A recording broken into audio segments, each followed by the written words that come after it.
I love Yoshi's Island. It's a game full of beautiful art, tight gameplay, creative ideas, unique bosses, but I get the feeling it's a little underappreciated today. It almost feels like the black sheep of the Mario family, the sequel to Super Mario World that isn't really considered a sequel. Sure, it's true that Yoshi's Island is a very different game from its predecessor. If you look at the progression from Mario Bros. 3 to Mario World to Yoshi's Island, well, one of those definitely stands out.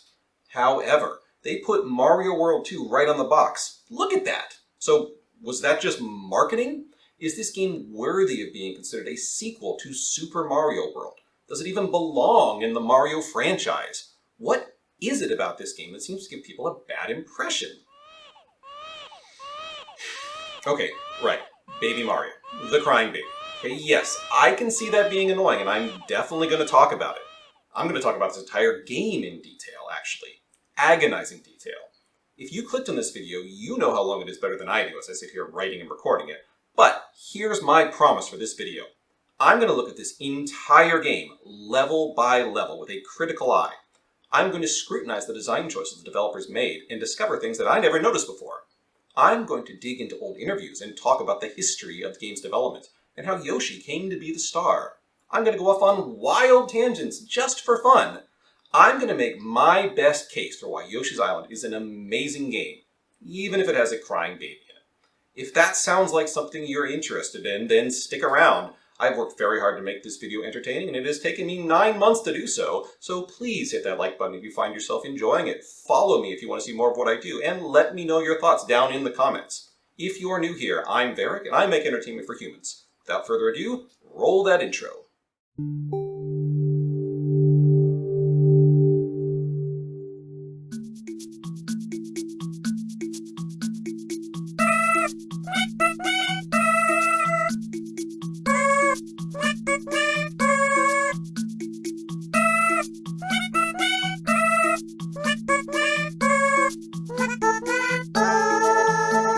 Yoshi as a character has its roots all the way back in the original Super Mario Bros.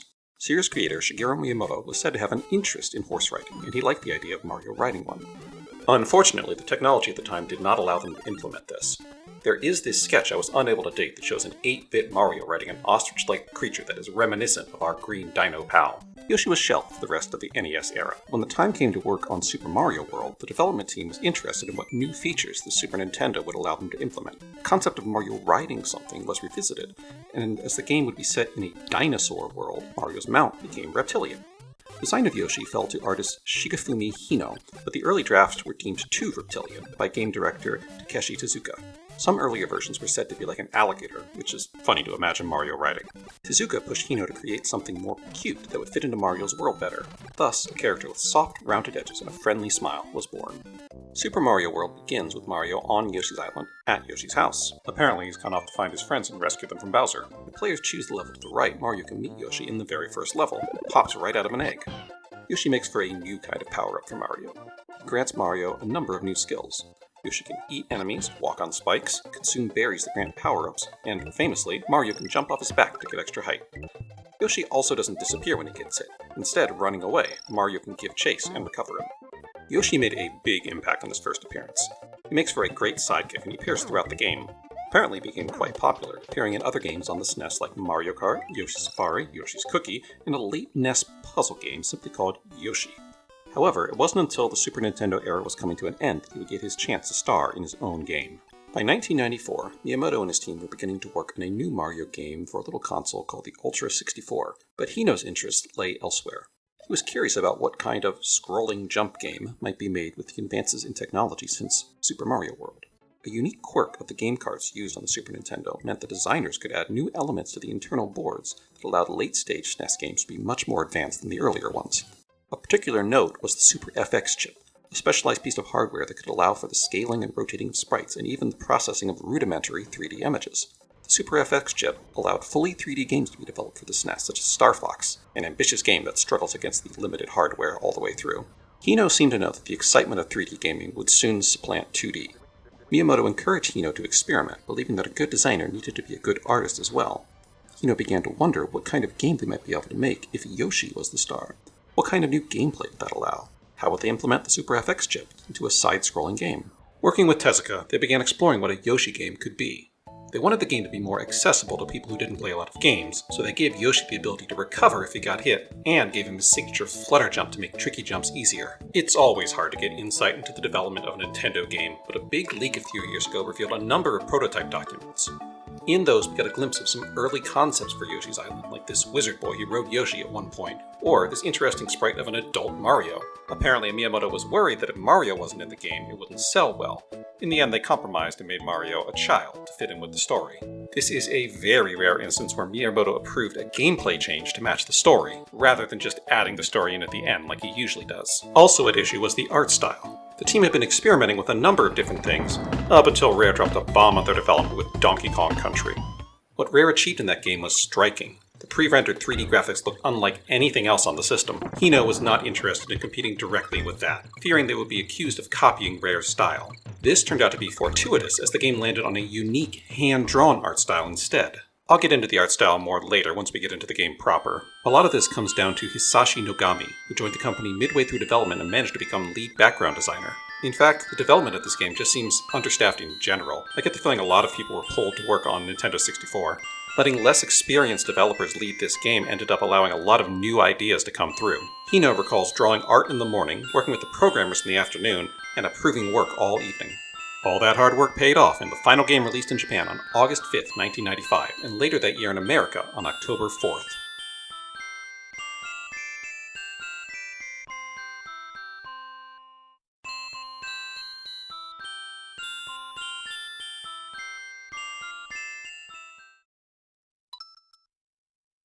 When you first turn on Yoshi's Island, you are greeted with an intro framed by a stage. The Nintendo logo is made of crayon, and the background appears to be clumsily patched together. The music sounds like it's out of a music box, the kind that would lull a child to sleep. The text begins, a long, long time ago, setting this up as a prequel. We fade to a stork delivering a pair of twins across a dusky, pre-dawn sky. The graphics here are pre-rendered, a compromise made for the cutscenes to make them stand out from the regular game.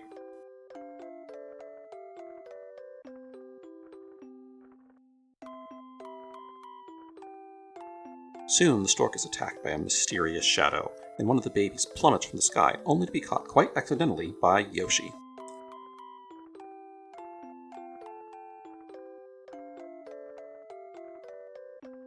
Yoshi is of course quite confused, as is his assailant. The Magic Koopa K-Mac is quite upset to have only grabbed one of the twins and sends his minions out to fetch the other. Meanwhile, Yoshi takes the baby back to his friends so they can have a council to decide what to do with him. This little cutscene is the feel of a children's story, setting the tone for a story with challenges, but where we know the good guys will win.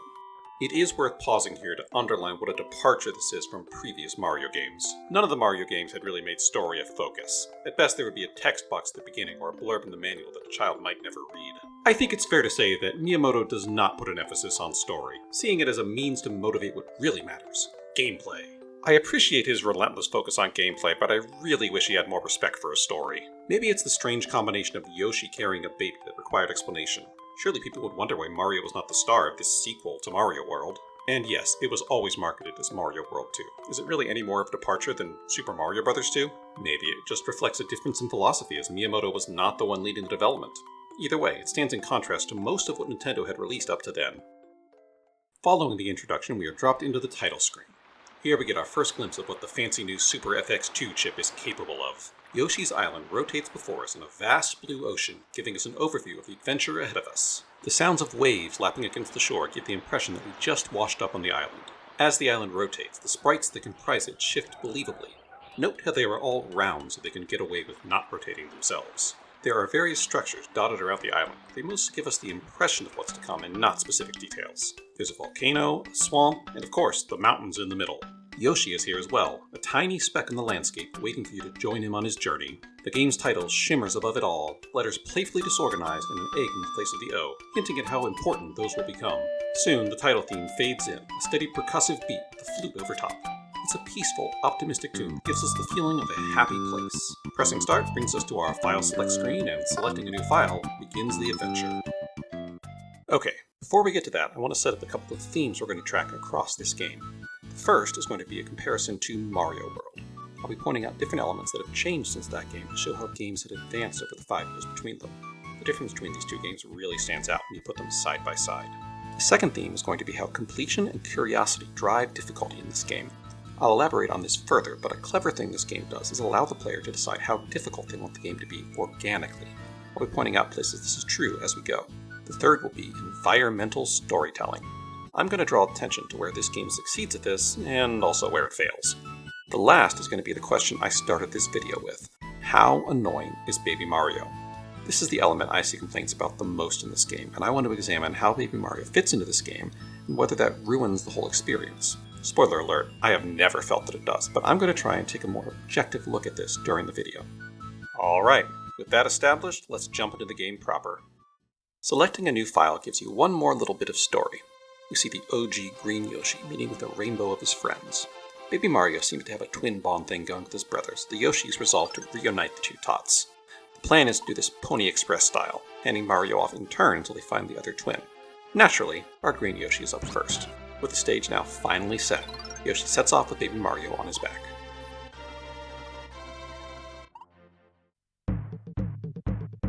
Before we get to the first proper level, the game gives you a quick introductory level to introduce some key mechanics. Just from this first screen, we already have things to talk about. A strange, striky piece of land is typically seen at the end of a level in Yoshi's Island. This is the only time it appears outside that. It's an odd feature, obviously artificial in a game that is usually organic and naturalistic. It seems to mark the boundaries between levels, but this is the only level that starts with it. These 4 trees are also notable. They match the trees that make up Yoshi's house back in Super Mario World. That suggests to me we are starting the journey from this exact spot. That actually raises a number of questions about how the island Yoshi calls home has changed between Mario World and this game. The other obvious element we see here is the text box. Text boxes in this game are stylized like an old blackboard, with the text being scribbled on it with virtual chalk. This game has a lot of elements made to look handcrafted, and I like that it extends to the text boxes. It's quite charming. As for the contents, the game takes time to explain the timer mechanic, a core element of gameplay that functions as your life bar. I'll examine that in a minute, but first we need to take a closer look at the choice to have a tutorial at all. In fact, this is the first Mario game with any kind of tutorial. Previous games in the series have mostly left it up to the player to figure out the mechanics on their own. Super Mario Bros. Is pretty famous for using level design to teach a new player how the game works, with the opening couple of screens structured to teach you about enemies, jumping, hitting blocks, and power-ups, all just through well-thought-out placement of the blocks and Goombas. Building a game like this allows you to drop players into a world without preamble, and that lets them get playing quicker. However, if you don't explain a game's mechanics, there is always a risk that players might not learn them, or even learn the wrong lesson. Also, the more complex a game is, the harder it is to teach players in this way.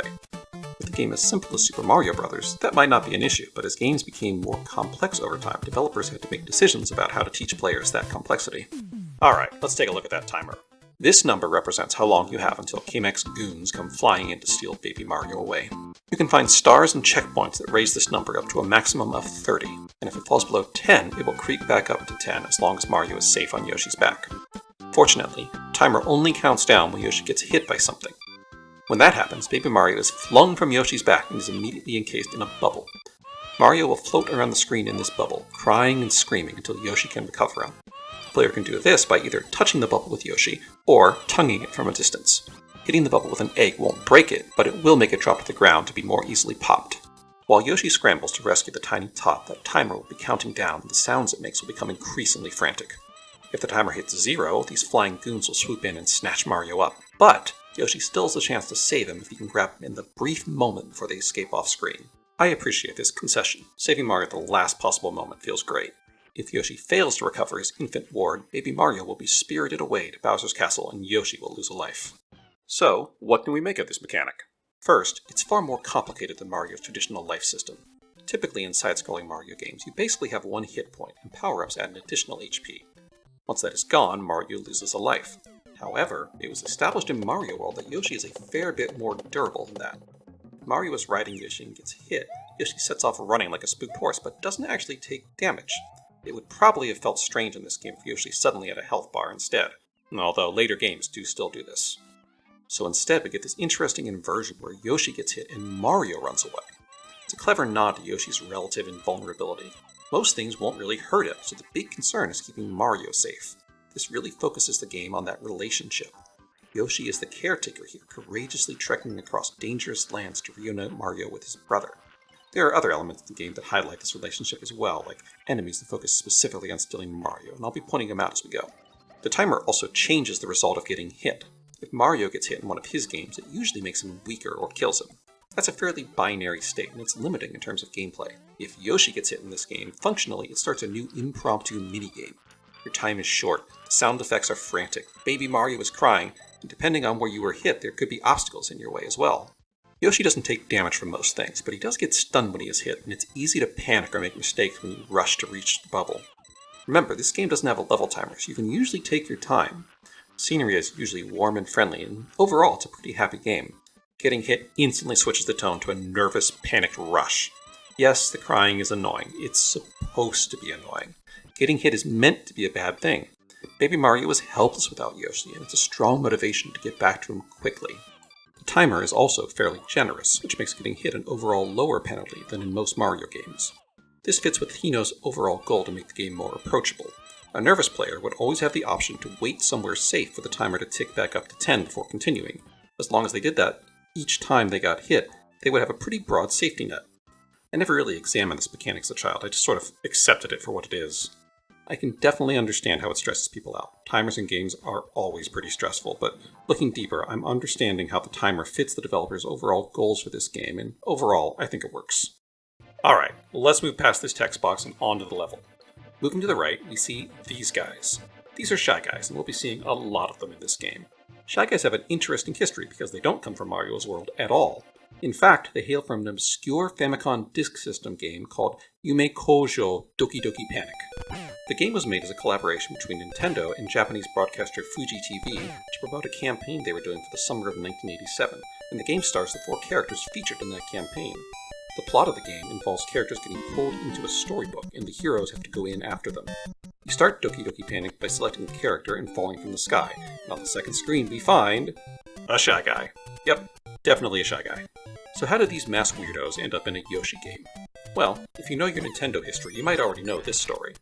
When Nintendo developed a sequel to the original Super Mario Bros., they mostly just made new, tougher levels using the original's engine. When it came time to port that game to America, the decision was made to instead convert Doki Doki Panic into a Mario game. Rumors always claimed that Nintendo didn't think Western audiences could handle the original Super Mario Bros. 2, but I didn't find any evidence of that. With this change, suddenly Mario and his friends are in the same game as these Shy Guys, and this enemy from an unrelated game became part of Mario's world by pure coincidence. This is all even weirder when you realize that that game takes place inside Mario's dream. Did Mario's subconscious create the Shy Guys? What does that say about Mario himself?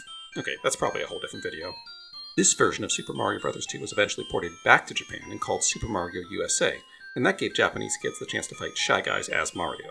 For reasons that remain mysterious, years later these Shy Guys would eventually be brought back to be enemies in Yoshi's Island. I have to assume they wanted a fresh cast of enemies because most of the ones we meet in this game are brand new. It definitely helps to give the game its own feel, distinct from the previous Mario games, and many of the enemies play to Yoshi's strengths and weaknesses. Going back to the Shy Guys themselves, these basic ones aren't much of a threat. Later on, we'll see them employ a wide variety of tactics to get in Yoshi's way, so for now I'm just going to put this little guy up here, and we'll keep track as we go along. Okay, we have now tackled our first hurdle and vanquished these 2 menacing Shy Guys. Let's talk about blocks. A brick block was the very first thing you see as you move right in the original Super Mario Bros., so blocks are in the series' DNA. In Yoshi's Island, we won't be seeing any of the classic brick blocks or question mark blocks. Yoshi has his own set to deal with, and they are generally a little weirder than Mario's. Check this pinkish egg pattern block, for example. It's much bigger than it looks, and when Yoshi bumps it out of its spot, it swells up. It's such a small thing, but I like this little moment of surprise you get from this block.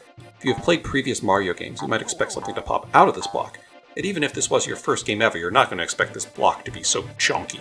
I guess the block is a little shy about its size because after a few seconds it shrinks back down into its spot. Come on, little guy, have some confidence, you're super useful. Okay, let's talk a little more about Yoshi himself. He's received a pretty big glow-up since his last major appearance in Mario World, and if we put these 2 sprites side by side, that becomes obvious really quickly. Overall, it's the same Yoshi from that game. The green dinosaur with a saddle and a friendly face. His shoes are a slightly different color, the white on his belly now extends to his cheeks, and apparently he ditched the orange gloves he was wearing. Will be wearing? I don't know, prequels are weird. However, Yoshi's Island has a completely different art style, and we can see that reflected here. In Mario World, Yoshi's sprite was entirely 2D, as if you were viewing it perfectly from the side. This flattens the sprite so you can't see any depth in the characters. This is a traditional form of sprite work, and most older games design their sprites this way. However, look at this new Yoshi. He's rotated to a 2/3 view that gives him a bit more depth. This follows a similar evolution to what Mario's sprite got back in Mario World, although as soon as he jumps onto Yoshi's back in that game, he's locked back into that 2D plane again. Yoshi is also very animated. He doesn't just stand patiently in place, he marches in the spot as if he is full of energy and ready to get moving. Also has this weird hand gesture he does. I'm not entirely sure what it's supposed to be. Is he saying, "Come and get me," to his enemies? Is he just ready for a fight? No idea.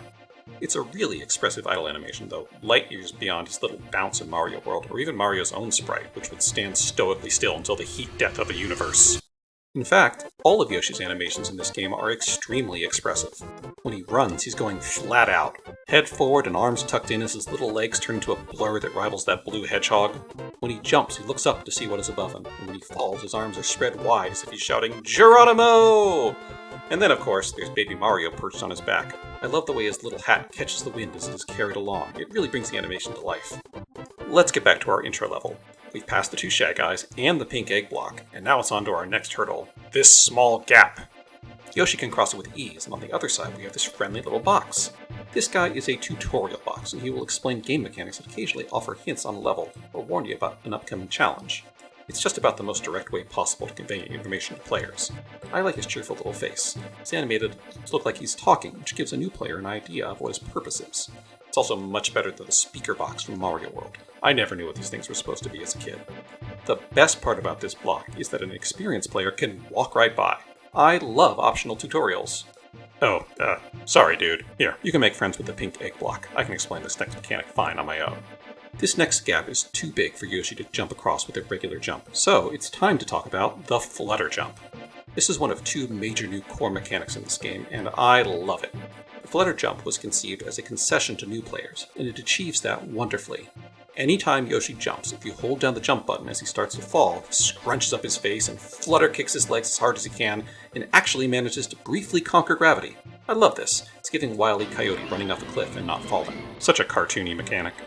Any game built around jumping is going to need penalties for bad jumps. Enemies, spikes, lava, pits, there have to be things you don't want to land on. These are the building blocks of a platforming game. Things you can stand on and things you can't stand on.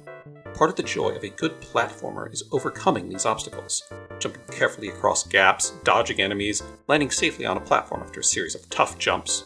When the game executes these challenges well, it feels so good. But if a player hasn't developed the mechanical skill to clear a challenge, they can often become frustrated as they beat their head against it over and over again. This can be true even if the actual challenge is well designed and fair. So, if you are designing a game and want it to be accessible to newer players or players that have a lower level of mechanical skill, what can you do? Well, there are a lot of options. Most platform games give players air control. This is not very realistic. If it was real life and you make a bad jump, you're just going to have to suffer the consequences like poor Simon here. In a video game, however, air control feels natural. You expect to be able to move the character with the control pad, or stick, or whatever, and it usually feels bad when that control is taken away. Maintaining control of your character in the air allows you to fine-tune your trajectory and potentially save yourself. Mario games often give players power-ups like the Tanuki Tail or Cape that slow Mario's descent and give players more time to aim their fall. A lot of platform games have a double jump, although Mario's never really embraced that outside of occasional power-ups. There are some games like Metroid that give the player infinite jumps, which can be very handy. Yoshi's Flutter Jump, though, feels pretty unique. It has this interesting arc as Yoshi struggles against the cruel, uncaring grasp of gravity. In fact, Yoshi even manages to gain a little bit of additional height. Of course, gravity can never truly be defeated, so after a few moments Yoshi gets tired and begins to fall again. With good timing, you can extend the jump further with additional flutter jumps by releasing and pressing the jump button again. You can actually string together as many as you want, at least until you touch the ground. With perfect timing, you can even gain height using flutter jumps. That's a bit tricky though, so the average player will find themselves descending slowly in waves. You can also cancel the flutter at any point and begin dropping again just by releasing the jump button. The result of this mechanic is that Yoshi has exceptional control in the air. He can pull off some impressive acrobatics and save himself from some fairly dire circumstances, and that feels empowering. I will say, even though the developers intended this mechanic to make the game easier, they also clearly developed levels with it in mind, and that leads to some pretty tricky platforming later on. With the insurmountable gap surmounted, we just need to get past these little arrow jump platforms. For the first time in this video, I don't have much to say about these. You get a big jump off of them, especially this bigger one. The timing is actually a little tricky. If you press the jump button at the suboptimal point, you won't get the full height. To be honest, that doesn't come into play very often. With the arrow jumps cleared, you just have to make it past these two red shy guys, and we've made it through the intro level, and in a breezy 14 minutes. Not bad. With the intro level cleared, it's now time to look at our map. Well, it's not exactly a map, it's more of a stylized level select screen. This is a departure from the progression we've seen so far in the Mario series. Mario 1 has no maps, you just move from level to level in a linear order. Mario 3 introduced level select maps that you can use to move around to choose which level you want to play next. Mario World gave us a big connected map that added secret exits and alternate paths. Heck, even Mario Land 2 on the Game Boy had a map. Yoshi's Island drops all of that and brings us back to the linear level progression. But we can still return to previous levels if we choose to, and this game will give us a reason to do that. After 3 regular levels, you'll face a castle level that contains a boss. Once you do that twice, you will complete that set of levels and move on to the next world. There are 6 worlds in all for a total of 48 levels, plus 6 bonus levels. That's less than the 72 of Mario World, but the levels in Yoshi's Island tend to be a little bit more elaborate. Each level also gets a little thumbnail icon giving you a glimpse of what it will contain. They start out as black and white, and they get colored in once you complete the level. You can also see the Yoshi that will be carrying Mario through that level down on the map. You can get additional clues about the level's contents by what is around them on occasion. Aesthetically speaking, the map screen is modeled off of a map. The physical object, an old one with the sides that curl up and everything. I first played this game 30 years ago, and I'm only now just realizing that this is the map that the stork dropped in the opening cutscene. But wait, is that even right? The map has a childish crayon-drawn look to it, which I am not sure actually makes any sense now that I'm thinking it through. Who drew this map? Certainly not the babies, they were just born, how would they know where to go? The narration suggests that the map belonged to the stork, but surely if the stork had a map, it would lead to the baby's parents. The level select screen ultimately leads to Bowser's castle, which is certainly useful for Yoshi's adventure, but where did it come from? It also wouldn't be K-Mac's map. Surely he would know how to get home on his own. And look at this map from the cutscene. There are 7 islands here, but there's only 6 worlds in the game. And hang on, all the worlds are actually on Yoshi's Island. That much is clear from the title screen. Who drew this map? How many maps are there? What is going on? Okay, I might have gotten a little carried away there. Let's just get into the first level, shall we? 1-1. Make eggs, throw eggs. Every level in this game has a name that gives you a hint about what you're about to face. These level names can build anticipation and curiosity about what the level contains before the level even begins. In this case, the name refers to the second core mechanic of this game, eggs. Eggs are pretty important in this game, but where do they even come from? One of Yoshi's best known abilities is that long tongue of his that lets him swallow things. When Yoshi swallows an enemy in Mario World, that enemy is usually just gone. Yoshi can lay an egg in Mario World, but that's only after eating 10 of these berries, and there are exactly 0 berries in this game. Even then, the only thing inside those eggs is a mushroom. Is that some kind of weird Mushroom Kingdom biological quirk? Is Yoshi's Island part of the Mushroom Kingdom? Well, no, it's actually part of Dinosaur Land. Mario went there on vacation, after all. Okay, so no idea why Yoshi would lay eggs that contain mushrooms and not baby Yoshis. And in this game, the eggs are mostly empty anyway. Actually, in Mario World, Yoshi comes out of the egg fully formed. This first time you meet him, Yoshi tells you that Bowser trapped him in the egg, and I'm really not sure what to do with that. You do encounter baby Yoshi later on that do hatch from eggs, but that only raises more questions. Were these eggs laid by Yoshi, or did Bowser also trap them? I mean, Yoshi's supposed to be a dinosaur, which means theoretically he's a reptile, but there's no actual evidence that Yoshis reproduce through eggs. I mean, for all we know, they could do live birth. The deeper I dig into this, and the more I think about it, the less sense it makes, so let's just leave Yoshi biology behind and focus on game mechanics. In Yoshi's Island, Yoshi's tongue works basically the same as in Mario World. The sticky nub on the end can grab any number of enemies and items and pull them into Yoshi's cute little maw. Now he can also tongue upwards in a useful bit of flexibility, and he can even do it without being hit in the back of the head by Mario. Yes, that is what is happening in this Mario World sprite. Kino confirmed it in this interview. However, now, once Yoshi has an enemy in his mouth, you have options. You could just spit them back out, and this is sometimes useful. Most of the time, though, you're going to be pressing down to turn that enemy into an egg. These little guys follow Yoshi around in a line as if they were alive. Wait, are they alive? You can have up to 6 at a time. There's something very satisfying about having a full entourage of eggs following Yoshi around, copying each of his actions exactly. I'm always a little disappointed that they bunch up on moving platforms, but I think that's necessary to simplify the physics and reduce visual clutter. Great, we have some eggs. Now what? Well, Yoshi has been working on his pitching, and he can now hurl eggs as a weapon. Pressing the A button causes Yoshi to grab the egg at the front of the line and brings up this little aiming cursor. The cursor will move up and down through an arc pointing away from Yoshi, and pressing the A button again will make Yoshi throw the egg. Pressing down will cancel the throw, and that egg will return back to the end of the line. You get roughly 130 degrees to work with, from a downward angle to just about straight up. At any point as you are aiming, you can press up to aim towards the highest possible position, and you can also press L or R to lock it into whichever angle the cursor is currently pointing at when you press it. Additionally, if you press up before hitting the A button, Yoshi will start aiming at that highest angle. Yoshi retains his full movement while he aims. He can run, jump, and even flutter jump throughout the process. He cannot, however, turn around. You'll be locked in one direction until you fire or cancel. The game also has an alternate control option you can select called Hasty that will make Mario fire as soon as you let go of the A button. This whole mechanic is very snappy and versatile. Yoshi can throw eggs quite quickly, and with practice you can even pull off some tricky shots while dashing through a level.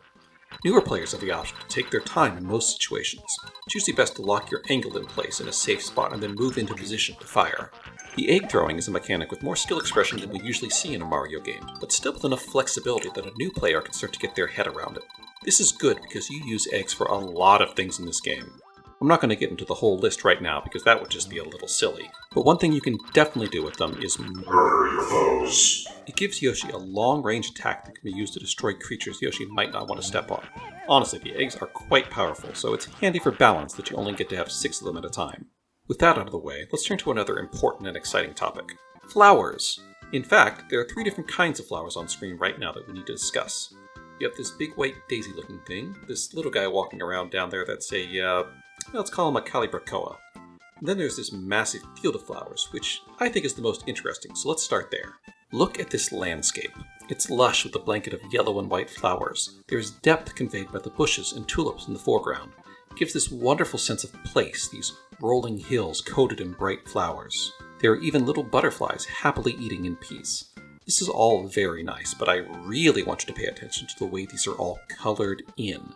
Notice how it looks scribbled in, as if it was done in crayon. Look at the splotchy, streaky colors of the background, almost like big, broad brushstrokes. Does this remind you of anything? Does it remind you of anyone?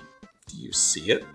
Obviously, I'm gesturing towards famous Dutch impressionist Vincent van Gogh.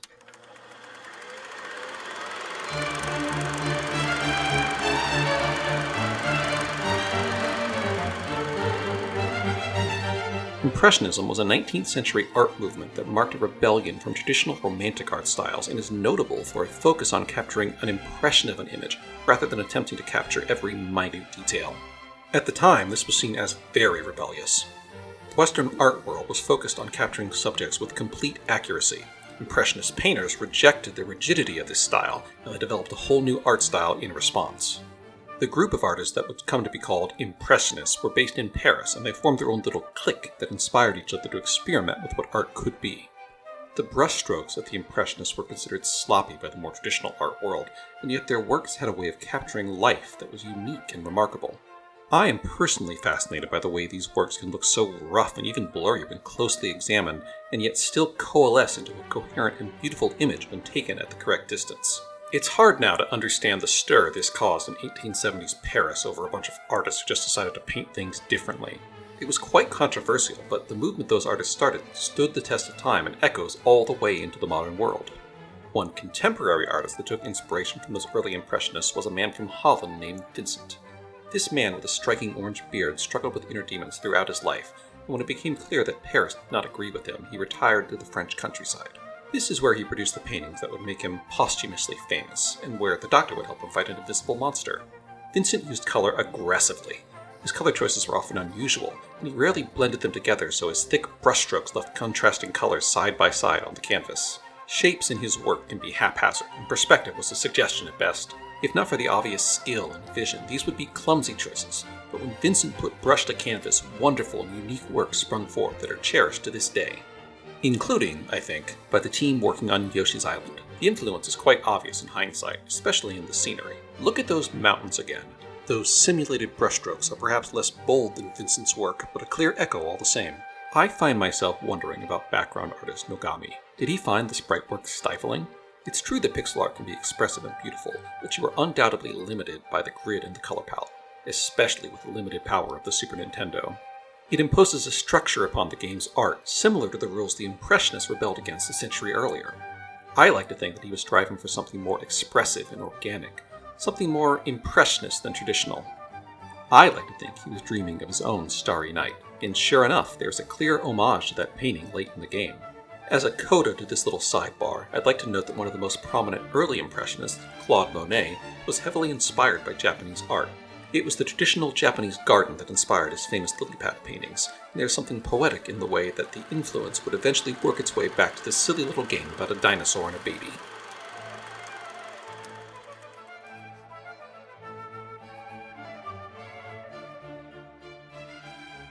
Alright, enough about famous dead painters. Time to talk about that second flower. This one is an enemy. He walks around and he looks like a flower and, well, that's kind of it. He's not really that special. He doesn't do anything interesting. Honestly, I'm not really sure why these guys exist. I guess they're thematically appropriate, but this flower, he's important because this game has collectibles. For now though, let's just stick a pin in this flower and we'll talk about that whole thing later. Moving past this weirdly geometrical rock, you finally run into something familiar, a Piranha Plant. Well, I say that, but look at this guy. Time to rotate back to Super Mario Bros. Again. Piranha Plants made their first appearance back in level 1-2, popping out of pipes in the underground. In this first appearance, they are green and much more pointy than you might be used to. Mario needs the help from a star or a fireball to defeat them, but as a stationary threat, they're not especially dangerous unless there are other factors at play. By the time we reach Mario Bros. 3, we have something that looks a lot more modern. They're now red and more rounded, and they've learned to shoot fire. There's actually a few variations of Piranha Plants in that game, including green ones, baby ones, and these guys that play with spiked balls for some reason. One thing Piranha Plants have always been associated with Mario games is pipes. They hide in them, pop out of them. In 3, there's an entire world based around pipes that feature them. But in Yoshi's Island, not so much. These Piranha Plants grow right out of the ground like the flowers, and they are hungry. Interestingly, they start out tiny and grow much larger when Yoshi approaches. My guess is that this is meant to surprise you, and if you are moving quickly, that is definitely a possibility. In this case, the big rock is there to keep you from running into his maw. Let's throw caution to the wind for demonstration purposes. When Yoshi gets too close, he gets swallowed, and this makes the Piranha Plant much more dangerous than the Shy Guys and Walking Flowers we have seen so far. With Yoshi trapped, he can't chase after Baby Mario, and so he drifts away as precious seconds tick off the timer. It's not too excessive, but if your timer is already low, or if you're already chasing after Mario, this can be especially dangerous. Fortunately, unlike Mario, Yoshi is armed. These Piranha Plants can be taken out with ease using an egg. This feels especially good as Piranha Plants are usually harder to kill than the average enemy. Well, before Mario 64 at least. One more fun little detail. Hitting a Piranha Plant at full size sends them into a shrinking animation before they die, but if you hit them with an egg while they are still small, they just pop! We'll be seeing a lot more of these botanical nightmares, but for now we're going to talk about something else. This hint box explains how egg throwing works, but I already covered that, so let's talk about this cloud. Video game clouds share very few traits with real-life clouds. In our world, clouds are formed from evaporated water and can take a variety of shapes depending on atmospheric conditions. They are less dense than the air around them, so they manage to stay high above the earth, drifting along the wind gracefully, and they make for very poor platforms. They play an essential role in the water cycle and help distribute water across the globe. Here on Yoshi's Island, clouds are formed of pixels. They have wings that flap to keep them in the air, and they basically behave like piñatas. Hit them with an egg, and they burst open to reveal what is inside. In this case, what is inside is a stairway that magically appears. We'll be seeing a lot of these stairways and bridges that form just like this throughout the game. Heading up this stairway, there are a few items of interest. We have some coins, another flower, and this new kind of Shy Guy. This guy looks to have captured one of those clouds we just learned about. He'll only hang around for a few seconds. If you leave him alone for too long, he'll fly off and you lose whatever he's carrying. Egging or eating him will burst his captured cloud, and out pops these happy little stars. These guys are a little bit annoying.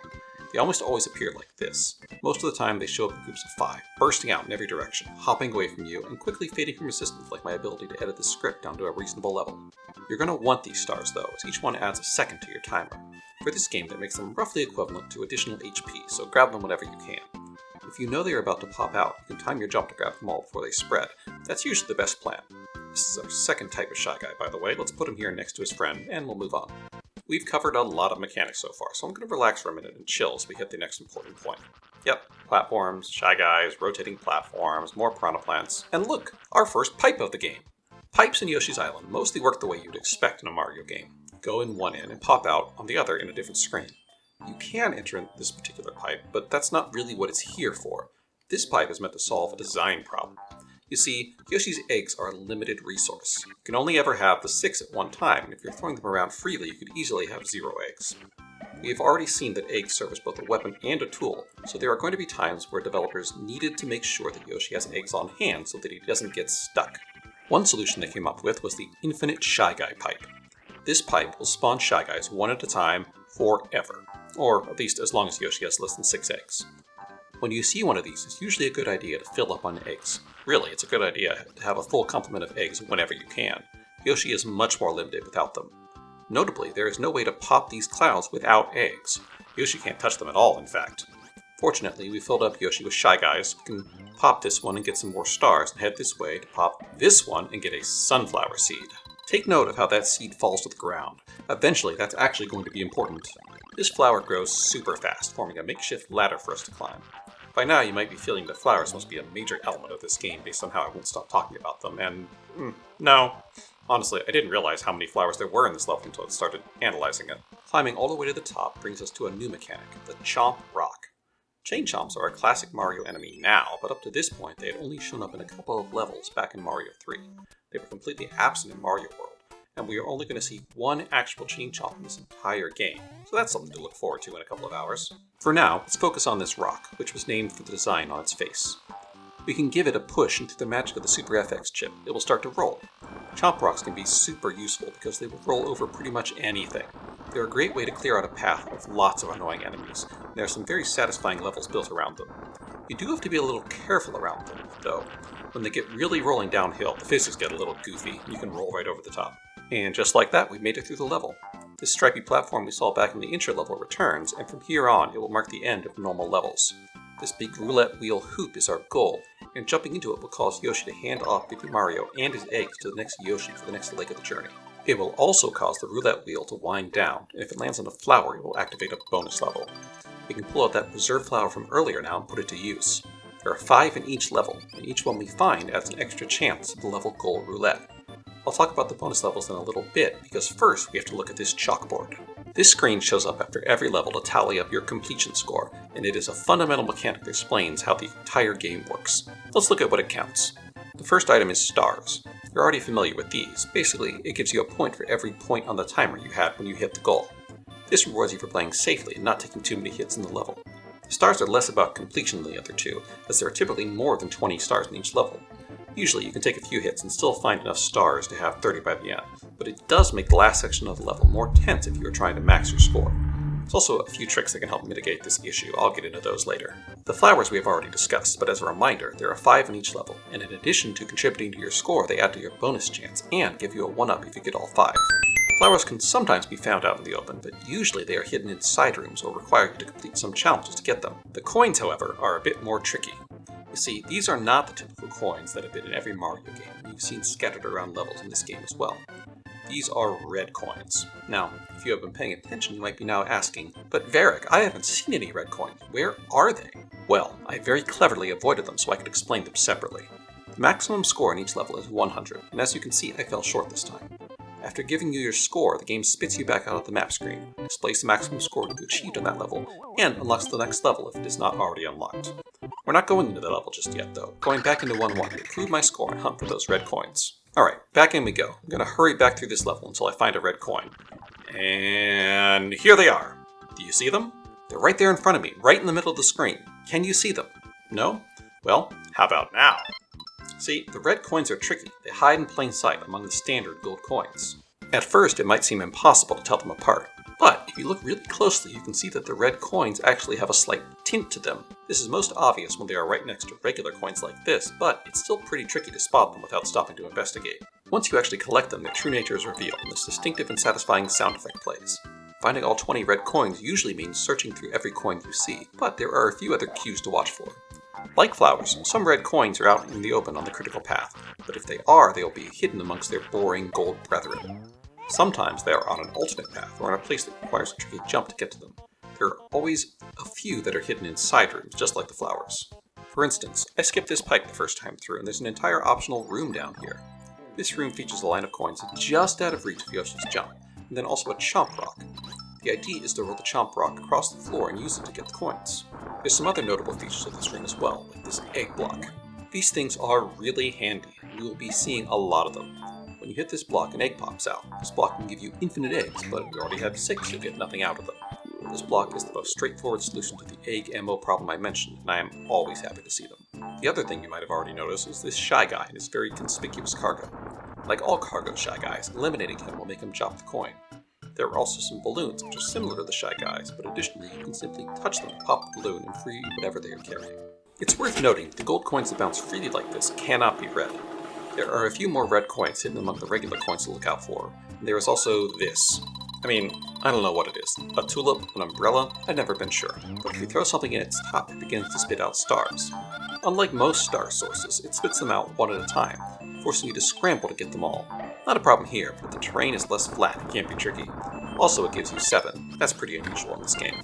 This room is pretty typical of what we'll see in a side room. Some collectibles, some coins, and 1-up, all wrapped up in an optional challenge. It's worth noting that this cave theme is very pretty. I especially like the waterfalls and the colorful rocks. We'll be seeing more of this as well. All that's left now is to clean up the remaining items I skipped the first time through. There's nothing too terribly well hidden in this level, so we'll speed through it. I'll note that we already have 30 stars in our timer, so when we hit this cloud we just get coins instead of stars. This game will never give you extra stars. If the total of stars on the screen will take you up to 30, and any additional stars will instead be coins. I always thought that was strange, but I think the idea is that coins will be more useful than a useless star. I suppose that makes sense.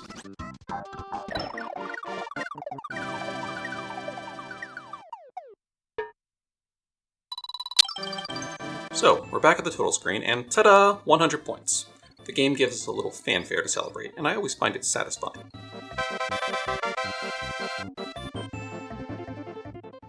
Back on the map screen, our scores will place with a 100 as well, and we can move on to 1-2, satisfied by our accomplishment. Except, why? Where does that satisfaction come from? Why did I go back to inflate my score? And more importantly, what is the point of this score mechanic to begin with? This is something I took for granted as a child, and playing through this game 30 years later, I put a lot of thought into this question. You can, of course, play through this game and ignore the collectibles.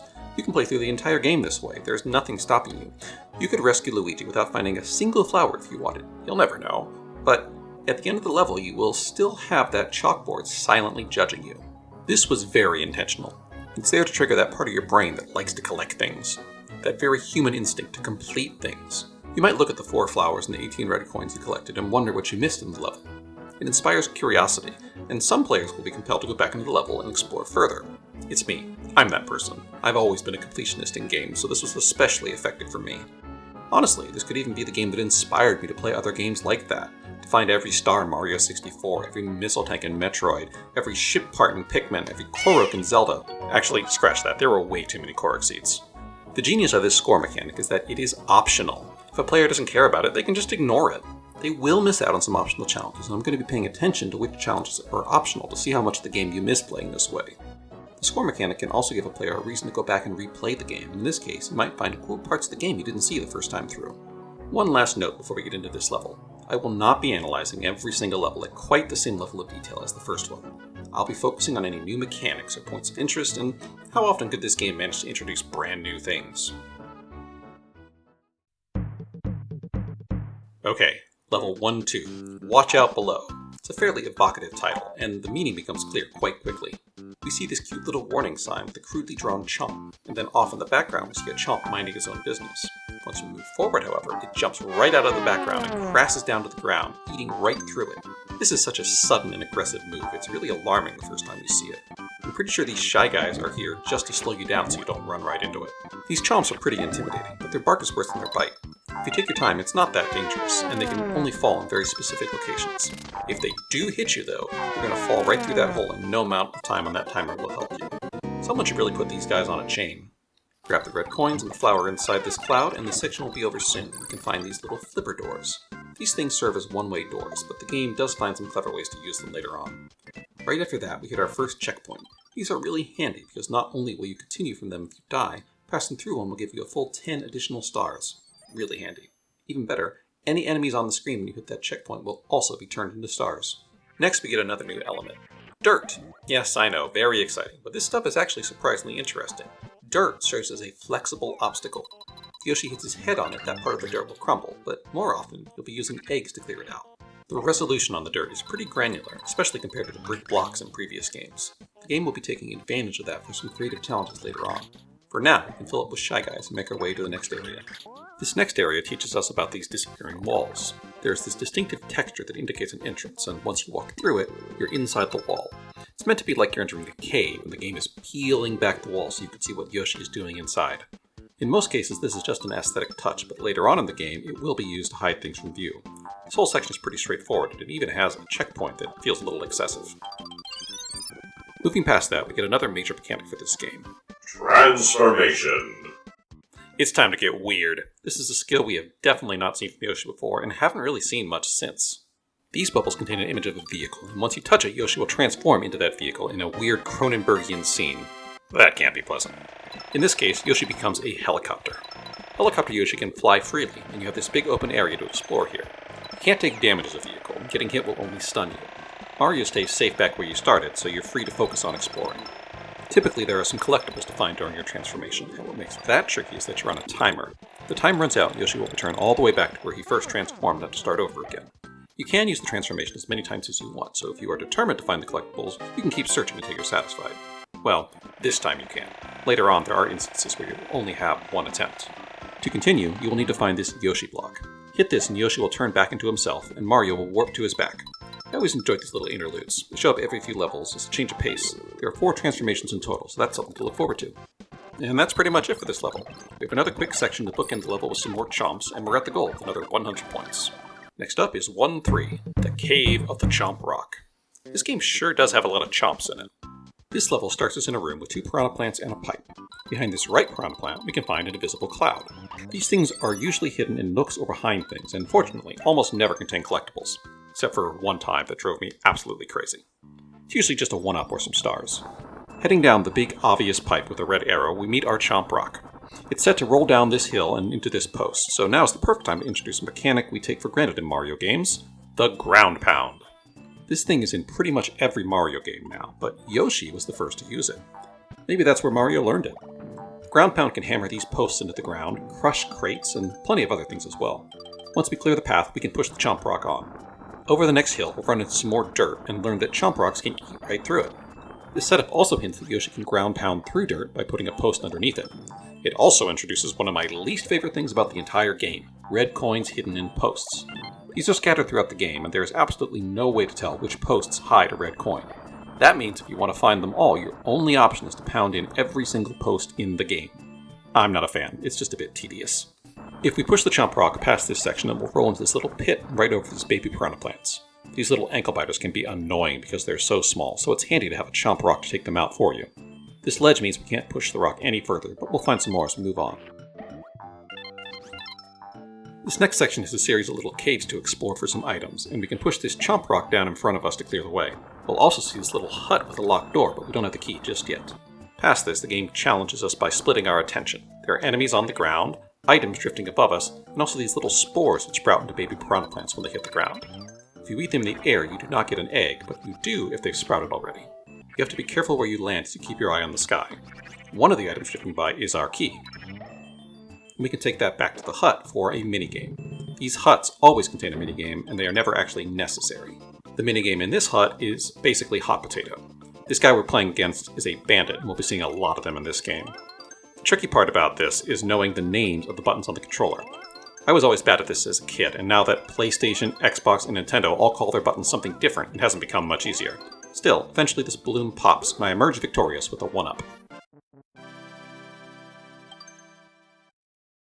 Back in the main level, we can grab one of those red coins I hate out of this post as we head towards the exit, and unfortunately I do get hit. I happen to know there are no more stars in this level, which means I have to come up with some, or I'll have to replay the level for 100 points. That means it's time to talk about eggs again. When Yoshi first hatches an egg, it starts out as the standard green, but if you've been paying attention, each time they reflect off of a surface, they change colors. They go from green to yellow to red. When you hit something with a green egg, it just disappears. But if you hit something with a yellow egg, it'll give you 2 coins. Even better, if you hit something with a red egg, it gives you 2 stars. This means with some skill, you can make yourself red eggs in most levels to recover stars in a pinch. With that out of the way, we can climb up here and past this dirt section, and after that, we get some more posts. And inside this first one is a hidden cloud that does not show up very well in this footage. Inside the cloud is a big red switch, and hitting it can cause different things to happen, kind of like an off-brand P-switch. In this case, it makes this red arrow appear. It's not immediately obvious, but this is a hidden pipe. These posts are supposed to clue you in. Pressing down in this spot while the arrow is active will let you go down it and into the hidden room. This one is pretty simple, just a seesaw and some coins. Not even a red coin, which is helpful to know so you don't have to grab every single one just to check. Back in the main cave, we have one more chomp rock to deal with. You need to use this one to get some collectibles, but the jump is tricky as the ground is sloped. You have to be quick to get up there before the rock rolls away. All that's left to avoid is this lone shy guy, and we're back outside. You put this pipe here to make sure you have eggs, and it's always a good idea to grab some. In this case, it's to help you deal with the Piranha Plants guarding the end of the level. I managed to not faceplant into a shy guy, and we've cleared this next level with another 100 points. With 3 levels cleared, it's time to tackle the first fortress.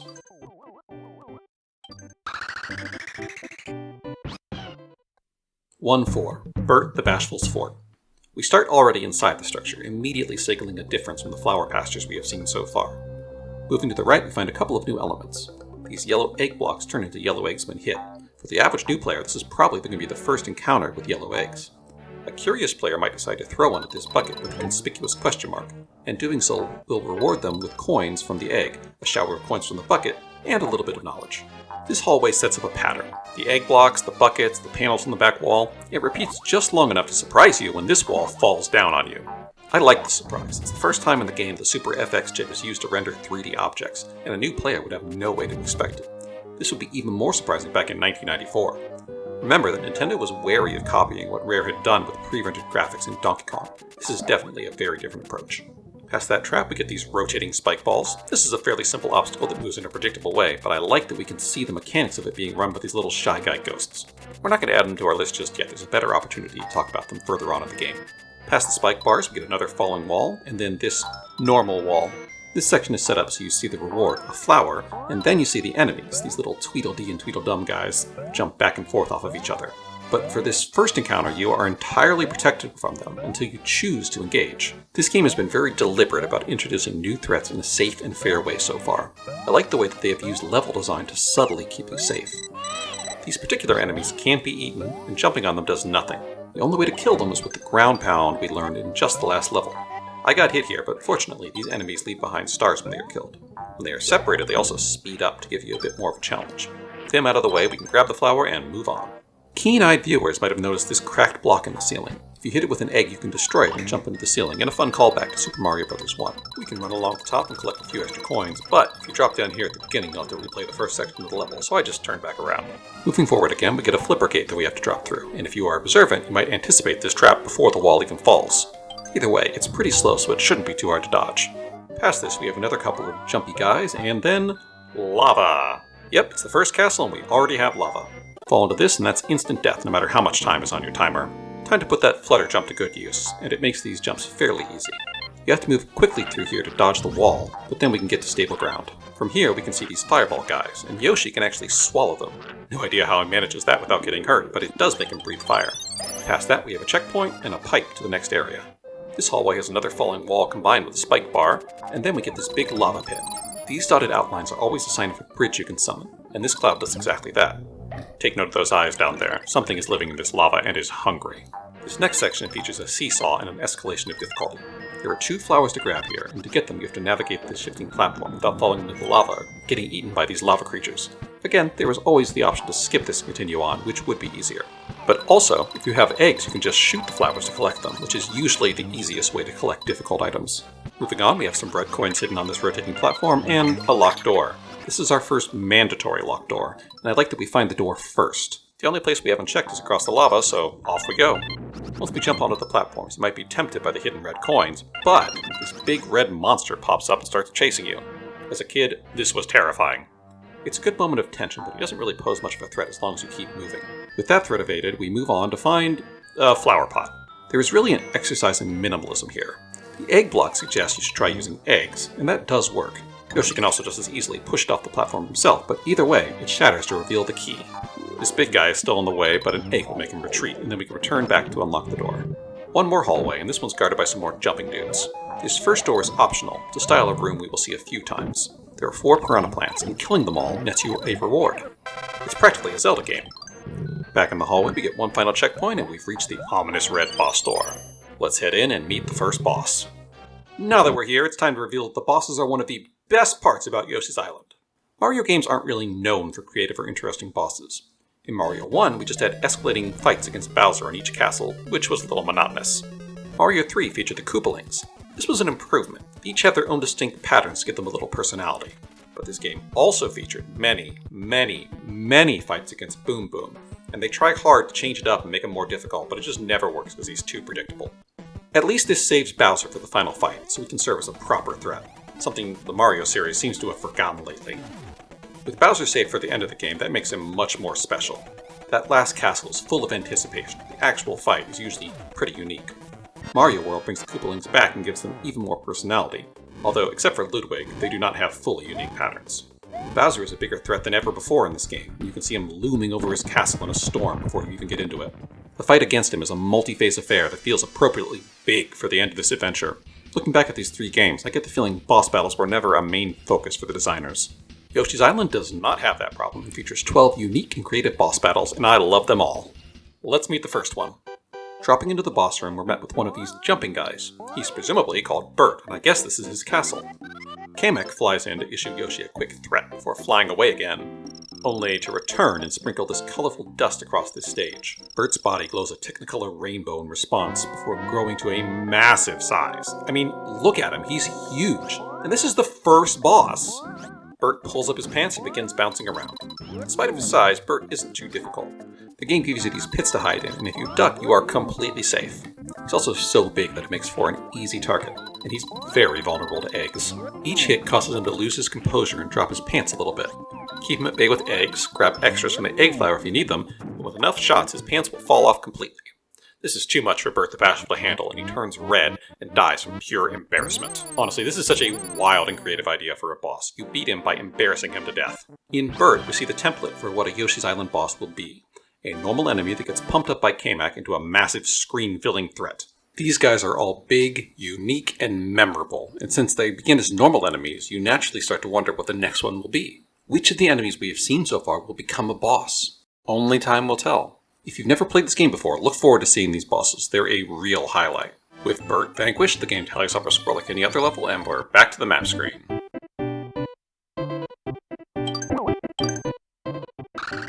Time for level 1-5. Hop, hop! Donut lifts! Those exclamation marks are a choice. The first thing to notice about this level is that it is an auto-scroll. As soon as the level fades in, the camera is already moving to the left. That's the second thing to notice. We start by moving to the left. That's a big step for a series that even now is almost always left to right. It feels like a statement of purpose that the level design will be more complicated. The next thing to notice are the donut blocks. They work like any other Mario game. You stand on them for a second, they start to fall. They're shaped about the same as usual, but to fit in with the more naturalistic design ethos of this game, they are brown instead of the bright yellow from previous games. I'm going to let this level play in the background and return to the topic of collectibles, because this level shows what all those red coins and flowers actually do for this game more than most. Nothing in this level is new or even very difficult. If you are an anxious player or a new player, you can flutter jump your way to safety without much trouble and simply enjoy the mountains and the pretty pink sky. The issue then is all of these shiny items placed over precarious pits. The coins spinning in place over bottomless pits, tempting you to drop down and go for them. It's a microcosm of the entire game. It's asking you if you care about them. Does it matter to you? The game wants you to go for them, but it's up to you. It's optional. This is a great example of how the game lets you organically choose how difficult you want it to be. Players get to choose which challenges they want to engage in, and if it seems too difficult, they can just skip it. Oh, and there's also a new Shy Guy.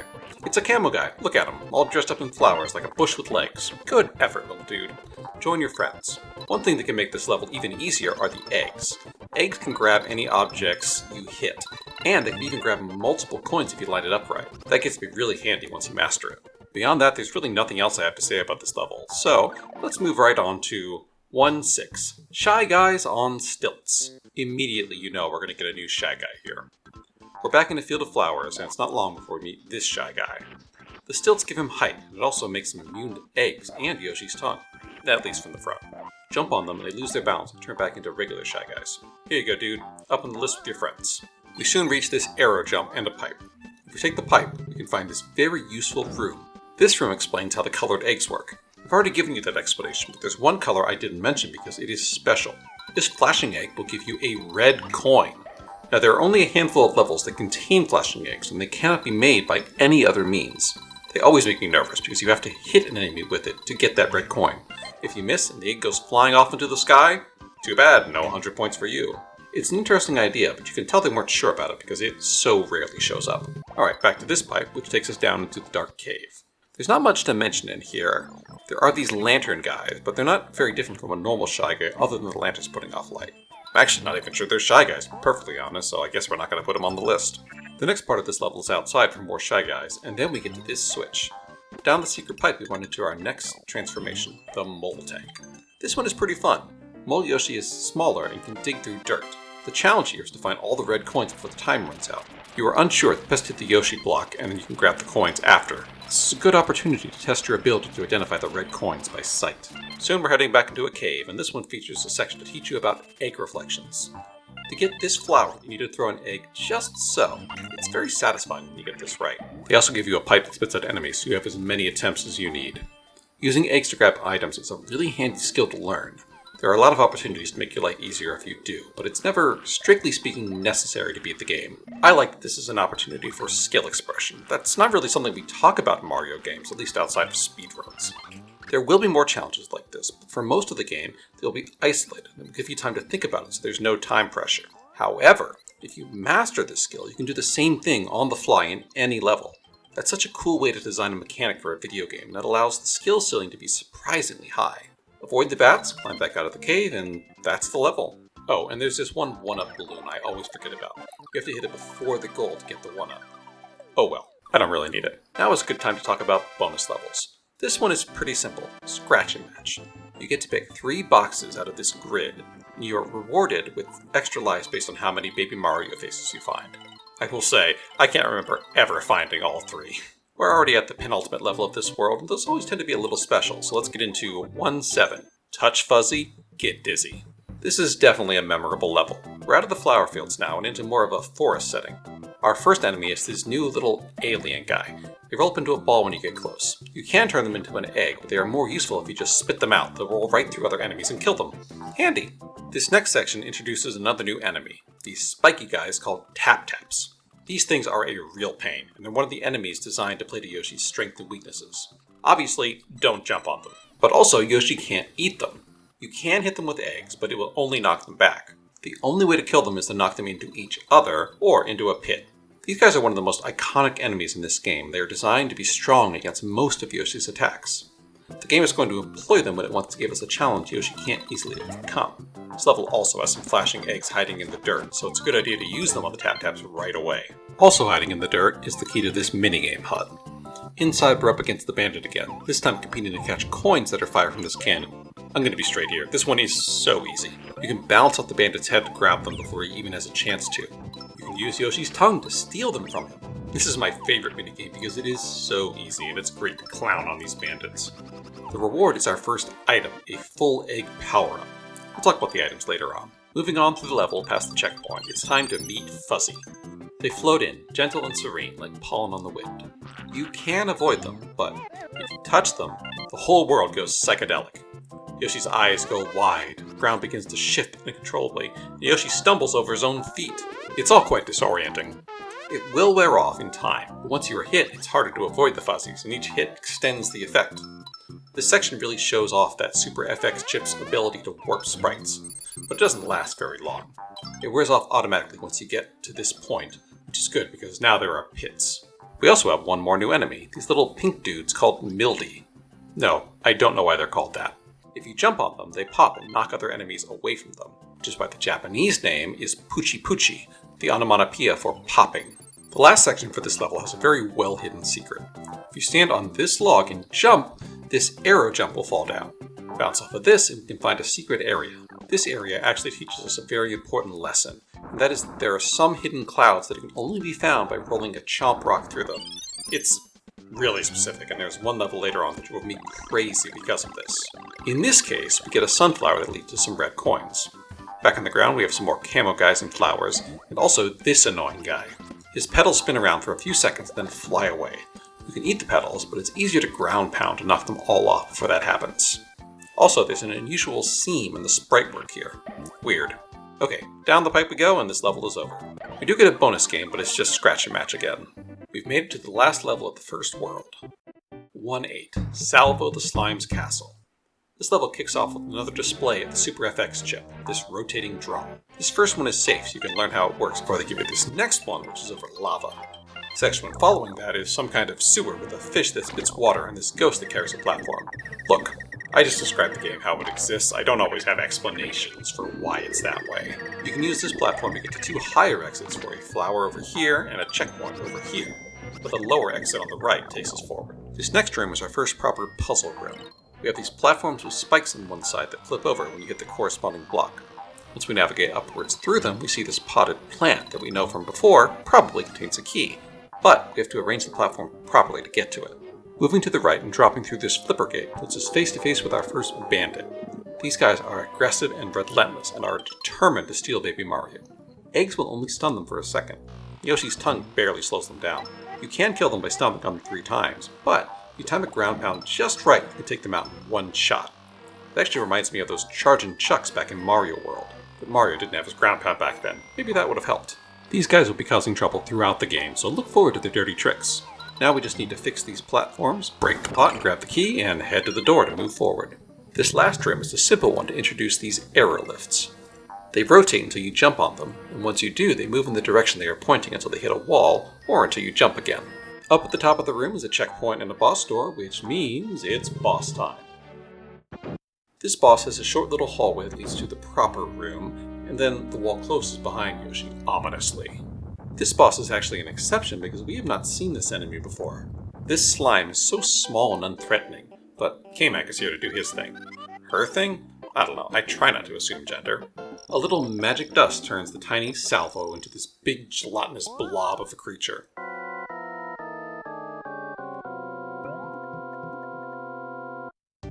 Fortunately, Salvo can't actually hurt you. His real threat is his ability to push you around, and if you aren't careful you'll end up over there in the lava. I actually wasn't really paying attention to my first attempt, and I did exactly that. To damage Salvo, you just need to hit him with an egg, and a single egg can actually hit him multiple times if you ricochet it correctly. Hitting him will cause him to shrink a little bit and drop tiny slimes you can use to make new eggs.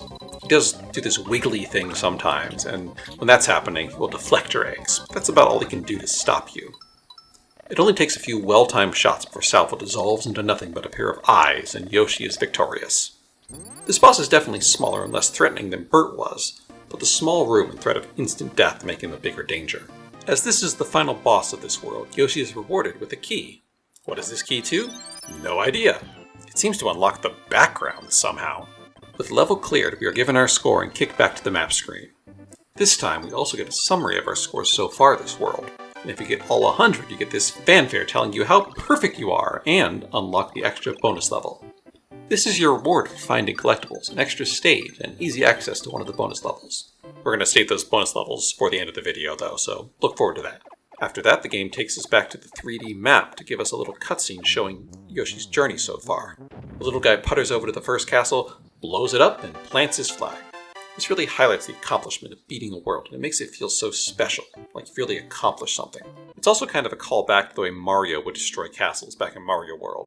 Without further ado, let's jump right into the next level, 2-1.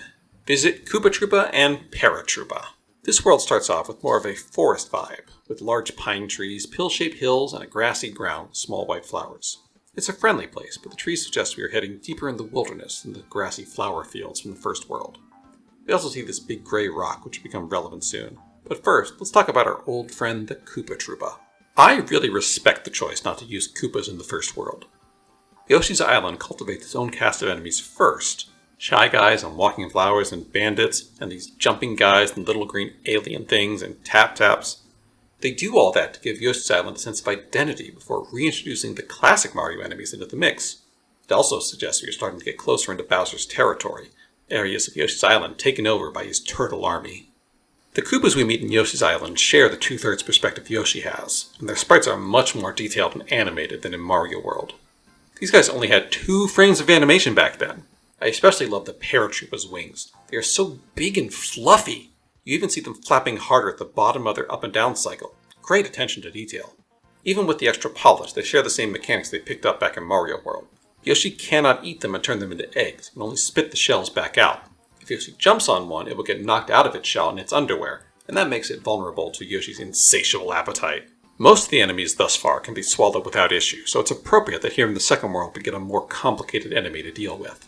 This pipe hidden at the bottom of the screen here takes us down to a very special side area, because if we grab the star down here, Baby Mario gets powered up. Just like the other Mario games, the star makes him invincible. But here it also gives him a super cape, the ability to run up walls. Look at the little guy go! The cape can be used to glide, although in a very different way from Mario World. We're on a pretty short timer, and if it runs out, Baby Mario gets tired and Yoshi has to take over again. There are only a handful of superstars in the game. They are always fun. It's this great moment of excitement where you're running all over the place. It's not immediately obvious here, but the star also makes these blocks appear like a P-switch would. If we follow the path all the way around, we get a flower, and we're back to Yoshi for now.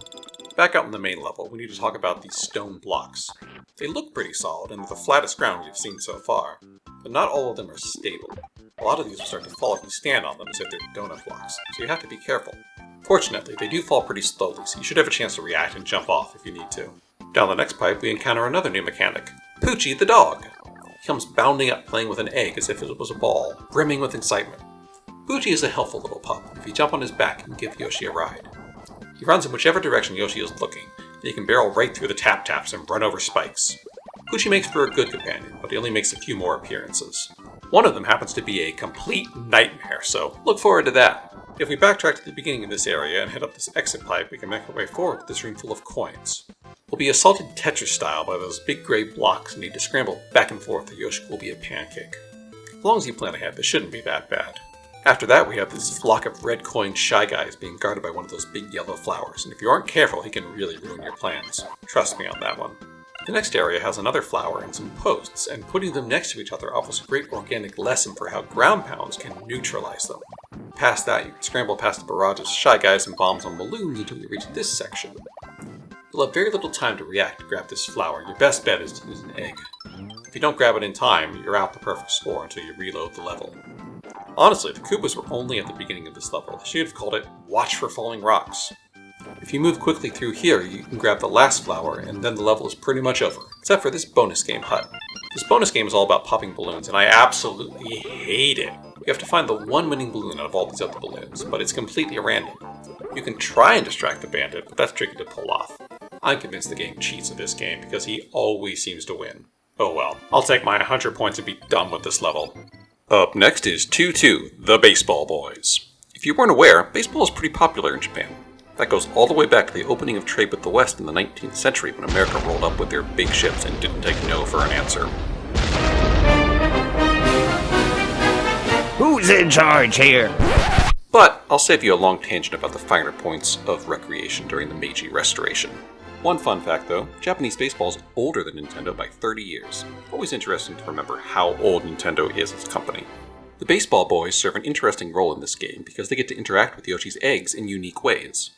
The catchers can catch a thrown egg with their mitts and throw them right back at Yoshi. Fortunately, their thrown eggs won't hurt Yoshi, but they can push him around.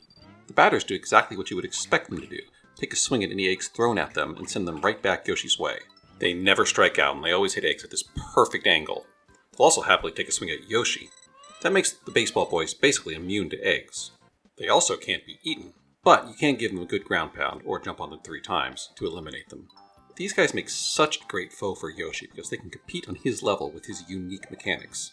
This game even finds some clever ways to use them in puzzles later on, so watch out for that. If you can solve the very complicated puzzle of this wall, you will run into these new spiky piranha plants. Cactus piranhas? I don't know. Either way, these guys spit out spiny bullets at Yoshi. They can't be killed like a normal piranha plant. Eggs will only stun them. Yoshi can also ground pound to stun them, which is handy and a little surprising. Yoshi's ground pound is strong. Remember, never skip leg day. The next section is a pretty straightforward climb, and if you follow the path, eventually you'll come to these spikes that you can't get past. Heading down below will get you to the first mandatory superstar of the game. Yoshi's Island has a habit of introducing new elements in optional areas before they become mandatory. Clever players can figure these new features out themselves, but if a player can't do so, eventually the game will explain you can take the knowledge back to earlier levels. I like games that use knowledge like a key, because it's the kind of key you can take with you in real life and bring back to the game later. That's a cool concept to think about.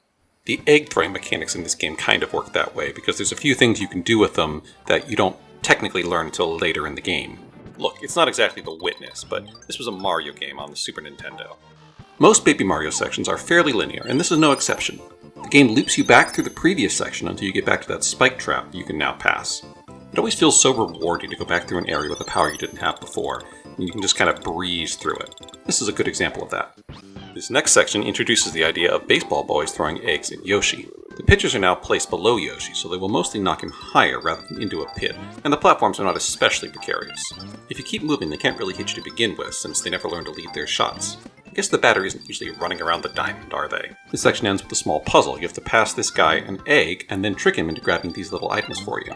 That's right, dude, you're working for me now! I really like the puzzles in this game, where you have to use an enemy's specific mechanics to accomplish something in a puzzle. The next area introduces the ice watermelon.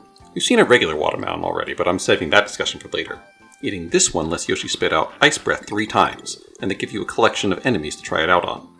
Frozen enemies shatter in a really satisfying way, and some tricky and otherwise invincible enemies can be killed this way. However, and I just learned this, if you wait long enough, the enemies will thaw themselves out. Up above this, we have these platforms featuring hidden sections with those cutaway walls. This forces you to remember what was inside each platform, so you have to plan ahead and then navigate based on your memory. After this, the game shunts us into this narrow cave. On top of the spiky Piranha Plants, we also now have to deal with mice for the first time.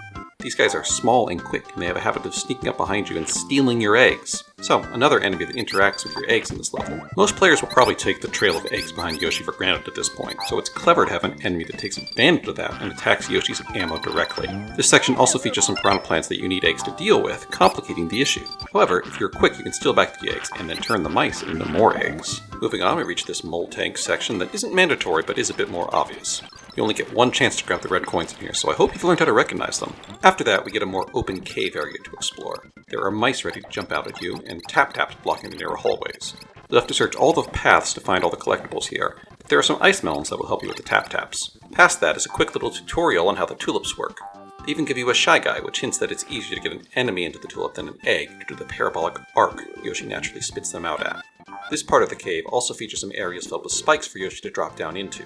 These challenge Yoshi's egg-throwing skills, and they will require some precise angles and reflections to grab the items. As long as you are careful, you can grab the items and make it past these Piranha Plants and make it through to the end of this level. Man, there was a lot going on in this one. The game keeps introducing more and more mechanics as we get deeper, and asking players to demonstrate more and more skill to get that 100 points. Up next is 1-3. What's Gusty taste like? That's an interesting question, actually. What do any of these enemies taste like? Does Yoshi have a preference? Do the different Yoshis each prefer different things? As much as I don't want to talk about Yoshi's story in this video, in that game, each Yoshi has a favorite fruit. But let's tackle this level's question head on. We're back in the forest for this one, and we meet Gusty pretty quickly. They're these weird, translucent ghost things. They fly in from either side of the screen to the other in a straight line. You have to keep on your toes to avoid them. The beginning of this level is all about getting through without getting swarmed by the flock of Gusty. They make sure to tempt you with some collectibles, some of which are in precarious spots. The best way to deal with Gusty is simply to eat them all, which brings us back to the titular question, what's Gusty taste like? I've given it some thought, and I would guess they taste like unflavored Jell-O. Yum. Say goodbye to Gusty, because the rest of this level takes place down in a cave. It starts off with these walls of dirt. We've seen the dirt some before, but here we have to go through a series of walls to progress.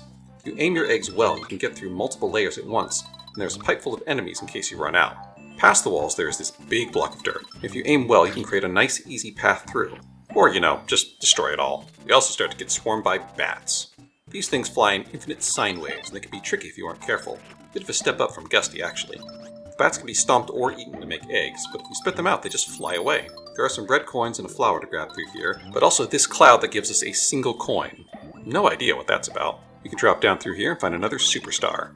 Baby Mario lets us run right through all these enemies with ease. Not much to it, just a fun little moment of invincibility. Down at the bottom of this path is an especially large block of dirt. This one challenges you to understand how eggs interact with the dirt, because you will need to aim carefully to create a path up to the higher level. There is a flower up here, but I also had to do some searching because I completely forgot where the other secret was. I'm not sure how I feel about this one. There isn't anything pointing at the secret. You just have to dig your way through the dirt and hope you find this hidden cloud. I like the general idea, but it would be better if there was some kind of clue or even a better hint that something was hidden here. Once I finally find the cloud, we get the switch and that lets us into this secret pipe. This switch actually activates some red herring arrows that lead nowhere, but the correct one is this over here on the left. This little hidden room features a bridge over an underground lake, and lurking in that lake is this guy. We've seen a lava version of him already. This is the standard version. I'm saving his name until later because it will become more relevant. For now, We have to use eggs to keep him out of our way and grab the red coins. Really, he doesn't move that quickly, but he is quite big, and he definitely scared me as a kid. Back outside, we can continue right and find a regular watermelon and some more dirt. The watermelon lets us spit out seeds, and that gives us a chance to explore how the seeds interact with dirt. I like the machine gun-like effect of these seeds. It can be very useful when dealing with a group of enemies. Further to the right, we find another mole tank transformation, but all we get from it is a key that gets us the same balloon-throwing minigame from before, so we'll just skip ahead. The final portion of this level is another chance to use the Chomp Rock. These sections are never very difficult, but it's always fun to steamroll over a bunch of enemies. Just be careful not to get ahead of the rock. The physics are a little goofy. After a little victory lap, we're at the end of the level, but we actually need to rewind to show one more secret. Back at that superstar from before, if we don't grab it, and instead wait for it to bounce all the way down this slope, and pick it up here, we can unlock a secret route of these special blocks. There are extra superstars here to keep the action going all the way through the Chomp Rock zone, and right before the goal ring there is this block with infinite coins. It's a strange secret, there's nothing else quite like it in the game. Also, coins are not super useful in this game. 100 gets you an extra life like any other Mario game. The game throws a lot of lives at you, and it saves after every level. I usually end up with dozens of them. Up next we face 4-4, Bigger Boo's Fort, and that means it's time for a ghost house. Kinda. If you've played a Mario game before, you probably have a good idea of how boos work already. Even though we haven't seen them in this game yet, just hearing the level name inspires curiosity about how this boss is going to work. Once we've dropped into the level, the first thing we see is lava! Spooky! Ooh! But we also quickly see our first boo. You know the drill. They're shy, so they will hide their face until you look away, and then they chase you. They do look much more detailed and expressive, though. I love the fangs on the big one. The best part about boos in this game, however, is that Yoshi can kill them. All you have to do is hit them on the rebound when they aren't hiding their face. Handy! Mario got the ability to kill boos in Mario 64, but Yoshi beat him to the punch. After the introductory hallway, we are let loose into the puzzle section of this castle. First up is this optional door that hints at how to kill boos. There's nothing in here but walls and some eggs, and of course the boos. If you throw those eggs around, you'll probably kill one of the ghosts. Or exorcise them? Whatever. This rewards us with a flower. Our only option from here is this cloud with a suspicious arrow. Knocking it down will get us a stairway that blocks off this hallway. Our goal is to get here, but we're going to have to do it the long way. This upper corridor has some gusties and these weird ceiling ghosts, but our focus is on this switch. Activating it gets us a key that we can take back this way, and look! Ghost Shy Guys! Now we can put them on our list. Aren't they cute? Look at how they roll. They may be ghosts, but we can still turn them into eggs. Past them, we get back to the start of the room, and we can climb up and all the way around to this door. This room is full of boos and platforms. You have to be careful if you want to find the red coins. The pipe up top takes us back to the previous room, and the way this game works, that means the room has been reset. The game now checks if you have been paying attention. To move forward, you have to not activate the stairway, and instead ride this platform up and around. Miss this up, and you have to go all the way around again. As we finish up this little navigation puzzle, take a moment to notice the aesthetics of this castle. It's all wood, just like the Mario World ghost houses. The wallpaper is dull and brown, and the background is a moody blue with lots of cobwebs. Much different from the stone castles from World 1. And these guys? I don't have much to say about them. Take it slow and they can't do much to you. This next area has a kind of faux 3D effect. There are a handful of rooms like this in the game, and I'm not really sure what to make of them. They harken back to Bowser's castle from Mario 1 with grey stone and fire bars, but the perspective of the platforms make me feel a little awkward. This particular section features a lake of lava, which again is very spooky.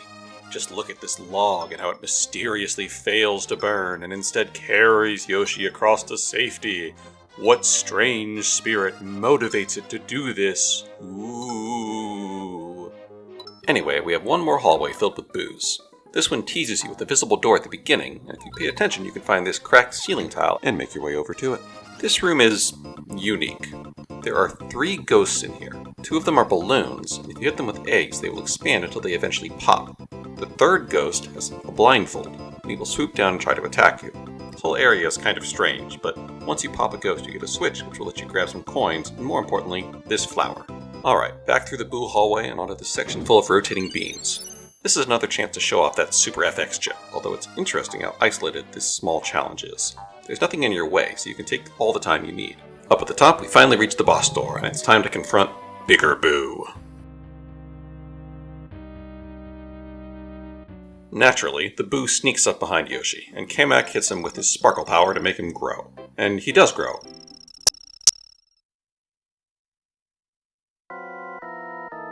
A little. This boss is potentially tricky if players have not worked out how to hurt boos. The level definitely gives you hints, but at no point does the game explicitly tell you how to do it. I suppose the endless bats are a clue. They have to be giving you eggs for something. But they are also an annoyance. You might have noticed by now that each time you hit this guy, he gets bigger. And he does get quite big by the end. You have to be careful not to get trapped in a corner. That's really the biggest danger here. After enough eggs, he'll get too big and... that's it for him. Overall, this level wasn't quite as spooky as previous ghost houses. A lot of it comes down to Yoshi's extra ability. Once you learn you can hurt ghosts, they don't seem so scary. I guess Mario really should have taken Yoshi inside all those ghost houses. I am glad they included a puzzle element in this level, but overall I don't think it quite matches the creepy feeling the Mario World ghost houses capture. It's just missing that extra level of mystery. Oh well. Tangerine Yoshi did his job, so we're on to 2-5. Watch out for Lakitu! Lakitu is, of course, another classic Mario enemy. He first appeared back in Super Mario Bros., and he hasn't quite taken up camera duties just yet, so he's here to cause trouble for Yoshi. I appreciate that Yoshi's Island spaces out the introduction of classic enemies so well. It gives them each a chance to shine. This particular level is designed with Lakitu's abilities in mind, so let's take a look at what that means. The level kicks off back in the flower fields, and the first thing we see is a post we can pound for a red coin. I've already complained about this, but I believe this one was put here to remind players to keep an eye out for them. We'll see more of these later in the level, and putting one here primes the players to watch out for them. We also see this seesaw, and it's placed in a nice, safe environment where we don't have to worry about falling off. That will change quickly because the level throws these dirt platforms at us. These things are really flimsy and thin, and a ground pound will leave us plummeting to our death, so we have to be careful. There is also an egg flower. We've seen these a few times already, but I haven't highlighted them just yet. These things will spit out eggs until Yoshi has 6. You can also ground pound to make them spit out multiple eggs at once, but I wouldn't recommend that here. This is one more way for the game to give you eggs, but it requires a little more skill since you actually have to catch them. From here on, the level gets more precarious with the seesaw over a pit, and that's when Lakitu swoops in to attack. Now, if you've only played more recent Mario games, you might not understand what a menace old-school Lakitu was.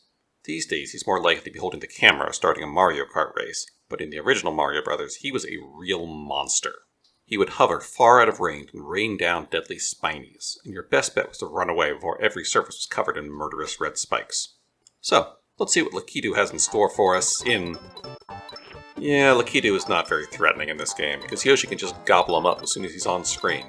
Worse, Yoshi can also eat the spinies, which really neuters any threat from Lakitu. They don't even move that quickly. That's really a shame, because the combination of Lakitu and the dirt makes for an interesting challenge here. The type of shinies they throw in this game destroy dirt, so if you let him linger, you can quickly run out of ground. But, nom nom nom, problem solved. It really speaks to a problem in game design where you try to give your players an interesting, powerful character to control, but then you need to raise the level of challenge you throw at them or the game will be too easy. Lakitu is adapted from his previous appearances to fit into this game, but he still just can't compete with Yoshi. I get the sense that this happened with the Flutter Jump in this game as well. They had to make the platforming harder because they had given players such a powerful skill. It's like if Mario had his cape or Tanuki tail for the entire game. Actually, come to think of it, Nintendo has even experimented with that concept more recently with the Super Leaf. Very overpowered ability designed as an accessibility tool so newer or less skilled players can experience the game when it gets hard. This video may be long and a little indulgent at times, but that topic is still a bit outside the scope. So let's speed through the next few sections until we can get to this box that is tricky to break because of the dirt. If you just try to ground pound the box, you'll plummet to your doom, so you need to use a shell to strategically remove dirt so you can push the box over onto solid ground. It's a nice little puzzle to test your understanding of the dirt mechanic, and rewards you with a key to this door. But first, there's this guy playing with the spiky ball. Look how happy he is! Until you take his ball away. Oh, poor guy. Right, the door. Through here is a new transformation, the train. And this one's weird. That's saying something considering everything else in this game. Train Yoshi can shrink down and drive on these tracks drawn on the wall. As a kid who loved trains, I really like this one. It's such a creative idea. If you were paying attention, we have been seeing these scribbles on the wall throughout this level, and if you don't find that key, you wouldn't find out their significance. There are also Shy Guys drawn on the walls that will chase Train Yoshi around. It's adorable. Let's add the Doodle Guys to our Shy Guy list. Above the checkpoint is a suspicious little bit of dirt hanging in the air, and throwing an egg at it will reveal a hidden sunflower. Climbing up this, there's a tricky secret. You have to leave this post sticking out of the ground, or you won't be able to reach the hidden pipe after you hit this switch. The game doesn't give you any clues about this, and if you mess it up, you'll just have to retry it later. With my tendency to compulsively look for red coins, this has definitely tricked me before. I don't love that, but at least the only thing hidden in here is a bunch of coins. Alright, so far this level has been fairly tame, but from here on things are going to get hectic quickly, especially if you want those 100 points. Lakitu is back, and this time there are also red coin Shy Guys. These ones don't stick around, so if you aren't quick, they will escape with their red coin, and you're just out of luck. That really pushes you to go quickly here, and if you aren't careful, it's easy to get hit. Watch out for the flowers that shoot bubbles, break through this dirt, throw an egg at the spiky guy to get him out of the way, and keep an eye out for Lakitu when he swoops in. And yes, there's a red coin at this post. Obviously. Almost at the end now, just keep an eye out for the last flower and the remaining red coins. Then, just as the end in sight, there is this bush. It doesn't look especially threatening, but if you walk into it, bam! A bandit grabs Baby Mario and runs off. Worse, this late in the level, you really don't have a way to recover your stars. This is a pretty dirty trick, but fitting of a bandit. I do like that Mario is replaced by a shy guy in this case. The little guy just wanted a ride too. I appreciate how hectic this final section is. It does feel like an escalation of threat. And it's a good example of how the game tries to tempt players into making mistakes with collectibles. I do need to point out one other secret in this level that I only remembered while I was editing. Hidden in this cloud is a switch that unlocks a secret pipe, and down here is a hidden Baby Mario section. This one's pretty fun, as you're running all over the walls and ceilings of this cave more than any other Baby Mario section. I could easily see this expanded into a much more difficult version of this that had lots of tricky jumps. It feels like the kind of thing that might inspire another developer. You can just imagine running up all kinds of walls, dodging all sorts of things, making it through just in the nick of time. Of course, that kind of thing would never work if your main character had arms, so Mario could never. Moving right along, it's time for 2-6, the Cave of the Mystery Maze. This is the first in a handful of levels with a similar theme, a mysterious cave with a tricky exit. But before we get to that, look at these dragonflies. It's such a nice touch. The level proper starts off with this deep well filled with dirt. Ground pounding into it will reveal there's a limit to how much dirt Yoshi can handle at once, which is good to know. There are some branching paths to explore as you descend with some collectibles to find. I like this one that uses these egg redirection arrows to clear the dirt and leads you up and around for your prize. The path forward is right here, but you can continue downward for some more collectibles and a key. Okay, we're into the cave properly now. I like the hazy effect in this cave, it manages to make it feel properly mysterious. The first time through, you will likely head to the right, past this spike bar, and end up in the top of this room. This gives you a chance to see the exit door, giving you a destination. Now you just have to figure out how to get there. The most obvious path leads back to the left past these walking cannon things. If you avoid the cannonballs, you can take them out, or simply dodge them and move on. What a weird enemy, even for this game.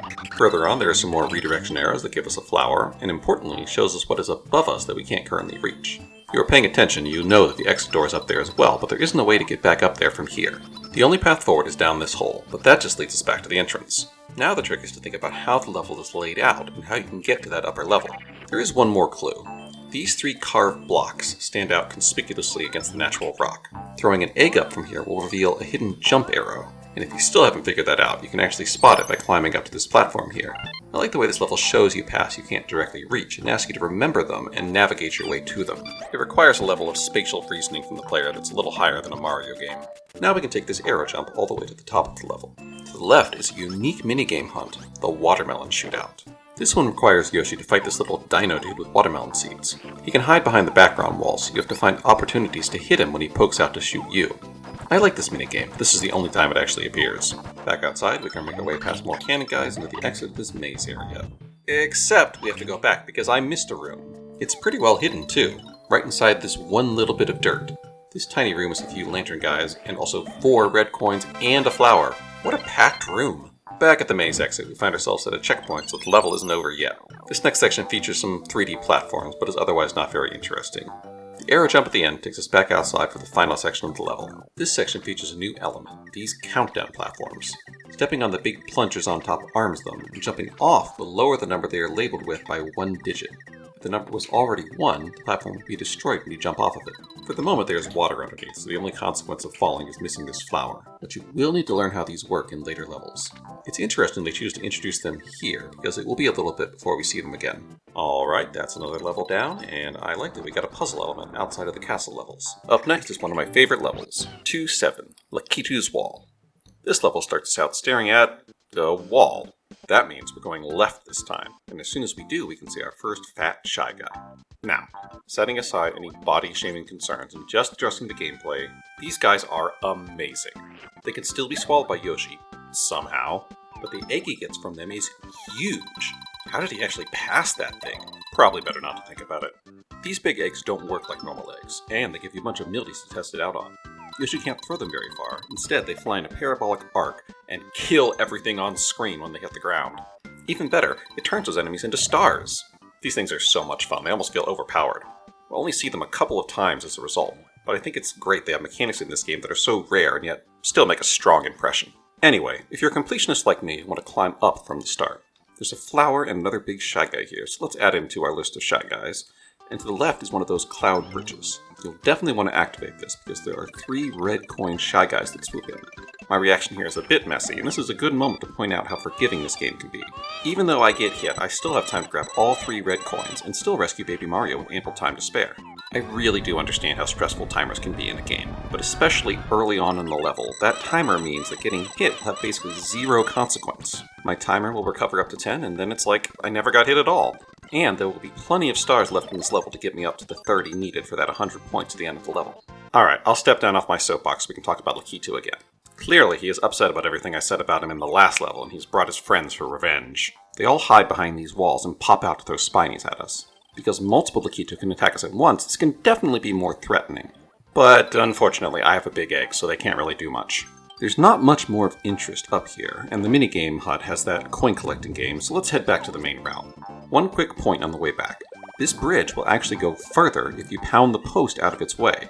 This isn't important here, but much later in the game there is a puzzle that uses this mechanic. Also, I really like the background of this level. This beautiful dusky sky, the pinks and purples of a sun sinking below the horizon, and stars just beginning to appear. It's quite lovely. Back on the critical path, we have some more Lakitu in the walls and some dirt to navigate, but nothing too remarkable. We do see this flashing Shy Guy who looks like he just ate an invincibility star, but nope, Yoshi can eat him just fine. We also get our first appearance of the Bullet Bill in this game, and there are some notable differences from their previous appearance. Compared to the standard black bullets launched from black launchers, these come in green. Why? I have no idea. Maybe it's to differentiate them. Perhaps it's to better fit them into the cheerful tone of this game. These are also not the standard size bullet bills or the bonsai bills introduced back in Mario World. They're somewhere in between. A sort of large bill compared to an extra large bill. The launchers, however, are about the same size as the standard one, which allows for a clever design trick. They have to bulge up like a cartoon gun to allow the bullet to launch, and that telegraphs the time that they will shoot out. It's a great way to convey when the bullet will launch in an intuitive way. As for the bullets themselves, like always, they fly straight forever, never stopping. Yoshi can jump on them just like Mario, but he can also eat them. That tongue really neuters a lot of traditional Mario enemies. This section is set up to force you to learn how the bullet bills work. You need to pound in the stakes without getting hit, but the checkpoint is right there, so you can get your stars back if you do get hit. This is also another hint at red coins hidden in posts. You don't need to pound these all the way in, but if you're like me, you'll be tempted to, and so you will find this coin. There's a lot going on this one little screen, isn't there? Past the checkpoint is a door to an optional section featuring the big Shy Guys. This part teaches you that they aren't very dangerous, as you can just bounce over them to proceed. You also get to try the big eggs against the marching Milde, and more importantly, you can use them to take out the tap-taps. I saved them for this lone guy, though. He's just in the way of this flower and a bit of a pain to remove any other way. Next up, we're back to the main section and down a pipe for an interlude featuring those falling blocks. Nothing too crazy, but you do have to go quick to get these red coins. The next pipe leads back to the main area and more posts. These things really might be my least favorite part of the entire game. They're just kind of tedious. You have to pound them in over and over. I wish you could start from higher up and pound them all the way in at once. You also have to be careful not to get hit by these falling petals while you're searching for those red coins. Not that there actually is one hidden right there. Next we have a whole line of posts, but only one more coin, and then... oh, good lord, look at this thing. It's so big, and now they're just messing with me. We'll come back to that, because up in the clouds we have another invincible Shy Guy, so let's talk about them some more. If you spit them out, they turn back to normal, and if Yoshi tries to jump on them, he will take a hit, so I guess they are kind of invincible, and Yoshi must have an iron stomach. Let's get this guy on our list of Shy Guys. If we hop along the top of the screen to the left, we can find this hidden area with the secret pipe. Down here we have 4 paths to choose from, and no indication as to which we should pick. For the record, it's the second from the left, but at least if you have eggs, you can still grab the items. Back in the main section, we need to talk about this big structure and how much I hate it. There's a tulip up there and some red coins inside, but you have to be thorough and pound these poles all the way in if you actually want that 100 points. The coin is hidden at the very bottom of the left pole, but of course, I can never remember which one it is, and I check the correct one last. Typical. See, this just doesn't seem like a good use of this mechanic to me. It's not fun to pound these in little by little, it just doesn't add anything by making them so long. I prefer the secrets that have something hinting at them, and aren't just blind luck that you stumble upon by checking every nook and cranny. In other parts of the game, it does such a good job of showing us what we need to get, and then tasking us to figure out how to get there, that it really stands out when the secret is just hidden with have no clues. I just don't agree with this design choice. On the other hand, if you aren't trying to go for 100%, you'd never even notice this problem, so maybe it's just my problem. Oh well. Up next is the real gauntlet. Lakitu everywhere looking to take Yoshi down. You have to keep moving and grab the coins, or save a big egg for the occasion and take them all down at once. Also, this cloud just kills them? That's the only instance of that happening in the entire game. I think they felt like this part might be a little tricky because they throw solutions at you and give you plenty of stars to work with. Past this area, we only have one more section to go, but weirdly, all the collectibles come before this, so it's just a victory lap. I mean that kind of literally because we get our new Yoshi transformation, the car. Car Yoshi can extend his wheels to drive over enemies, and that's it. That's all he does. It's really a bit underwhelming. You can tell they couldn't think of much to do with it. This is actually the only time we even see this transformation. And there's a secret path that leads to the helicopter transformation. Even in its one moment to shine, Car Yoshi is overshadowed by Helicopter Yoshi. Oh well, they can't all be winners, I guess.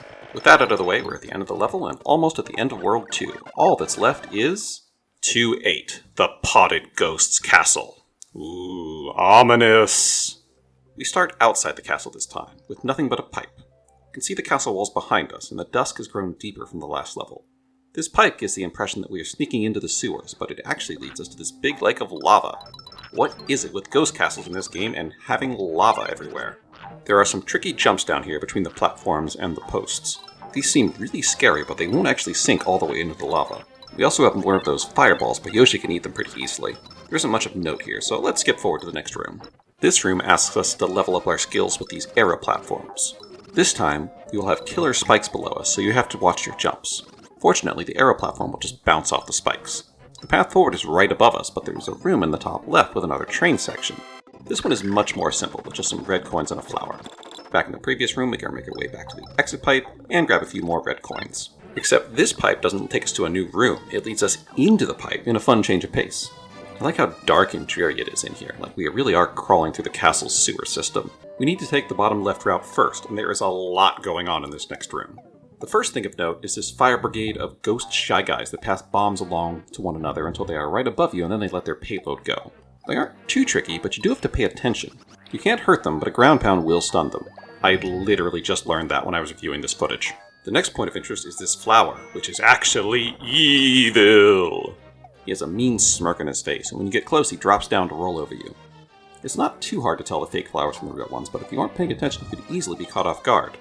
There's also this gelatin stuff? I don't know what it is, but Yoshi can get his head stuck in there and he will wiggle his legs like crazy to get out. Make your way past the fake flowers, the bottomless pits, and the dirt floors that can get blown up by the Shy Guy Brigade, and you will reach this potted plant. The game has already taught us that these tend to contain keys, which means we have to push it all the way across this platform to this ledge while avoiding the bombardier crew above us. This section is foreshadowing, especially if you remember the name of this level. Just keep it in mind, and I'll circle back to this room when it becomes relevant. For now, we can grab the key and head back to the pipe. Back inside the pipe, make sure to check down here for this one red coin hiding among its golden brethren, and we can move forward. The next section introduces us to these heavy spike balls hanging from chains. The game doesn't actually tell us what to do here, but they did put a question mark on the crank, and with all the question mark clouds we have seen, that should be enough of a hint for us to throw an egg at it. It turns a little with each egg, so it takes a couple to give us enough space to get under. It also doesn't stay up forever, so don't take your time. Past that obstacle is another pipe, and inside that is a locked door. Good thing we got that key first. It's a bit of a walk back to that room otherwise. Thinking back to the beginning of this pipe section, they actually dropped us into it, which means it limits the amount of rooms that players can even check if they don't know where the key is. Clever. Through the door we go, and we're still in the pipe system. There's a checkpoint up to the left, a door down to the right with some of Burt's cousins guarding a flower, and our path forward to the top right. So far, this level has been built around these little hub areas with branching paths to explore. I like that it has this element of non-linearity to it.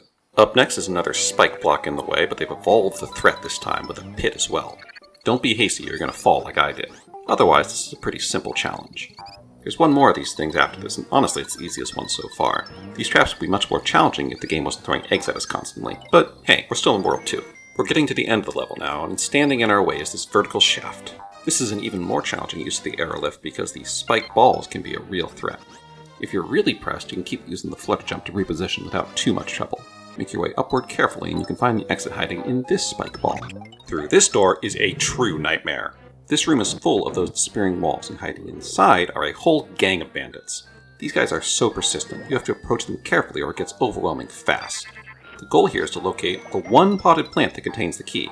Fortunately, I remember which one it is after years of playing this game. Otherwise, you have to scramble all over the room to find the right one while getting chased down by these jerks.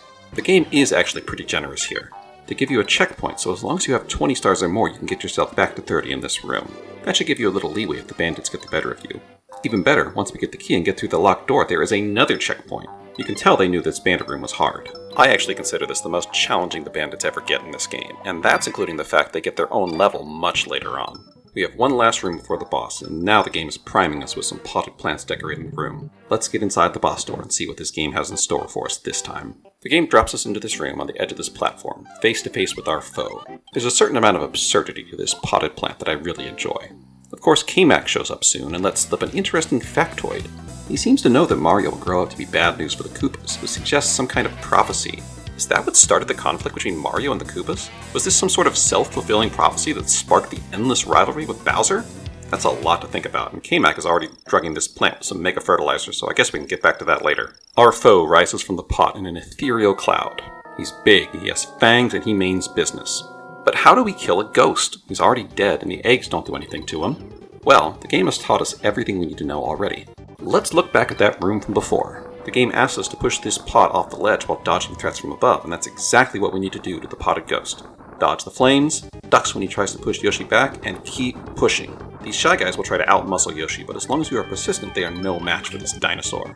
I distinctly remember struggling with this boss as a kid, but he's really more bark than bite. The real trick is learning you can duck under this push attack he does. I really like this confused look he gets once the Shy Guys are eliminated, as he tries to figure out what to do. He's rooted to that pot after all, not a lot of options. We can push him right off the edge to his... death? Undeath? It doesn't really matter. We've won! Such a creative boss battle, and so well telegraphed throughout the level. That's another world down and another key. What are these keys even unlocking? It's really not clear. With another world perfected, we've unlocked the second bonus level, but again, I'm saving those for later. We also get another interlude on the 3D map as Yoshi takes out the next castle and plants his flag.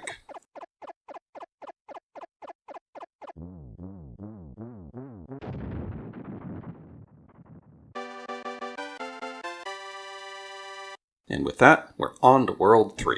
This is the first world with some proper character to it, so let's jump right into 3-1. Welcome to Monkey World.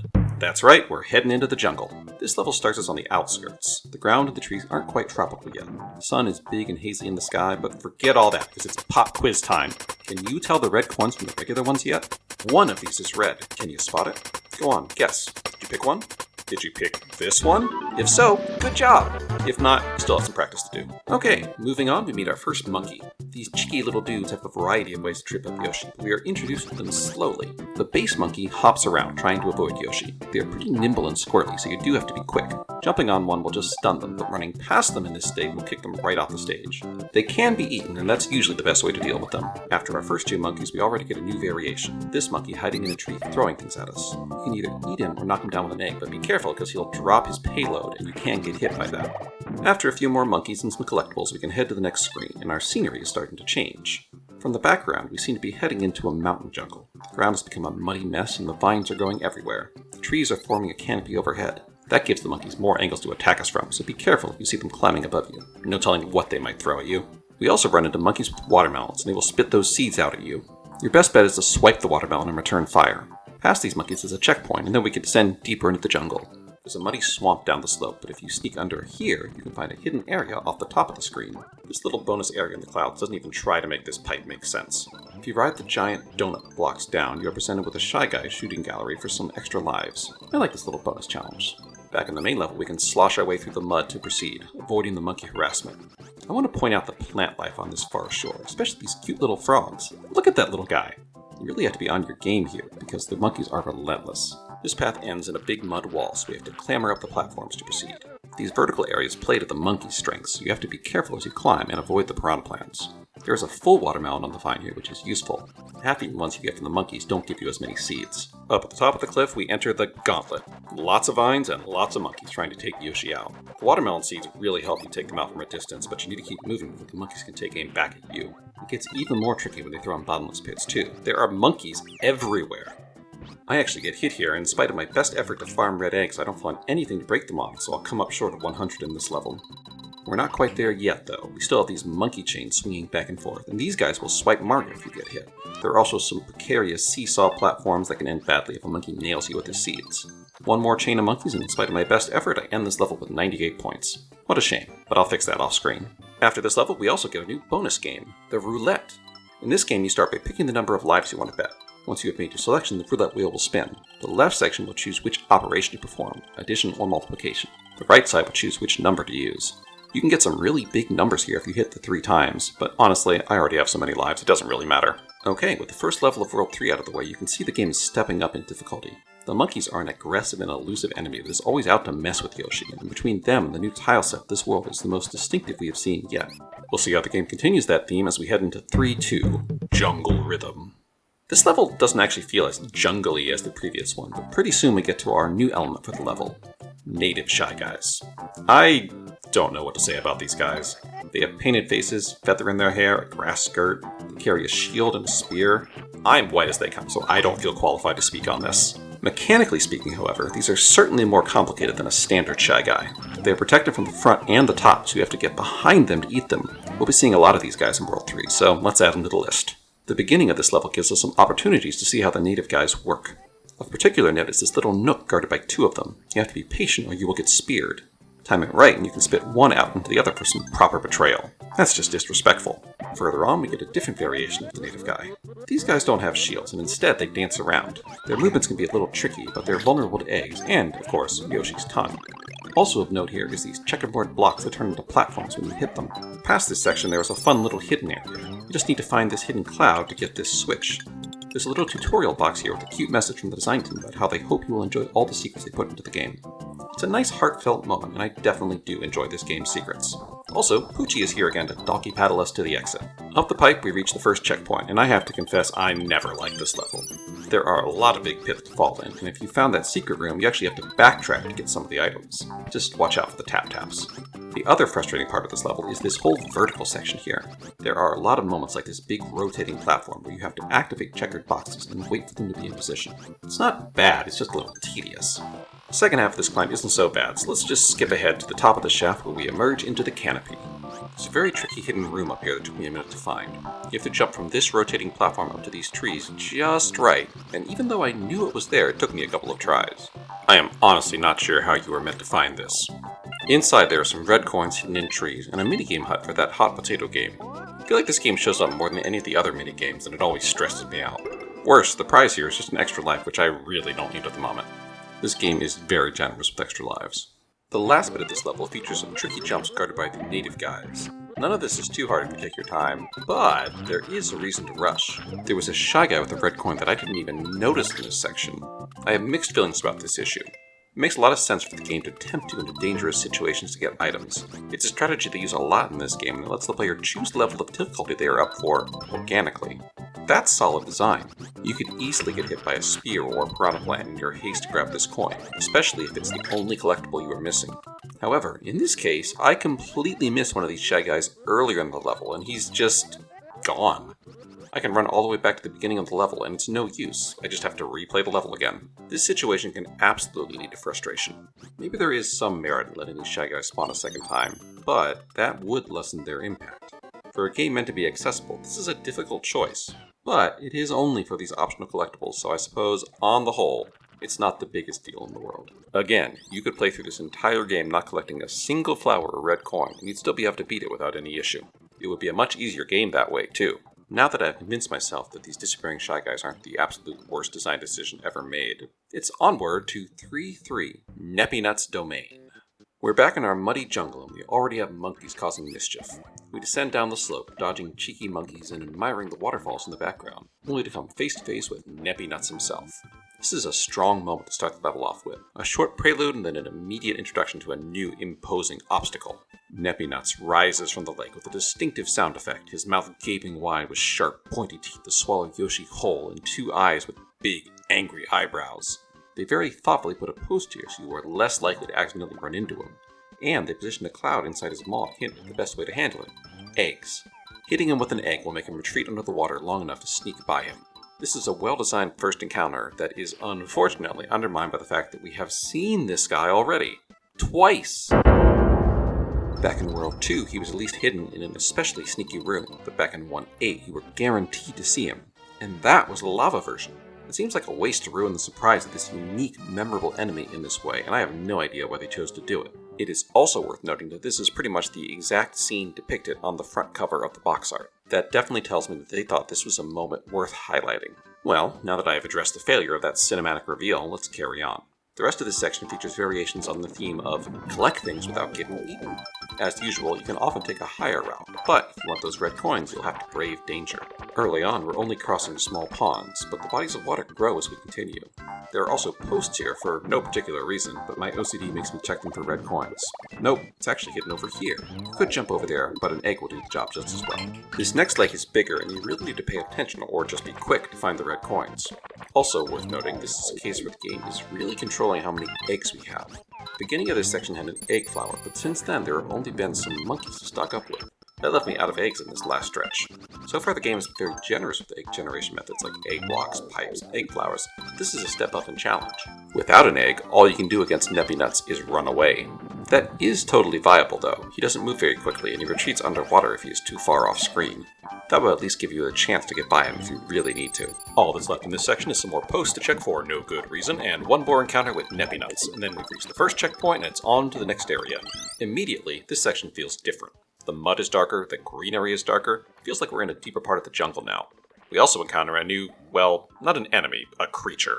These quail things. There's a mama quail and 2 children. If Yoshi jumps on them, he can kidnap them. These little guys will follow Yoshi around like an egg, and he can throw them like an egg too. They behave differently though. They've imprinted on Yoshi so hard that they boomerang back to them after they have been thrown. Effectively, they are infinite use, although they have a much shorter range. They do have a bad habit of getting caught on objects, and when that happens, they run away. Still, it's a pretty good trade-off, and all we had to do is kidnap a child. This is a kid's game, right? The game gives us a few monkeys to test these little guys against before throwing this monstrosity at us. Look at this guy. Why is he so tall? Why is he so skinny? Why is he full of watermelon seeds? If you jump on him, it flattens him out and he spits them out. And you can just do that forever. It reminds me of Tall Mario, and the less I think about that, the better. Let's just put him in the corner here, and then we can turn him into an egg and never think about this again. Past that nightmare is a cloud with a bridge inside of it, and this is another case of a bridge we don't want to build, as it blocks us off from a helicopter transformation. This is intentional though, as the game is guiding us to some collectibles at the right. There's an arrow pointing us back the way we came, and crucially, a door to reset this room. Go Andrew Jackson on these native guys to steal their natural resources so we can head back outside to transform. If you weren't paying attention, there was a path of coins we passed earlier, and you can follow it past this horrible skinny shy guy into this narrow hole to continue. Inside this room is our final transformation, the submarine. Yoshi can't dive underwater in this game, and that's where the submarine comes in. Submarine Yoshi can move in any direction underwater and comes equipped with homing torpedoes. You can only shoot one at a time, and they move in this weird wiggly pattern, so it's tricky to deal with all the fish in our way. You also want to avoid hitting these pufferfish guys because they puff up if you hit them. Other than that, this section is pretty straightforward. Keep moving, dodge the fish, grab the bubbles to extend your time, watch out for the Shy Guy Brigade. Mostly your threat is running out of time, but if you manage to get hit near the bottom of the screen, Yoshi will tumble out of control right off the bottom and lose a life. It's best to take your time in these cases. With the lake depths navigated, we can head back outside and meet this frog.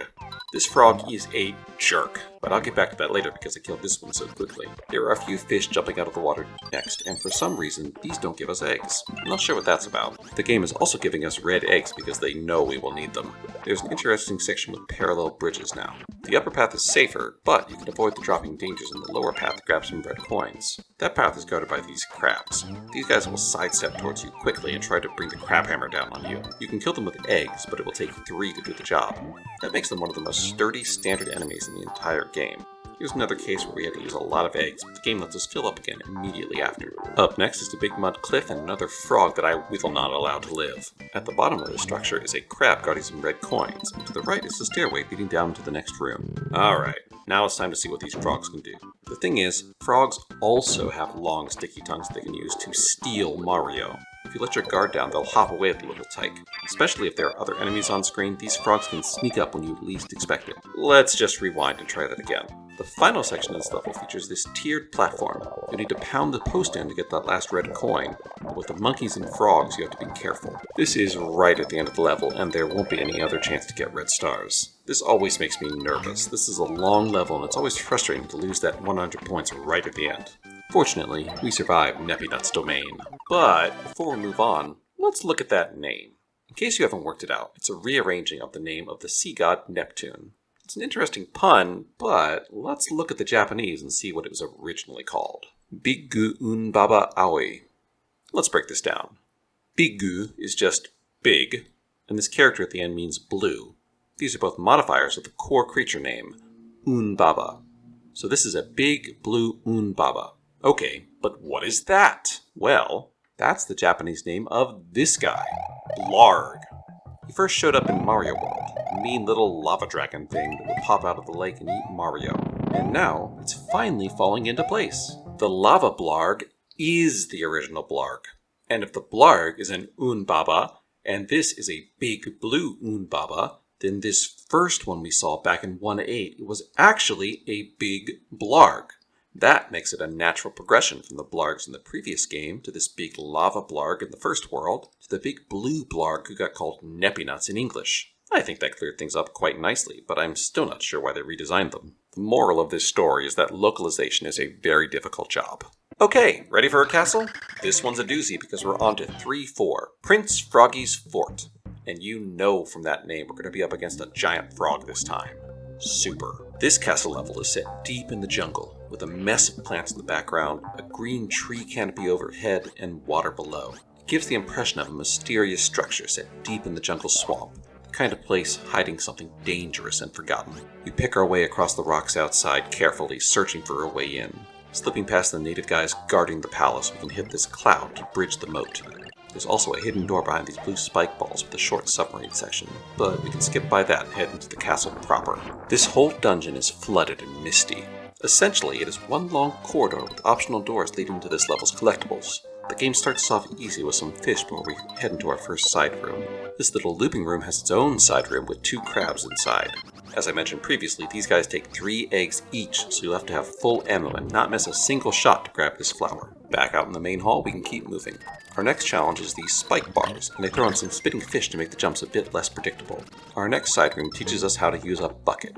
The question mark clues players into throwing an egg at it, and that will knock it down so Yoshi can use it as a boat. Back out in the main hall again, the next section features this rotating platform you have to ride across. You have to keep jumping to keep it moving, and the Shy Guy Brigade will try to catch you off guard. There are also these clouds the game must really want you to get, because they even give you the eggs. Once we make landfall on solid ground, we've reached the first checkpoint. Through the next door, we get into a dark area with narrow corridors guarded by crabs. You can kill them if you have the eggs, but just as easily you can jump by them. This room has a good, creepy feel to it, almost claustrophobic. I find it to be especially memorable. Next up, we have a room full of insta-kill spikes. There are clouds to bridge the gaps, but the game throws slimes at you for the first time since Salvo back in World 1, and makes you stand on these narrow ledges to shoot the clouds. Also, you have to grab this flower before you build the bridge, or you're missing out on that perfect score. Following that, we have these rotating platforms above the spikes, which is an escalation from the water we dealt with earlier. The slimes are here too, so you really have to pay attention. And just like that, we're already at the final checkpoint. This dungeon is relatively short, but succeeds on vibes. Our last obstacle is frogs, of course. These guys are just waiting to ambush you and ruin your perfect score, so you have to be quick with them. Deal with them and get past the last evil flower and we can tackle the boss. The boss door drops us into a small room with Prince Froggy watching us from a pool of water. He jumps out to confront us and Kamak comes flying in to support. He threatens us as usual and flies off to sprinkle his magic dust just like he always has. Oh no! Wait, hold on. What's happening? Instead of making Froggy big, Kamak shrinks Yoshi and he is promptly eaten. The game then cuts inside Prince Froggy and we see Yoshi fall into his stomach? The anatomy here is a little unusual, especially the uvula. The walls of Froggy's stomach are weird and squishy, and stomach acid will begin to fall as he tries to digest Yoshi. Fortunately, Froggy is still hungry because he begins swallowing Shy Guys. These can be turned into large eggs. Well, small eggs? It's all relative. In any case, the goal here is to hit that uvula. This fight is strange for more than the obvious reason, because the damage you do depends on more factors than you realize. Throwing an egg straight up will do damage, but bouncing it off the walls of Froggy's stomach to hit the uvula at an angle does more damage. I find it fascinating that someone took the time to program in a skill shot like that. This fight isn't hard to win. There's nowhere for Baby Mario to escape in this tiny room. Getting through without getting hit, though, is definitely tricky, as the acid falls faster the more damage you do. When Froggy has had enough, Yoshi can make his escape. out the other end. Yeah, that's the look of a Yoshi who has seen things he can never speak of again. But hey, the level's done! This is an especially memorable castle due to that bonkers boss. It definitely stands out. Now that we have braved the inside of a frog, we can move on to 3-5.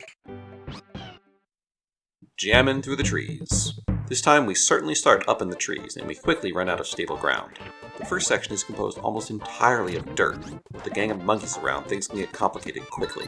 The first real challenge in this section is these vertical dirt walls you have to get through, while there are also monkeys attacking from above and the side at the same time. Also, it is worth noting that these cheeky monkeys can steal Baby Mario and run off with them, so show no mercy. They make sure to give you plenty of egg blocks so you can drill through the dirt, but if you don't watch your aim, you could be digging your own pits. Crucially, they do place enough solid blocks in here that you could reach the end even with all the dirt gone. It's a simple way to prevent a soft lock here. Just when this section starts to feel too easy, we get the return of Gusty to make sure you're paying attention. This is an area where moving quickly is helpful, but they put plenty of obstacles in the way to make that hard too. On to the next screen, and we're out of solid ground already. Now we are dealing with rotating platforms, and of course the monkeys are on hand to try and knock Yoshi into the pit.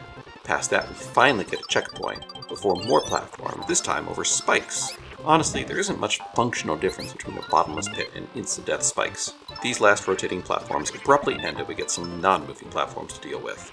The game soon gives us a mini-puzzle. We see this flower before we get the chance to grab it, and it's guarded by this hole designed to be so narrow that getting an egg through it is hard. So what they want you to do is rob this monkey. With the watermelon safe in Yoshi's mouth, we can pound this post down to just the right level to grab the flower with the watermelon seed. Of course, I couldn't resist checking that post for red coins. We soon get to another flower that tests our egg ricochet skills. This ability is going to become crucial later on in this world, so the game is trying to make sure we are aware of it. The next screen has us jumping across some treetops, but our progress is soon stymied by a new Piranha Plant type. These green ones spit projectiles at Yoshi, and they take a full 3 eggs to prune. In this instance, they give us a watermelon, and since Piranha Plants have no invincibility frames, you can take them out really quickly. That's good, because this whole section is quite precarious. I mean, look at this mess. There's also these trees hidden down at the bottom of the screen, and following them leads to a secret-ish room. This room hints at the existence of hidden clouds with this arrow, and it's very possible a player hasn't actually found any hidden clouds by now. Even if you have, you might not have realized what was happening, as they are usually inside something. This is a clear case where you can see the cloud appear. The rest of this room is just a long platform ride with coins and extra lives, so it's really just a bonus room. Back in the previous room, you have to be careful because the damn Piranha Plants respawn and make your life difficult, especially if you do something stupid like stand still. The last main area of this level starts back on the ground. There are a series of trees leading upwards. These jumps are precarious and guarded by monkeys with bombs. This sequence of jumps is the most narrow we have seen so far, especially these platforms guarded by Shy Guys. There's no safety net here either. If you fall, you fall. They also force you to deal with the monkeys if you want this flower, but if you are careful, they aren't that much trouble. Just past this whole mess is the level end ring, and this one definitely felt like another step up in difficulty with tricky enemy placement and difficult jumps. Up next is 3-6, the Cave of Hairy Hedgehog. A hedgehog, you say? Suspicious. We start the level with a now familiar sight, monkeys in trees. The path slopes down to the cave entrance, but there's a second entrance above it, and that's the one you want to take. It's marked by red coins and a flower to let you know it's the right path. Taking this entrance will drop you down here into this little area that contains a key.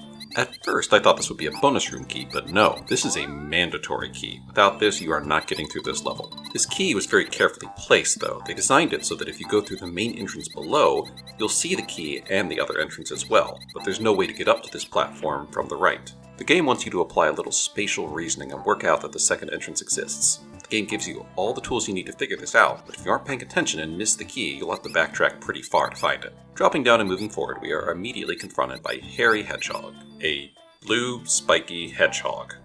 I think I see what they were going for here.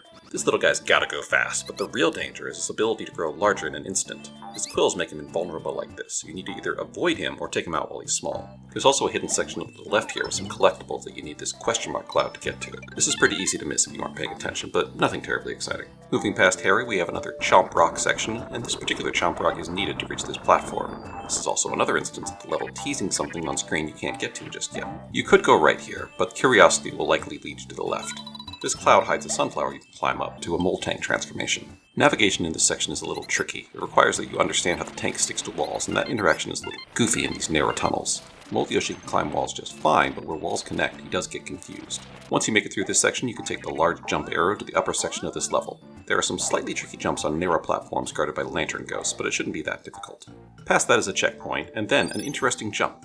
This one takes advantage of the unique properties of Yoshi's Flutter Jump, and it challenges you to time it just right to grab all the items. I appreciate the way the game is checking to see if you really understand the way the Flutter Jump works here, and not just using it as a way to make jumps easier. Past this is another coin trail, and if you follow it down, it'll lead you to this locked door. As mentioned earlier, if you didn't find the key already, you'd have to backtrack to hunt it down. But before we head through the door, we need to drop down first, because to the right is a pipe to explore.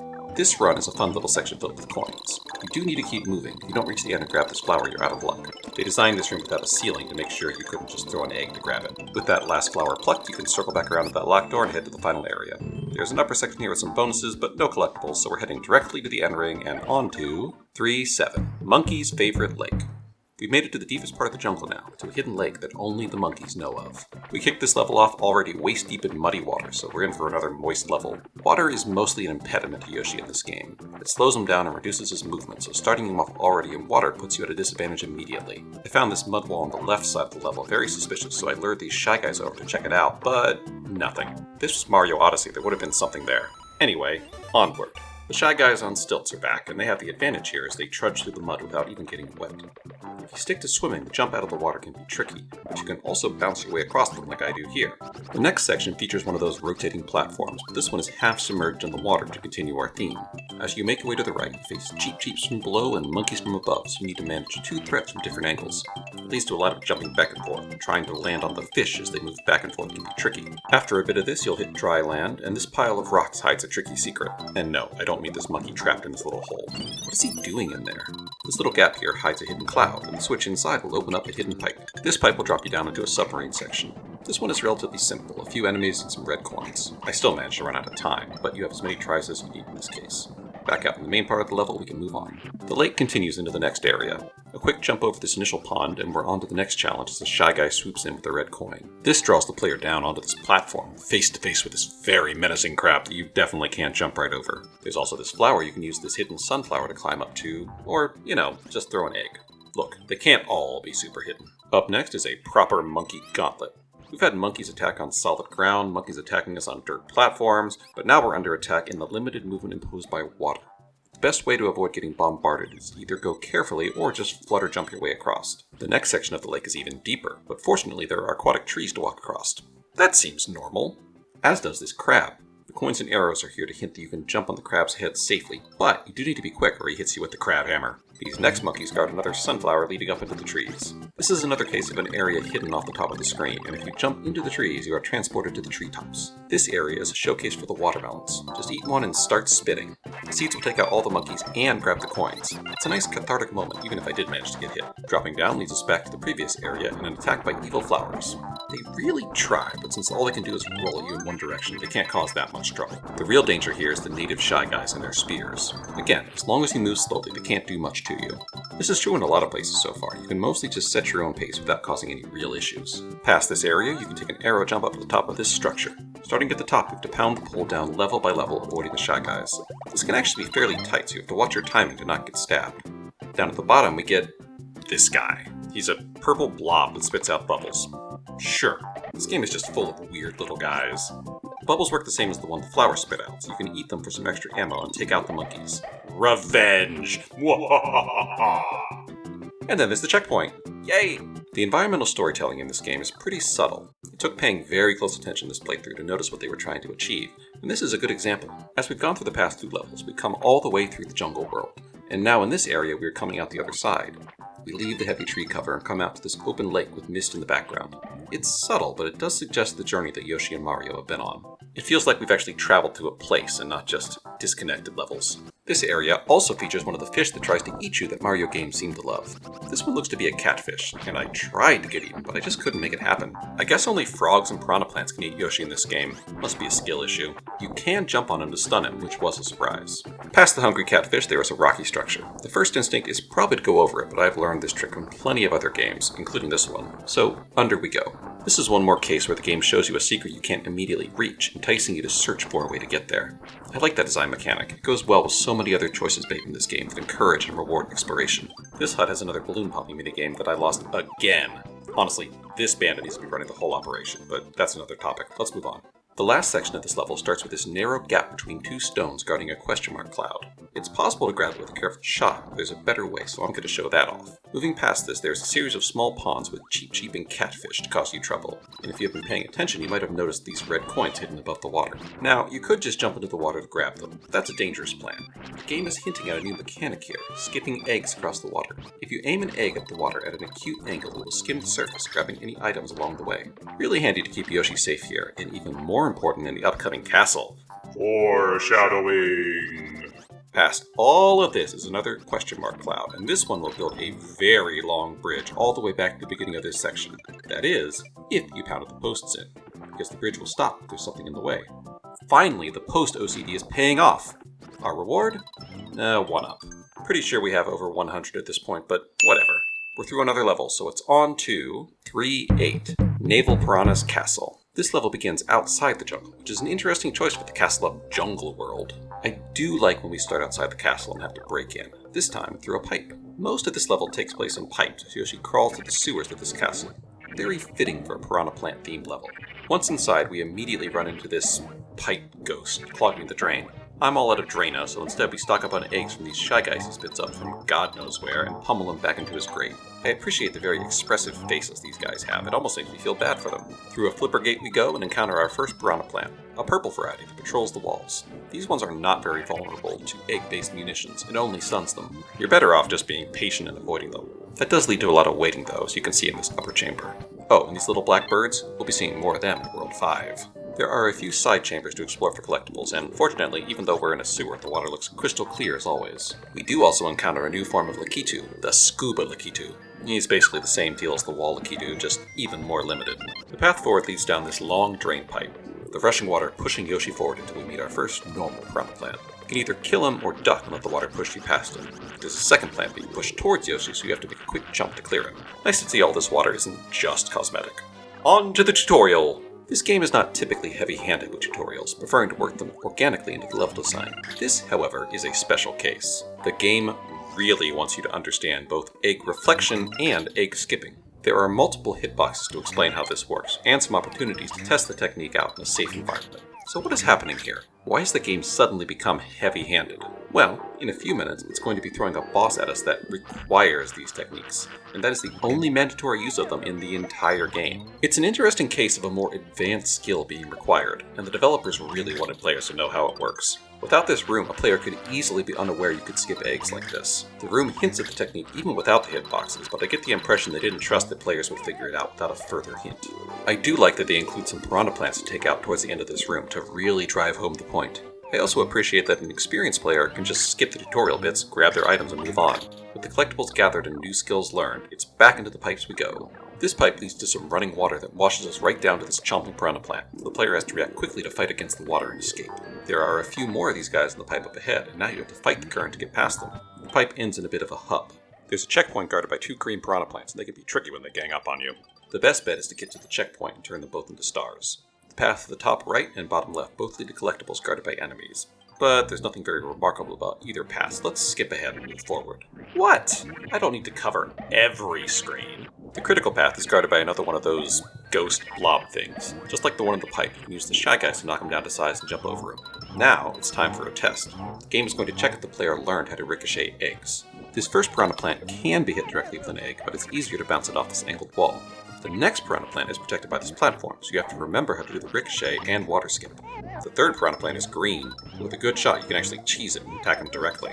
With these last few chambers, the game has now gone to extensive lengths to make sure the player knows how to handle this advanced technique, but it isn't quite mandatory yet. In fact, I seem to remember just dropping down to hit this plant directly and not learning this lesson at all as a kid. Honestly, I'm really not sure how they could have reinforced this any better. My best idea would be a button hidden by a little door that only opened when Yoshi was standing on a switch around a corner, so the player has no way to cheese it and would have to throw an egg. Maybe that would have been a little heavy-handed, but then again, maybe I wouldn't have gotten stuck on this boss as a kid. Okay, that's enough armchair game design for now. Let's take on this boss. Through the door we go, and Yoshi gets washed down into the flooded boss room, the ominous music building tension. The player has been armed by the level's design to have the skills needed to take on this overgrown weed. They should be ready to face this boss. Oh my! So, this is one of my favorite video game Easter eggs of all time. Since the boss is a Piranha Plant, he's just sitting there waiting for Yoshi. With good timing and aim, you can hit him before Kamak can do his thing, and the developers accounted for it. This is such a wonderful thing for the designers to include. They could have changed it if they really wanted to, but they kept it in, and that makes it special. But I suppose we should rewind and see what this boss actually looks like. Here we are, ready to face Naval Piranha, and boy, does he get big.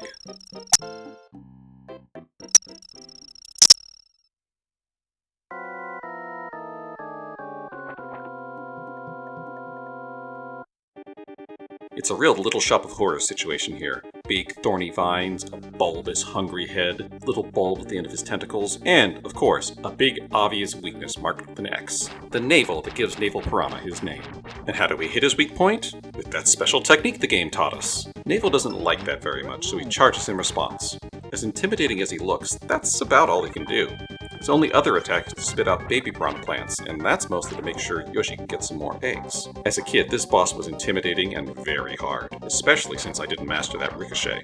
You can drop down and shoot the weak spot, but it's much harder. With 3 hits to the bandage, this big weed shrivels up and crumbles into dust, and another world is complete. I really like World 3. So far, it's the most thematically cohesive. The jungle, the monkeys, it's just so much more memorable than the first 2 worlds. We're halfway through the game now, and the developers have worked really hard to keep adding new and interesting elements. Pretty much every level so far has had at least something to help it stand out. The only question is how many more surprises the game has to throw at us still. We did get another perfect on this world, but as usual I'm saving that bonus level for later, so it's back out to the overworld map.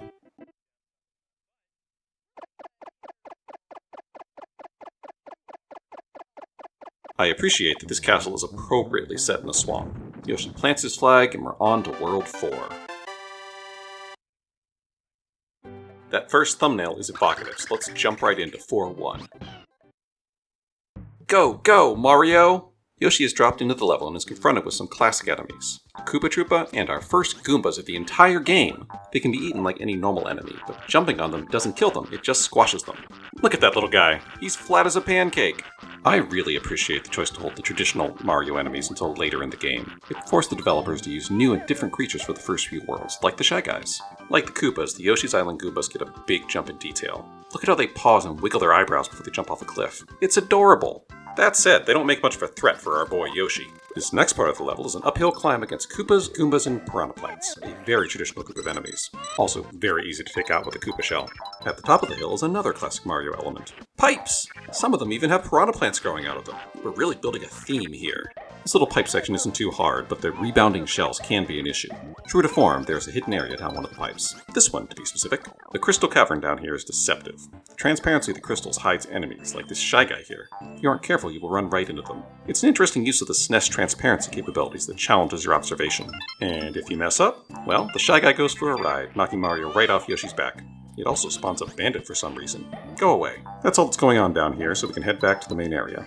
The next major section of this level is focused on bullet bill launchers and paratroopers. You have to navigate around them carefully, and the screen can get hectic quickly. The game does give you frozen watermelons, which work well since they can instantly freeze and eliminate any of these threats, including the bill launchers. On to the next screen we go, and there's a checkpoint and some precarious platforms. The first section is pretty simple, but that's just getting you ready for the real threat. The return of the fuzzies.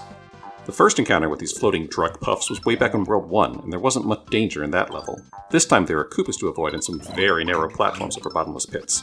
It's best not to go psychedelic here, so eggs can be handy to clear them out. This is a big escalation of the fuzzy menace, and here in the back half of the game they're starting to bring back earlier ideas in harder contexts. Speaking of earlier ideas, up next is the Baby Mario section the level's title has been teasing. They like to put these at the end of the level as a reward. This one is a little more complicated than the previous ones, but not especially difficult.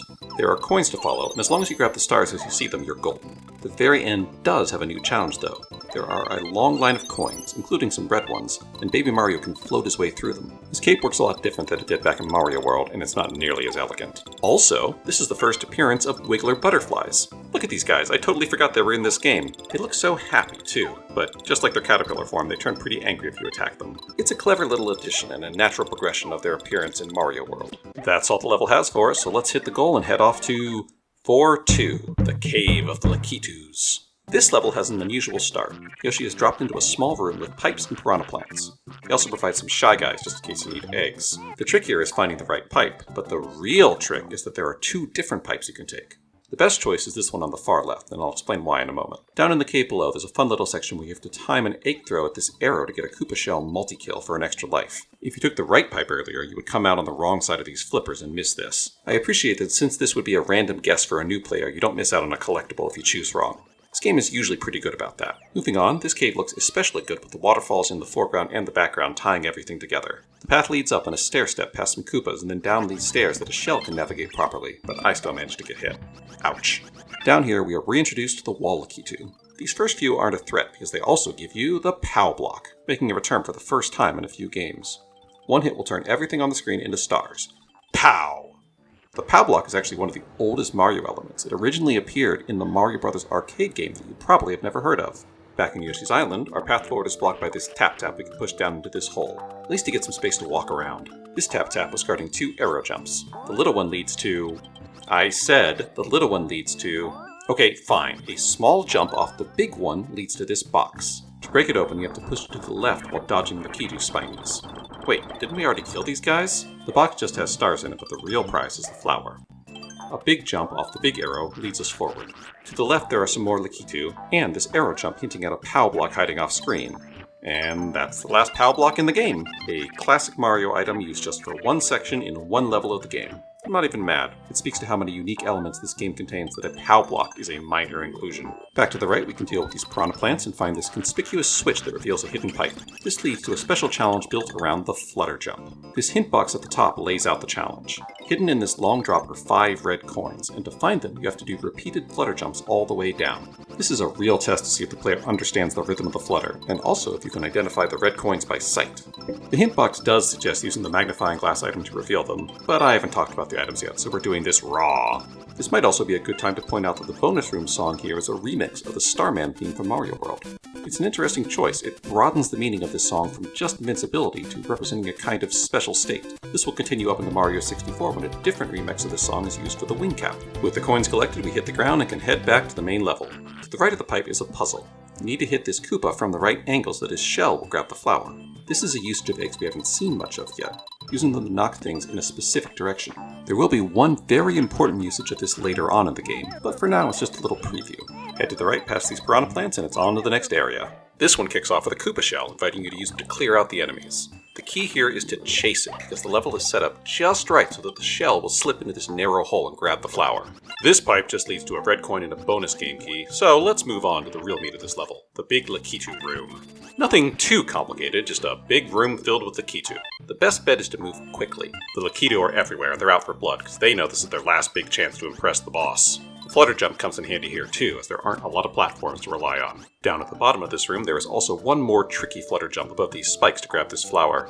Hopefully if you made it this far in the game, you've already mastered the Flutter Jump, because it's only going to become more necessary as we move on. The last red coin and flower are locked behind this timing puzzle. It's a little tricky because you have to account for the travel time between the 2 arrows, but it's not that bad. Just don't miss, there's no second chances here. All that's left now are a few more Lakitu and we hit the goal ring. But now there's no more time to talk about that level because we're on to 4-3, don't look back! As the level thumbnail implies, this level is built around the countdown platforms. The opening section is one big climb in a big open space, but there are no platforms to use. Instead, you have to use these balloons. The balloons can surprisingly carry Yoshi's weight, but they rise slowly. If you can be patient, you can ride them all the way up, but it's much quicker to jump from balloon to balloon. And I am not good at being patient in a platform game.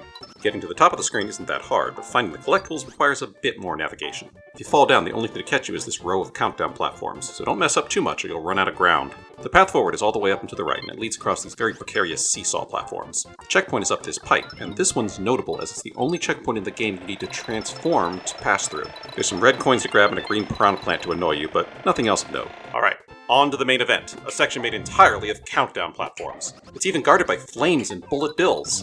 Difficulty is really ramping up now. It's important to keep in mind you don't actually need to go quickly here, you just have to manage your jumps and not do anything crazy.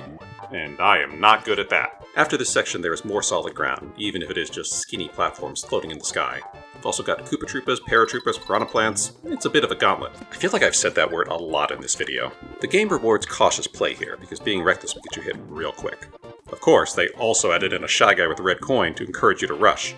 Once again, the game is letting you choose how difficult you want to make things on yourself. As we climb higher into the pretty pink sky, eventually we reach this switch, and now we have a timed element to deal with. You have to climb quickly, and even this egg block is limited by the temporary platform underneath it. The only real challenge in this section is one last Piranha Plant guarding the exit, and past him, a suspiciously easy flower. The next area starts with another checkpoint, and then this arrow platform at the top of the screen. If you knock it down and use it to jump up higher, you get to this rainbow-colored thing.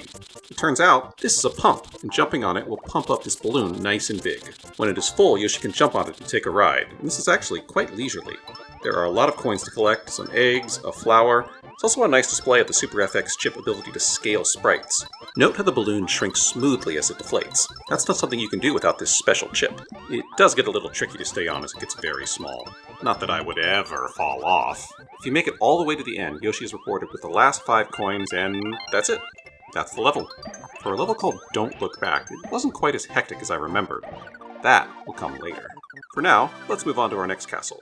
4-4, Marching Milde's Fort. We start this one outside once again, with a sign warning of chomps in the area. You can get a good view of them in the background, along with some Shy Guys.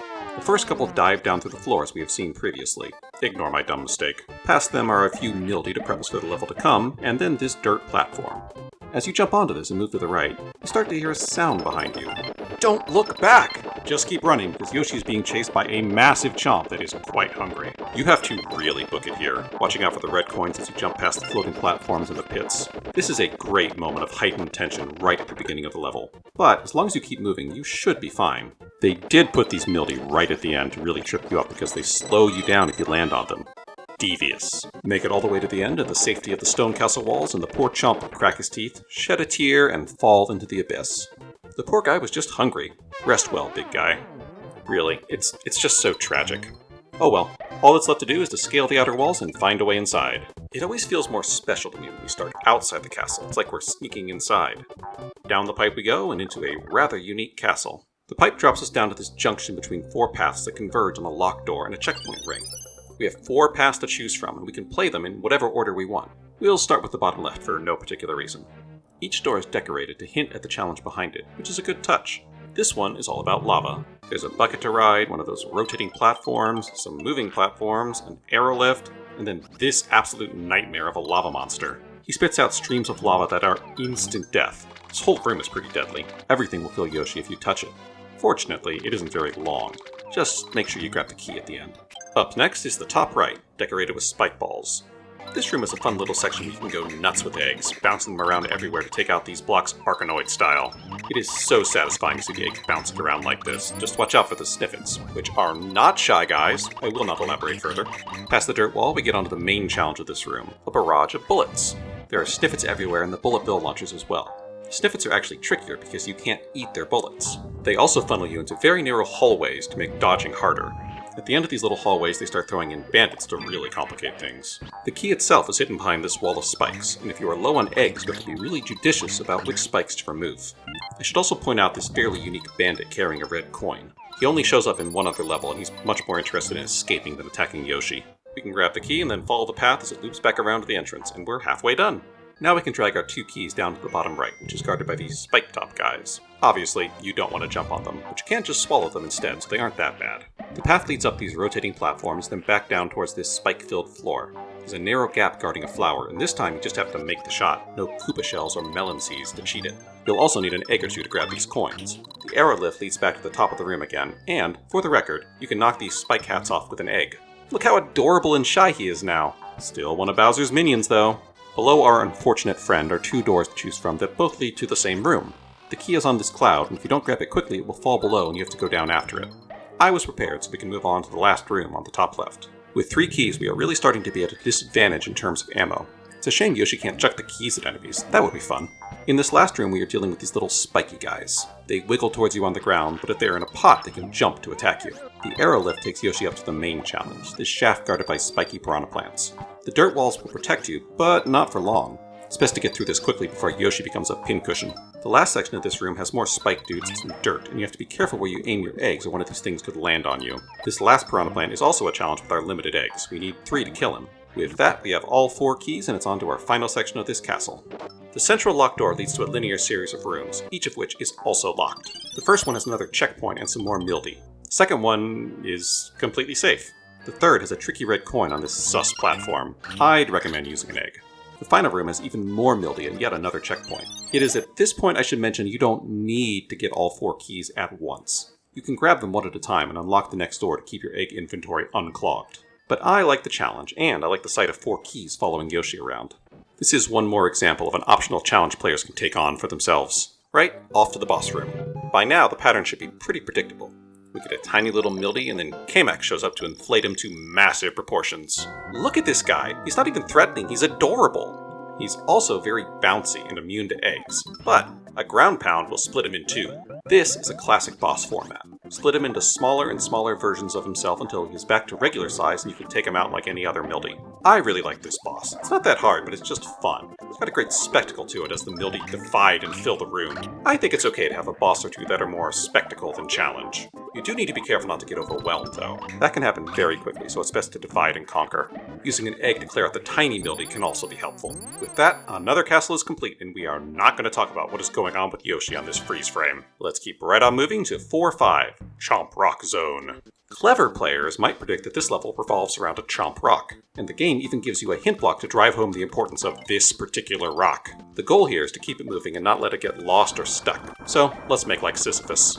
As always, I find it immensely satisfying to steamroll typically invulnerable enemies with a chomp rock, and this level leans on that feeling. Keep pushing this rock and eventually it'll get stuck in this little cranny. There is a little side path to the right, the Koopa shell puzzle that rewards a 1-up, but to move forward you need to pound these stakes in to clear a path for the rock. Once you pound all these posts in and get 0 red coins, you can proceed. And likely hit this invisible question mark cloud with your rock. This is important, so remember it. I'll explain why in just a minute. For now, onward! Another downhill steamroll through some enemies, and the rock lands in a new hole. This time you need to pay attention to your order of operations. If you don't activate this bridge before you start pushing the rock, you'll dump it into this hole, and you won't have your chomp rock for the rest of the level. I like the way this level really forces you to rely on this rock. If you lose it, you'll miss out on some collectibles and need to deal with all the enemies with just Yoshi power. Moving forward, you need to drop the chomp rock down through this dirt. The easiest way is to push it across the dirt and then back into the hole. Roll on past these paratroopers, and the next section is a barrage of bombarding bomb balloons with the only protection a thin line of dirt.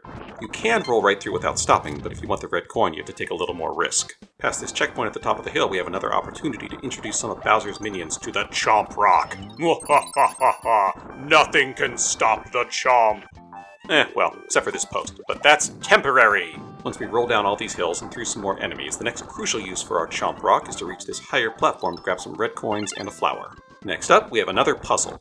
This switch will activate all these blocks, but if you hit it now, these posts will be in the way. You have to prepare your route in advance by pounding them in just the right amount, or you won't have the time you need. With that taken care of, you can hit the switch, push the rock all the way to the right, and get access to this special door. This door gives us access to a second chomp rock to use in the last part of the level. The challenge is getting it down through this dirt without that flower getting in the way. It really helps if you realize that a ground pound will make it drop its petals. With our chomp rock freed, we can head forward past the Door of Shame. There's not much to say about this section, just more enemies and some red coins. The important part is at the end of this path there is a hole you can only reach with that rock. Such a useful rock. This secret area has a fun little block made of some kind of jelly or tofu. If you ground pound the thing, it will squish. Behold the amazing power of the Super FX chip! This block really is a fun, unique use of the SNES's ability to manipulate sprites. There isn't really anything else you can do in this little room. The natural choice to deal with something beneath Yoshi is to ground pound it. Then the pipe beneath you will naturally suggest you can push the block to uncover it. It's a clever bit of design. So what's down that pipe? A baseball boy! This puzzle requires an understanding of how they work. You need to pitch an egg at him and then use the arrow jump to make him throw it at the flower. I really like this puzzle. It's a great use of a unique Yoshi's Island enemy. And it's always fun using enemies to your own advantage. Back up the pipe we go, and we're at the end of the level. There's just a few paratroopas in the way, and... oh, the end ring. It's missing a flower. Where did I miss a flower? So full disclosure, I actually struggled a lot with this missing flower. I played this level multiple times before I could find it. So where was this mysterious missing flower? It was actually right here, hidden in an invisible question mark cloud. The way I was rolling this rock through this section meant I kept missing the cloud, and only the rock can reveal it. I am not a fan of this design choice. If you remember earlier, I did point out another invisible cloud, so the game was trying to remind us about this mechanic. Still, with the cloud being invisible, it's easy to miss it and then have no idea what you're looking for. There are actually very few collectibles hidden in invisible clouds. It's usually just 1-ups and stars. I think this is the only flower, and there are never red coins hidden this way, so I think the designers knew it would be frustrating if important items were invisible. In this case, I think the solution would have been easy. Just move the cloud down here, where a player could not possibly miss it. Ultimately, this is a minor issue, and it's only going to affect players that care about 100%, but I still found it quite frustrating. Alright, enough of that. Let's move on to 4-6, Lakeshore Paradise. I guess we're going back to the lake. This time we start up above the water, waterfalls cascading down in the background, suggesting we are surrounded by hills. The steps lead down to blue water, no mud in sight this time, to contrast with last world's water. Right away we have a secret area hidden under this stairway. Continuing our theme of visible secrets, the coins were clearly visible as we descended. Other than this single red coin, the only other thing down here is this tulip to get us started with some extra stars.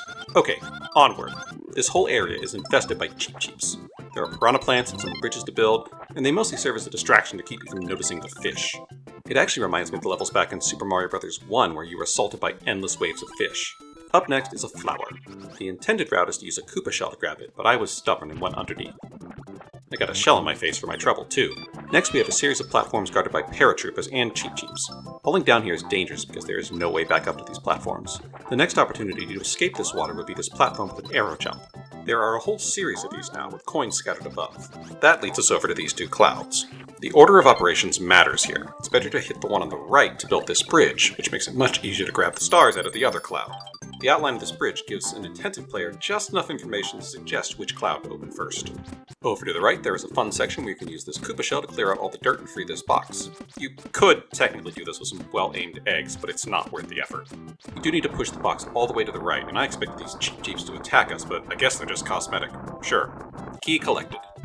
We can take this key back to the left and use this big arrow jump to reach this bonus room, and unlock... Damn, the balloon popping game. Lovely. Maybe I can win this time. Just need to push him off of the... Damn. Okay, I suck at this one. Oh well. Onward! This next section takes us away from the cheerful lakeshore and into a damp cave. Perfect. Grab this red coin and now we meet the evil sibling of the egg flower. Instead of eggs, this one shoots out spike balls. Why do they have smiley faces? What are they so happy about? They can still be eaten and turned into eggs, but now there's an element of timing and danger added to egg gathering. Fun! These things can be a pain, but fortunately they're fairly rare, and if you have 6 eggs, they will stop shooting spike balls at you just like a regular egg flower. This is a useful lesson to learn because we are immediately confronted by a collectible flower right above this evil flower. It's safe if you have 6 eggs, but I still chose to be cautious. Moving on, we have this very weird section where you need to go through this door to the outside and walk like 10 feet to get to the other side of this wall. What is this about? I have no idea. Back inside, there are some crabs to deal with, and fortunately we stocked up on eggs so we can take them out. The last one is flanked by tumbling shy guys and a mercifully normal egg flower. Then, for the second time this level, we have a hidden secret under a wall. This leads to what is probably my least favorite room in the entire game. This room is built around these special arrow platforms. They move back and forth in 2 directions, and if you hit them with an arrow, they will switch orientations. You can also swallow them to move them to a new location. When Yoshi jumps aboard, it will keep moving in the same direction until it hits something. The challenge here is to navigate this spike-filled room using this platform and find the hidden red coins. To be frank, this is just not fun. It's tedious and also nerve-wracking because the spikes will kill you dead instantly. I always get impatient in situations like this, so I took a really risky jump. Fortunately, it worked out. To be perfectly honest, it's not that bad. It just feels slow, and it always bugged me. Alright, let's get out of here. I nearly become a crab sandwich, but I make it through and we can climb up past one more crab to get out of here. Back outside, we're up against a bunch of Koopas and this flower and red coin that can't quite be reached. To the right, we can find the answer. There are 3 clouds, 2 of which will build a bridge. The key here is each of them will build a bridge in a specific direction, but the height of the bridge is dependent on the sequence in which you hit them. Do it wrong, and all you do is get these tap-taps a little extra height. Get it correctly, and you would get a bridge leading all the way back to that flower. There isn't really a good way to intuit how this puzzle works, but at least if you hit them in the order you encounter them, left to right, everything will work out. From here, it's a straight shot to the end, past Shy Guys on stilts and green Piranha Plants determined to ruin your 100 points. A lot of levels end just like this, with a little gauntlet of enemies and 0 collectibles. It's interesting because you've already completed the main challenge of the level. But if you're going for 100 points, you have to be careful to reach the end without blowing it. Fortunately, this time I make it through safely. Those monkeys did do a number on me last world though. We're almost through this world now, and I have to say the theming has not been very strong. The beginning of this world introduced Goombas and referenced older Mario games, but that didn't really carry forward in a meaningful way. It might have been interesting to have a world that felt a little more traditionally Mario, but instead we got a fairly generic world. It's a shame. I really liked how cohesive Monkey World felt. Fortunately, the next 2 worlds are a big step up in this regard. Okay, on to 4-7, Ride Like the Wind! This level opens at ground level with some rolling hills and Koopas. There is also a tricky flower you need to bounce off some paratroops to grab, but after that the level title comes into play. This red platform will get us some good height, but we are just getting started. If you get a nice full jump off this big arrow, you can jump clear over this flower and into this little alcove. This leads around to another red platform that will carry us down, up over the flower, and into this alcove if you time it just right. I love the complexity of this little looping route. From here on we slow down for a little bit. We meet some more quails and climb up through this cave past some enemies. You can actually get a proper gaggle going on here. It's a fun change of pace. Unfortunately, up at the top there is a suspicious line of coins that the quails can't help us with. Fortunately, this area is infested by Gusty, so we can get an egg and shoot it straight up to release this arrow jump and let us ascend to the secret area. Oh look, another balloon! Let's go for a ride. This one is pretty leisurely, nothing but a long line of coins to grab. Literally, just coins, actually. It would feel like a complete letdown, except when you drop out of the sky, there's a helicopter bubble. You actually need to react quickly here, or you'll miss this one. Following the trail of coins will take Yoshi to this higher platform and some extra stars. Huh. This whole section feels a little underwhelming. In fact, you need to run backwards here to grab a flower and some red coins, so what was the point? I've mentioned this before, but this game is pretty generous with lives, so this feels a bit gratuitous. It is worth mentioning that the game doesn't actually save your extra lives. If you turn the game off and come back to it later, it will reset to the default amount, so that is one reason to keep throwing extras at you. Alright, on to the next area, and we've got a platform serving as an elevator leading to these concealed rooms. Exploring will yield a key, but to get to the bonus room you have to deal with this tricky hidden bullet bill launcher. You can only actually see this launcher when you're behind the walls, but you have to be outside the walls to bounce off of it to reach this higher level. This is probably the best use of that concealed wall mechanic in the entire game. This bonus room is gathering coins, so get wrecked, son! That's revenge for the balloon popping. I'm nearly 3 hours into this video now, and I'm getting a little loopy. But hey, if you're still watching and you haven't hit that like button, now's a good time to do it. I appreciate it. Anyway, now we can drop down to ride this rotating platform. There are some tricky red coins beneath it, but your quail buddies can help out. Next up are some moving platforms. You need to jump off this red one quickly to get up to this area for a flower, but now it's time to really ride. This last section is a series of fast platforms with some tricky jumps. It's actually quite thrilling. Yoshi is moving much quicker than usual, and this feels like an appropriate penultimate level before we get to the world's final castle. With this flower and these red coins, we can close up the level and head back to the map. The thumbnail for this level is a good hint at what we're up against, so let's tackle 4-8, Hookbill the Koopas Castle. This is a level where you can tell they really wanted to give the Koopas a starring role. We start off already inside the castle this time, which is a shame. I did literally just notice this shading, which really adds a nice depth to the hallway. It's a clever touch. Past these ghostly Shy Guys, we immediately hit some lava. We can see one of those horrible lava-spitting monsters swimming around. They always make me nervous. There is also a flower that can only be collected with the Koopa shell. Very appropriate for this level. And it's actually a preview of an upcoming puzzle because this is very much a puzzle-focused level. But we'll get to that shortly. For now, it's past these spikes, and there's another flower to grab with the Koopa shell already. That actually feels like an odd choice. Next we have some spike balls on chains, nothing we haven't seen before. This last one, though, hides a path beneath it. Through this door is a fairly distinctive room anchored by this central spike bar. Those giant torches in the background are also pretty striking. The room is full of clouds that activate stairways to help us navigate the room, and there are some tricky red coins here guarded by the spike balls. This cloud on the top right is particularly interesting. If you hit it, nothing will happen because it has nothing to land on.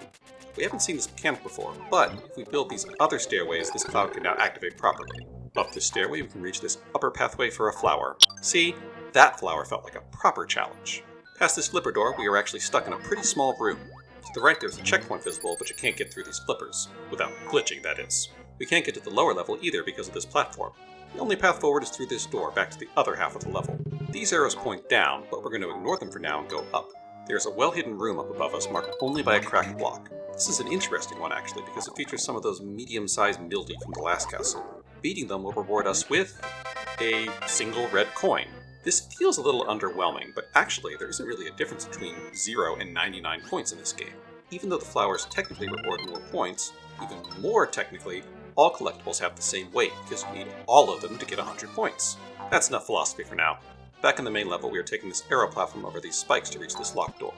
This is our goal. We just need to find the key now. For the moment, we have to drop down, and the game is heavily hinting with this arrow that we need to get up to this door, and the most obvious way to do that is this cloud that is very well protected from eggs. We're going to need a Koopa shell. Once again, we only have one option to move forward, this door. This leads us back to the other half of the room again, and we are now beneath that moving platform from before. Now that we have done a complete circuit around the castle, we need to put together the clues we have seen so far to move forward. I like that structure. We have all the information we need, and now we just have to put it together and use it.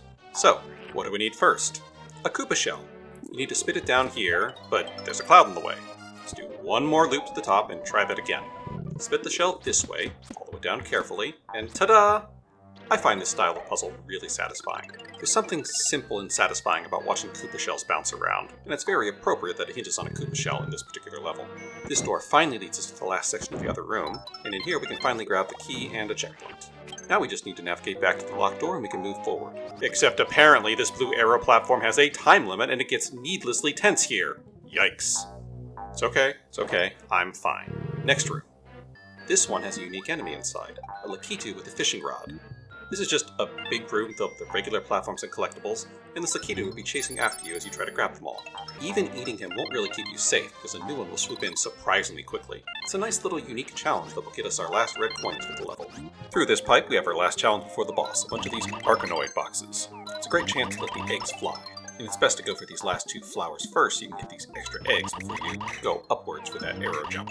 Watching these eggs bounce around and destroy blocks is always so satisfying. With this last minor obstacle out of the way, we can jump up to the boss room and, interestingly, no checkpoint yet. This boss door actually takes us back outside the castle. We have to clamber up these distinctively colored blocks to actually find that checkpoint. Weird to see it inside the boss room, but this is a pretty unique boss room as it is. From the checkpoint, we can run right onto this long bridge with the hills in the background. As Yoshi runs, he enters a fog that obscures everything. Still, he keeps running, and soon the camera adjusts to show the foreground clearly. And then the mountains fade in as well. Soon we are brought to a stop, and the platforms behind us explode, leaving us isolated on this strange bridge high in the sky. And then, out comes Hookbill. We knew this boss was going to be a Koopa from the start, and it's a great way to build anticipation around such a familiar and unthreatening enemy. Now, it's time to see what he will turn into. K-Mac's magic dust engulfs him, he retreats into his shell and begins to grow. Interestingly, he's so big now and his shell is so heavy that he can't really walk on his hind legs. Predictably, his shell is impenetrable. You can bounce on him all you want, but it just makes him spit out eggs. This is actually a clue, so we throw an egg at him. That does convince him to stand up, and he immediately starts charging. It's actually a bit alarming how quickly he moves now, but a quick egg to the face will knock him off balance. Keep hitting him with eggs to further throw him off balance and eventually knock him onto his back and reveal his unprotected belly. Hit him with a ground pound to do damage to his tender turtle organs. Hookbill clearly doesn't like that and bounces around the room in his shell to try and crush Yoshi. That's really pretty much the whole boss, we just need to do that 2 more times, so let me gush about this boss while I finish him off. It is such a great choice to have a Koopa as a boss this late in the game. They are such a classic Mario enemy, and by now we are well acquainted with what K-Mac's magic does. From the moment we select the level, we know this boss will be a Koopa, so we can spend the level wondering how big he will get, what he will be able to do. There are also plenty of Koopas in the level to keep it in the back of our mind. And then, the lead up to Hookbill is appropriately climactic. It feels big, special, and intimidating. The mist is a great touch as well, once again using the power of the SNES's Super FX chip to add mystery to this fight. That same chip enables Hookbill's shell to grow and rotate and stretch. This boss would not even be possible without that chip, and that's something you don't even think about from a modern perspective. I also love how big and slow Hookbill is. It sells the size and weight so well. It's just overall such a well-presented fight. I might have made this fight look easy, but I've played it dozens of times. As a kid, he was definitely intimidating. I should also share this prototype version of Hookbill I found that was not a Koopa at all. This weird green thing instead. I'm glad they went with what they did. With Hookbill's shells shattered, we send him falling to oblivion and wrap up another world. That's another perfect, but as always we are saving those bonus levels towards the end. Back on the 3D map, Yoshi destroys another castle and plants his flag, and we now have actually made a full circuit of the island. There's only one way to go now. Up. Without further ado, let's get on to my favorite world with 5-1. Blizzard! Quite a direct title, not just announcing the blizzard, but warning about it with obvious panic. Right from the beginning, we can see the snow beginning to fall in the distance. It quickly grows stronger, the snow falling faster and thicker. As we move through this section, we are assaulted by these Lakitu-adjacent creatures throwing fireballs that are inspired by classic Japanese oni. They have pretty good aim, and their fireballs will create a shockwave of flame when it hits the ground. Quite a contrast between the snow and the fire. Also, look, it's Spike! This little guy that spits up spike balls and throws them at you. He's a minor Mario enemy at best, but it's still fun to see him. He's actually been popping up more recently. He's even in the new Mario Kart. We eventually hit the wall at the end of this path, and that means it's time to start climbing. That's going to be a theme in this level as we venture up into the mountains. Getting up these platforms also reveals the snow-covered pine trees in the distance, cleverly depicting the influence of the falling snow without animating the background. We can also drop down to this box we could see on our way up with some Flutter Jumps to grab a key. Onward and upwards, but this time our path is guarded by 2 green Piranha Plants. These guys are annoying, but I like that you can clearly see the danger and get to choose when to engage. Dodging 2 plants worth of spike balls is tricky, and if you miss a shot, you will need to stock up on eggs. Also, if you get hit, this shy guy swoops in to grab Baby Mario, really upping the threat. You have to react really quickly or he's going to get away, and he's a pain to chase down. At the top, we reach our next plateau and continue up these narrow slopes. Now we have chomp rocks rolling downhill, and they can easily push you into a pit if you are careless. Although, honestly, it's the slightly wonky physics of the chomp rock that's the real danger here. As we continue to climb higher, we can see those distinctive mountains from the map in the background coming into view. Higher up, we enter some caves, which are at least safer, and climbing through them we will meet our special enemy for this world, penguins! These aren't normal penguins, though. They can fly. They are also rubbery and bouncy, and they are all fat, so they can't be swallowed. They're not especially aggressive, but their unique traits make them a real pain to deal with. The platform to the left has a minigame hut with the more difficult version of the throwing balloons minigame. This time, you need 6 inputs to pass the balloon instead of just 4. This does not go well for me, but no big deal. Above this bonus room is a pipe to a secret area.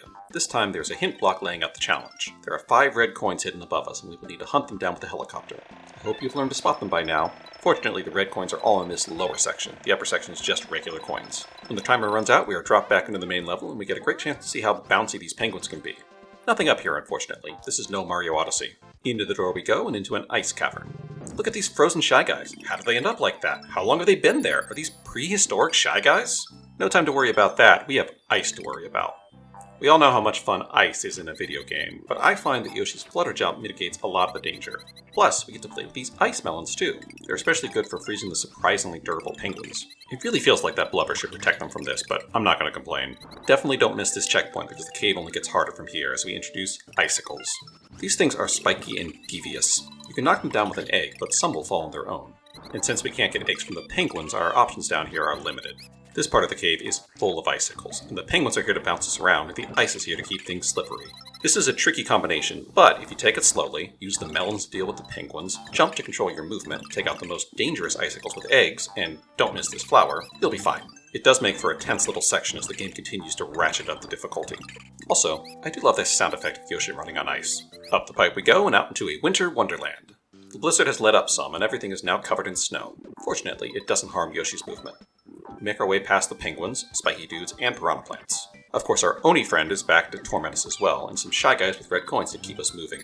The biggest thing to note in this section is the pipe hidden at the top of the screen. You need to rob an Oni and use his cloud to get up there. It's a little tricky to get a hold of this cloud because you can't use your tongue, you have to actually land on him. This pipe just leads to a couple of tulips and a red coin, so let's keep moving. We're in the last stretch of the level now, and they're breaking out the evil flowers again. There's also a hidden switch. You can just see the jump arrow behind this Piranha Plant.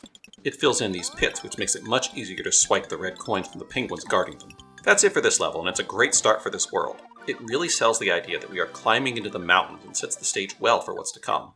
I wish more of the worlds felt this cohesive. I also missed a few items in that level that were incredibly obvious, so I won't bore you with the details. Let's move right on to 5-2, Ride the Ski Lifts. We're high up in the snowy mountains, so of course it's time to go skiing. As we get into this level, I do want to point out a weakness in this game's soundtrack. There just aren't enough songs. In total, there are 5 songs in this entire game that are used for main level themes, and that's including the boss levels. All of the actual songs are solid, but with 54 levels in this game, there just isn't enough variation here to give levels their own unique sound. Instead, it feels like they just did their best to give each level a song from the limited list that seemed to make sense, and this is the where that really becomes obvious. There just isn't a song in this game that feels purpose-built for a snow world. That's a real shame because other than that, this world has some of the best environmental storytelling in this game. We could really use a mysterious, tinkly, ice-sounding song like we have over in Donkey Kong Country games. In fact, the original Donkey Kong Country had an outdoor snow song and an indoor ice cave song to really sell the danger of its ice world, and that really makes Yoshi's Island feel a little lacking in comparison. But, do you know what this game does have? A giant snowball! This thing is basically a special chomp rock that grows as it gathers snow. Nice! We can roll over all these penguins and tap-taps and grab some of these higher coins, and then at the end we have to use it to jump up this ledge to proceed. We hit our first checkpoint already, which is good because this level is about to get hectic. We get a free flower here, and to the left there's a hidden switch, which is great because it activates some safety blocks. We're into the ski lifts now, and they make for very small platforms. There are also penguins in the way and a Lakitu buzzing around, so getting to cheat the blocks is a nice bonus. For now. Also, for some reason, the ski lifts are all heading in the wrong direction here. You could ride one back to the beginning and wait for it to turn around, but you could also just flutter jump forward across the penguins. You'll never guess which option I chose. Past this first set of ski lifts, we get another switch, which is good because that's a bottomless pit down there, and catching these bouncing stars while riding a ski lift is not easy. They do make the obnoxious choice to box in these red coins, which does limit how useful these blocks can be. At least now we have a lift moving in the correct direction, which you can ride to the next checkpoint. In the next area, it's snowing again, so it's time to meet the snowmen. These guys really like to ski, and you will find them riding the slopes here. Weirdly, they don't actually hurt Yoshi. You also can't eat them because brain freeze, but jumping on them will crumble them into powder. There is a secret hidden above this area. This cloud holds a switch that reveals a hidden pipe.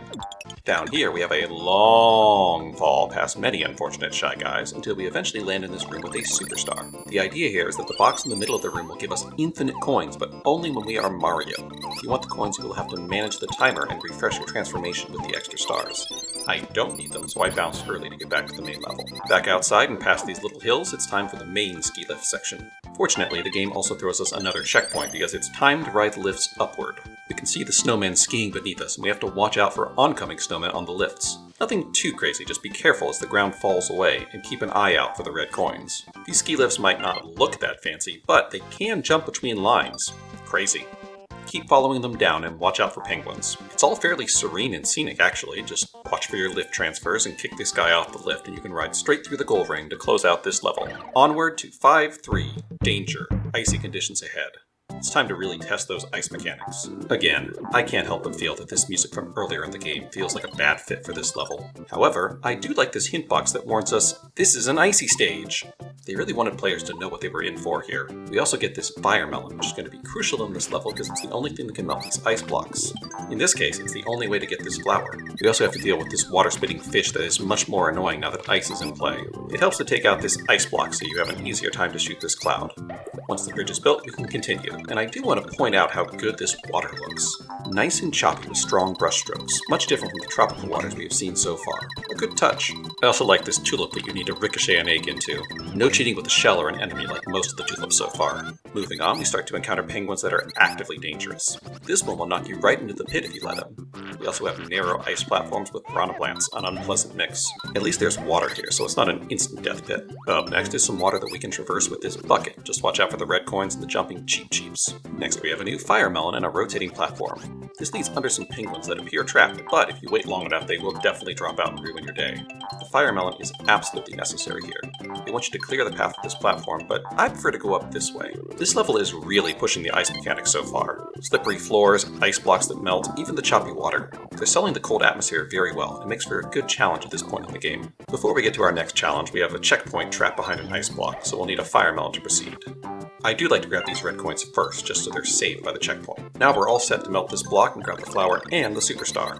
Baby Mario is off, and this time we have a real challenge for him. The penguins won't stop him, but the timer is still quite short. You need to grab a couple of stars to get to the end of this run. One here, and then one at this door. Just watch for that red coin and make it to the pipe before the effect wears off. This room is also so perfectly square that I couldn't resist upgrading my eggs. Up the pipe we go with 6 red eggs, and it's helicopter time. This room is just normal coins, and you have to dodge around the penguins to grab them. Moving on. Up next we have more ski lifts. Get excited! This time the lifts are over more precarious ground, closer together and full of snowmen. It makes for a more difficult section overall, and a lot more jumping is required to stay safe. Jumping on the snowman in particular is difficult because the slight bounce it gives Yoshi that can throw off your landing. Past these lifts, we're faced with more ice. The penguins are here to keep us on our toes too. There's also this interesting section that seems like they want you to slide under these spikes, but it didn't work for me, so I just destroyed them. Now the ice platforms are more narrow than ever, making every jump precarious. It makes reaching the snow a real relief. A few easy gaps and it's on to the next area, and after 2 levels of ski lifts and lots of danger, it's finally time to ski! Hit the checkpoint, ignore the birds that I will talk much more about later, and get into this shed that looks like a bonus room but is actually a tiny ski lodge. Or is that a ski shack? Yoshi grabs his skis and poles and gets Mario an adorable hat, and they're off down the slopes. This is essentially an auto-scroll section, very similar to the Donkey Kong minecart levels. Yoshi's speed is set, you'll just have to worry about timing your jumps. Hitting an obstacle won't hurt Yoshi, but it will trip him and cause him to roll down the hill for a bit out of control before he regains himself, so don't do that. And, of course, there are red coins and flowers to grab here, which ups the difficulty a bit. This did take me a few tries. This flower jump here is especially tricky because you just have to know to jump early or you will absolutely miss it. You should have all your collectibles for this level before you change screens, which means you can just enjoy this big ski jump. And this one is big. Yoshi is giving Sonic a run for his money here. The third screen has some fairly tricky jumps that require pretty precise timing, and also these skeleton birds that I am also saving for later. I have no idea why they are here in this level, actually. Feels like a bad choice. They make so much more sense in the next world, and that's where I'll be talking about them. After this third screen, we have reached the end of the run and the level, so we can hit the goal ring and move on to 5-4, Sluggy the Unshaven's Fort. Now there's an unpleasant image to look forward to, a hairy slug. Yuck. We start inside the castle with the door to the left, and this is actually a very special door because behind it is the only chain chomp in the entire game. We've had plenty of unchained chomps, giant chomps chasing us, and plenty of chomp rocks, but this is the only classic chain chomp in the entire game. Actually, this room isn't even mandatory, it's an Easter egg. If you come in here with the POW item and use it, the chomp will be defeated and a new door will appear. Inside is a hint box with a top secret message. He gives you a code to input on the map screen, and doing so will unlock a secret menu. This menu lets you play any of the bandit minigames whenever you want. It even has 2-player versions of the balloon throwing minigame and the seed spit game, which is a neat surprise. Okay, back to the castle. Moving right from the start, we encounter a flock of bats and a pendulum ghost. This guy will swoop down to attack Yoshi if you get too close to them, so you either need to keep moving or hit him with an egg to stun him. This is one of those enemies that will steal Baby Mario if he hits you. Jerk. To the right, we also have this weird sponge platform thing that deforms as Yoshi walks across it, and if he stands in it, he will sink a little, which makes jumping harder. The path forward is up this stairway, so on we go. Just make sure to jump to the left here for a well-hidden section. There are more of these sponge platforms up here, as well as some spikes to avoid. You have to be really careful about your jump height to navigate this narrow space and grab the flower. Moving back to the right, we encounter our first slugs. These guys squish in a very satisfying way when you jump on them and splatter against the background. They even reform themselves and keep on moving. Gross. Up ahead, we get a second kind of slug. These hairy ones hang from the ceiling and try to drop onto you. Wonderful! At least these ones have the decency to die when you jump on them. This pendulum ghost is also grabbing some red coins, so you have to time your egg shots to hit the coins and not him. This pipe leads down to a kill all the enemies to get a reward room, so let's skip that. Up next, spike floors and bridges. Also, more slugs. At least we're being thematically consistent. This level also has a cold feel with all the blue hues, very appropriate for a castle up in the frigid mountains. Up next, we have another pendulum ghost and then this platform to ride. Just be sure to grab these coins too. At the end of the ride is this new spiral platform thing. You have to roll it along the path like a chomp rock to grab these coins, and it's quite precarious. Moving on, we head up these stairs to face another pendulum ghost. This time we have to break blocks to give us a safe path forward. Heading down this pipe into the next room, we find some red coin shy guys and a choice. The left path leads down to this weird little thing. If you jump on him, Yoshi will ride him. Pressing jump in this state will make the guy do a weird floaty jump so you can ride him over these spikes. This whole little area is completely optional and the only time this guy appears. It's really impressive how many weird little ideas they crammed into this game. When you dismount, he even follows you around, eager to help. What a weird little guy. Anyway, onward. This pipe lets out in a dangerous little room full of spikes. Fortunately, you can just summon a bridge to the safety of the checkpoint. To the left, we have more slugs, another pendulum ghost, and some bats to keep it interesting. Past that is another set of stairs, and once again, you can see some items underneath that you can't quite reach yet. You need to go up and around, past this pendulum ghost, and carefully flutter down to grab these red coins and not land on the death spikes. We continue upward, avoiding the bats and wondering what the deal with this dead end is. At the top of this room is another pendulum ghost, and for this one, you need to make a perilous flutter jump under him to make it to this platform. Falling now will land you back at that dead end from there, so you can try again. That was just practice though. Now the game wants to do the same thing over spikes. This jump feels actually dangerous, especially when the bats swoop in. With careful timing, we will make it to the door and into the next room. We've got another checkpoint, and this level is long. Now we have to face a dangerous seesaw with spikes in the ceiling. You have to be careful how it tilts or Yoshi will get punctured. There's also a hidden path down to the right leading to a flower and one of those tofu blocks I like so much. This time, instead of stomping it, you need to push it up against this wall so it gets taller and you can jump up to the higher path. It's a multi-use tofu block. In the pipe we go, and it's finally the last section of this level, but don't relax just yet. Meet the Platform Ghost. This helpful little guy is here to guide us to the end of the level. Isn't that so nice? He'll move slowly to the right, stopping periodically to let you disembark and grab the items. What he won't do is stop. Ever. He just goes about his predetermined path. It's up to Yoshi to jump and, more importantly, duck to avoid danger and not get left behind. We're going to fast forward through the rest of this because it's kind of slow and there isn't much to talk about. I do like this shy guy here with the spiked ball. Throw him on the list. Ow. Okay, the spike ball remains dangerous after you eat him. Good to know. One last room before the boss now, and it's full of slugs, which makes sense. The checkpoint is at the end of the room and also has some eggs nearby, and those are going to be important. You definitely want to be stocked up for this boss. He's one of the ones I found most intimidating. But I'm an adult now, let's get in there and do this. The boss room features a bottomless pit to the left and an egg flower, both of which will soon become important. For now, let's go and meet Sluggy. He drops down to the ceiling like his fellow slugs, and Kamek assures us that Sluggy has no weaknesses. We'll see about that.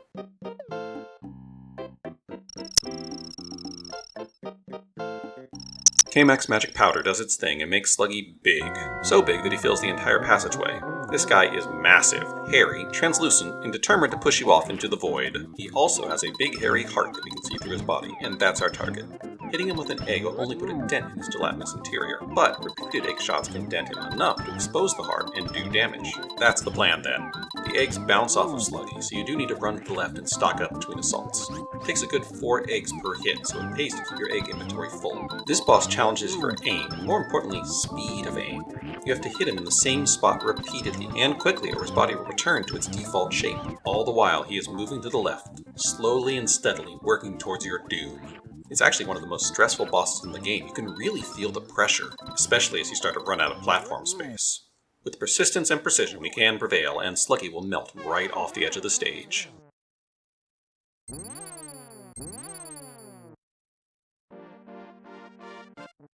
That's another castle down, and we're on to 5-5.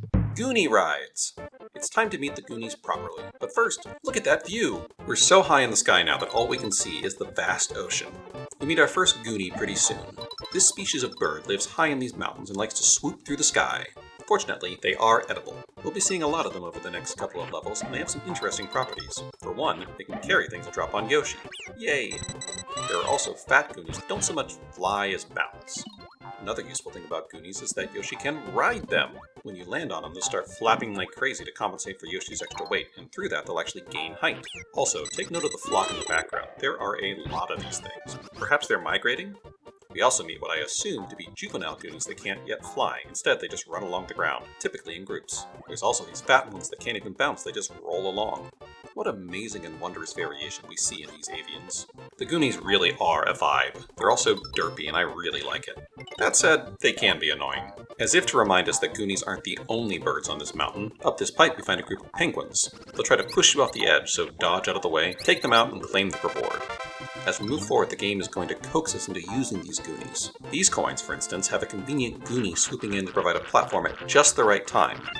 As we close out this area, I appreciate how they managed to make it feel like we are high in the air, even though this is just the grassy field texture from earlier in the game. It's been repurposed to feel like a grassy mountainside, and the background really sells that effect. Alright, checkpoint achieved, and it's helicopter time again. The Goonies are out in force for this flight, flying in formation to take Yoshi down. The best plan is to follow the coin trail, which is mostly safe.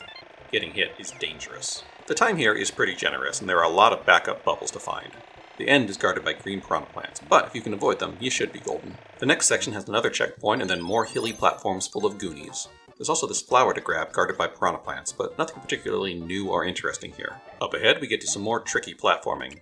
This switch is a big help, providing extra platforms and even guarding against the Piranha Plants in some sections. It really pays to be quick through here to take advantage. The one last puzzle in this room is a test of your Goonie knowledge. We need to ride one from the left here up to this platform to grab this flower. Except, I also missed a flower at the end of the helicopter section. Damn. I'll handle that off camera. I'll just add that in summation, the Goonies make for a unique and varied enemy, and they get featured so well in this level that it makes a great impression. With that said, we can move on to 5-6. Welcome to Cloud World. We've reached the top of the mountains now, and we're continuing upwards into the clouds to face a new danger. An auto-scroller. We've been mercifully free of these for most of the game, but now it's back with a vengeance. Our scenery has also changed. Now the sun is setting in this beautiful pink hue. Let's focus on that, not the chaos to come.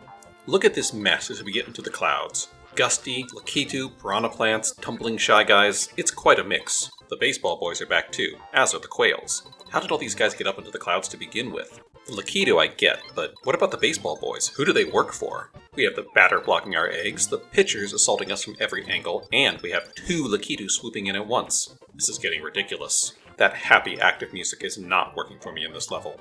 It helps to be proactive with the enemies here, especially Lakitu.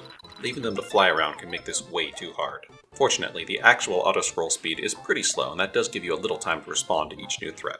I also appreciate this little dark path in the cloud that indicates where you can walk. That makes sense, right? Very cartoon logic to be walking on clouds. We hit this bridge at the end, and the Gusties swoop in, but they can't stop us from moving forward.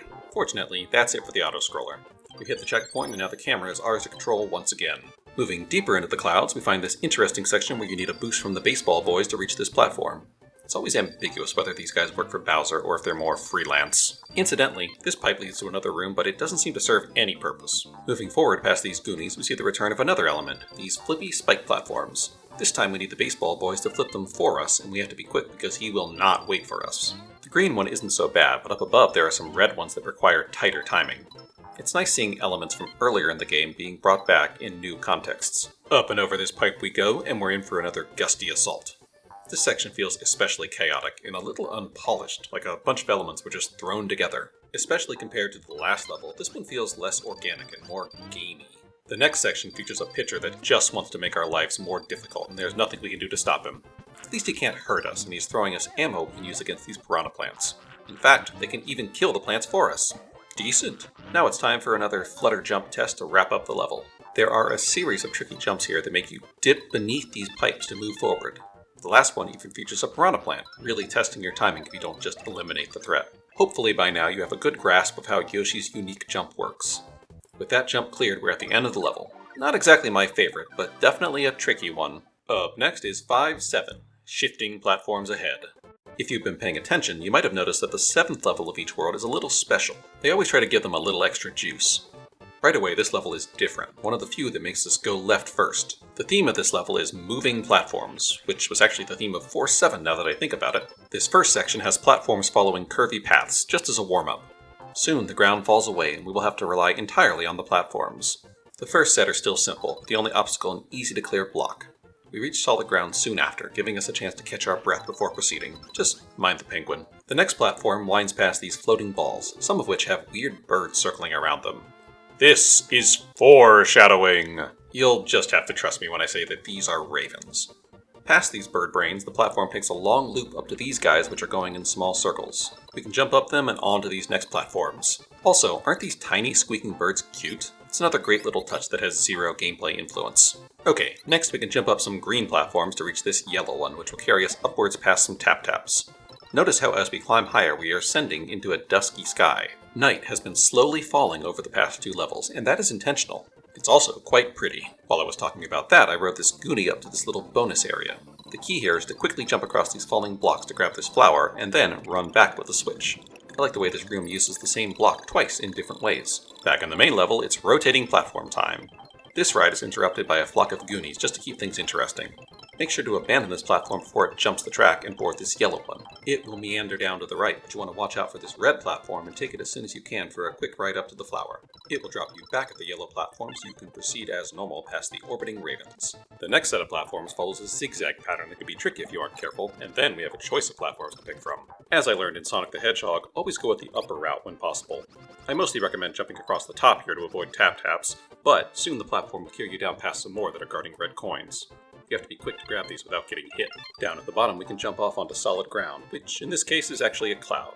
Well, it's more stable than the platforms at least. At the end of these clouds is a red platform ready to whoosh us away to a last-minute jump up to a rock that will quickly fall, necessitating a jump up to this planetoid, and if we avoid the Raven we can jump up onto solid ground once again. Quite a tense little sequence. With that conquered, we can head down the pipe and into the next area. The pipe drops out onto a slow-moving platform that descends down to a dead-end track. It's a nice little moment of anticipation before you drop onto this looping track face-to-face with that green piranha plant.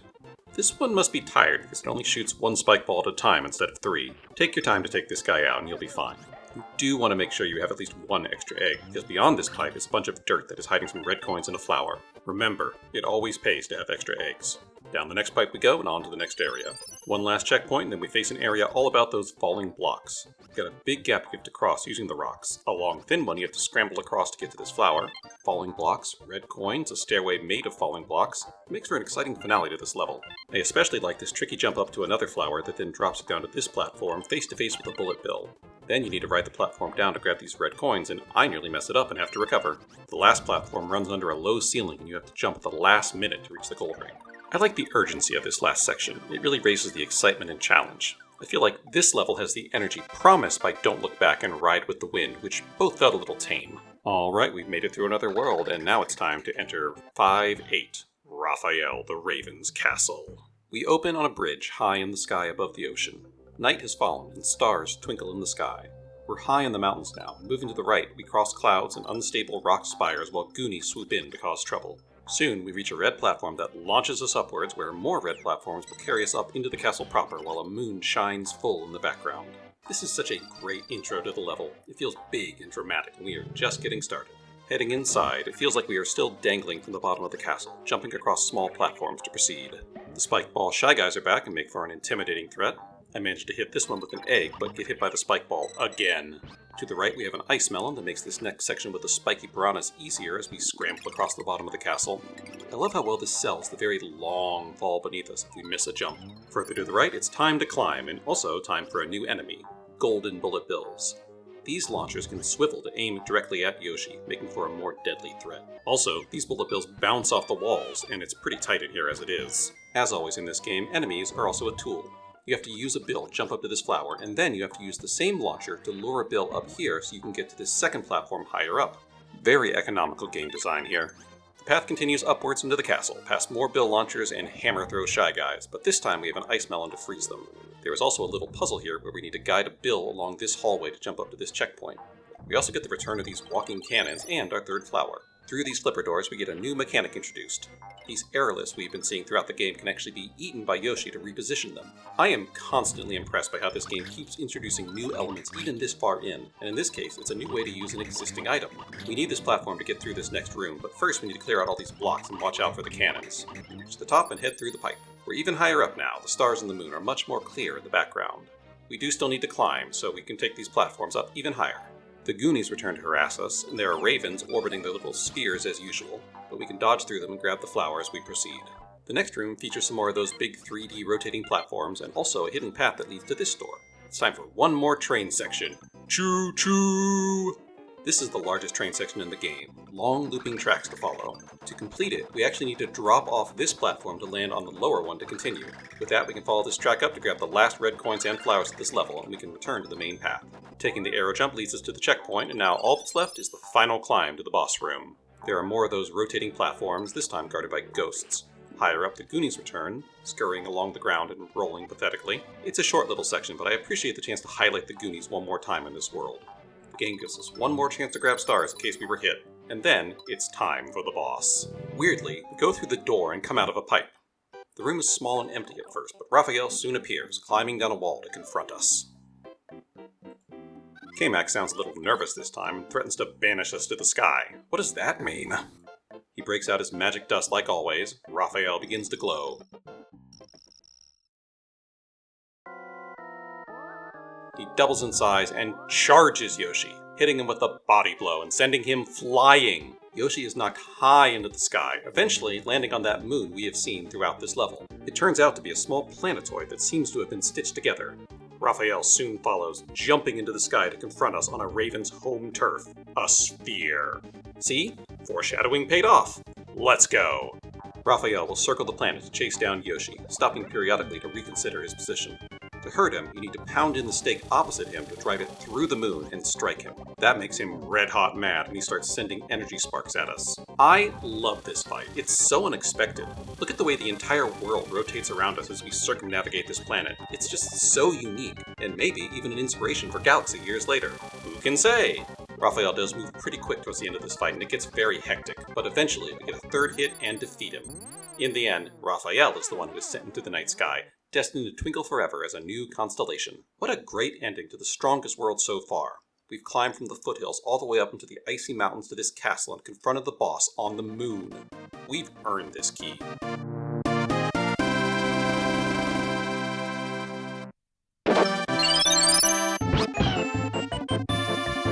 Okay, that's another perfect world and another bonus level unlocked. Don't worry, we're getting to those pretty soon, but not just yet. Back in the 3D map, Yoshi climbs the mountains to plant his flag in Raphael's cloud castle. But where do we go from here?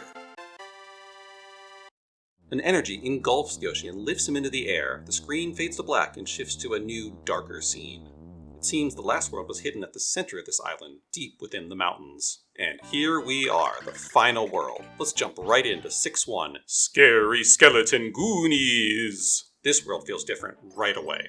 Everything is red, from the dirt to the red sunset sky behind us. Or, yes, this is probably a sunrise, actually. And then there are the skeletons. There are bones everywhere, and as we move forward, meet our first skeleton Goonie. What fell power has animated these poor creatures, and to what purpose? Moving forward, we encounter once again the native Shy Guys. Maybe this is their home. There are also flying skeleton Goonies, but we can't ride these ones. Their wings crumble when Yoshi lands on them. The path leads forward across the angry red dirt, the Shy Guys dancing their strange dance. There is also a hidden cloud with a switch that unlocks this pipe. Down here, there's a long platform ride through a lava cavern with a whole army of Shy Guys performing some kind of strange ritual. Who do these Shy Guys serve? What is the purpose of their dance? What do they want?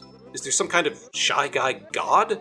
These are questions that have no answer, so let's move on. Back outside, we have a series of bridges to build. The Shy Guys patrol the space both above and below, and the dead Goonies are here to drop bombs on us. And after all the nice things I said about the Goonies in the last world, further on we get a new kind of Shy Guy, and he's on fire! Let's put him out, shall we? Eating him gives us the flame power, and we can use that to take out this karate dude. I guess we'll have to talk about them later when I don't kill them instantly. Next, we have a spike-filled pit we can build a bridge over, but grab the red coins first.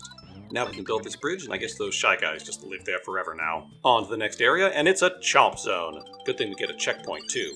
The Chomps are up to their old tricks, jumping from the background to dive down at Yoshi and destroy the ground. They make some pretty narrow platforms this time around, but they also reveal this flower. Handy. Further on, we meet another karate guy, and he's pretty tough. He's immune to jumping, ground pound, being eaten, and eggs, so let's just leave him alone. Messing around with this guy reveals a strange quirk of the Chomps. If their landing spot isn't on screen, they won't actually destroy the ground.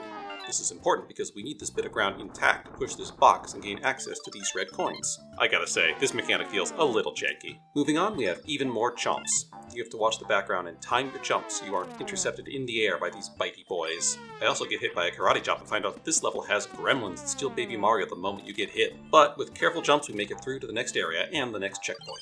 This area has even more Skele-Goonies, or I guess now they'd be called Dry Goonies? The terminology is unclear. There's also an egg throwing challenge. You need to aim for the double ricochet to get this flower.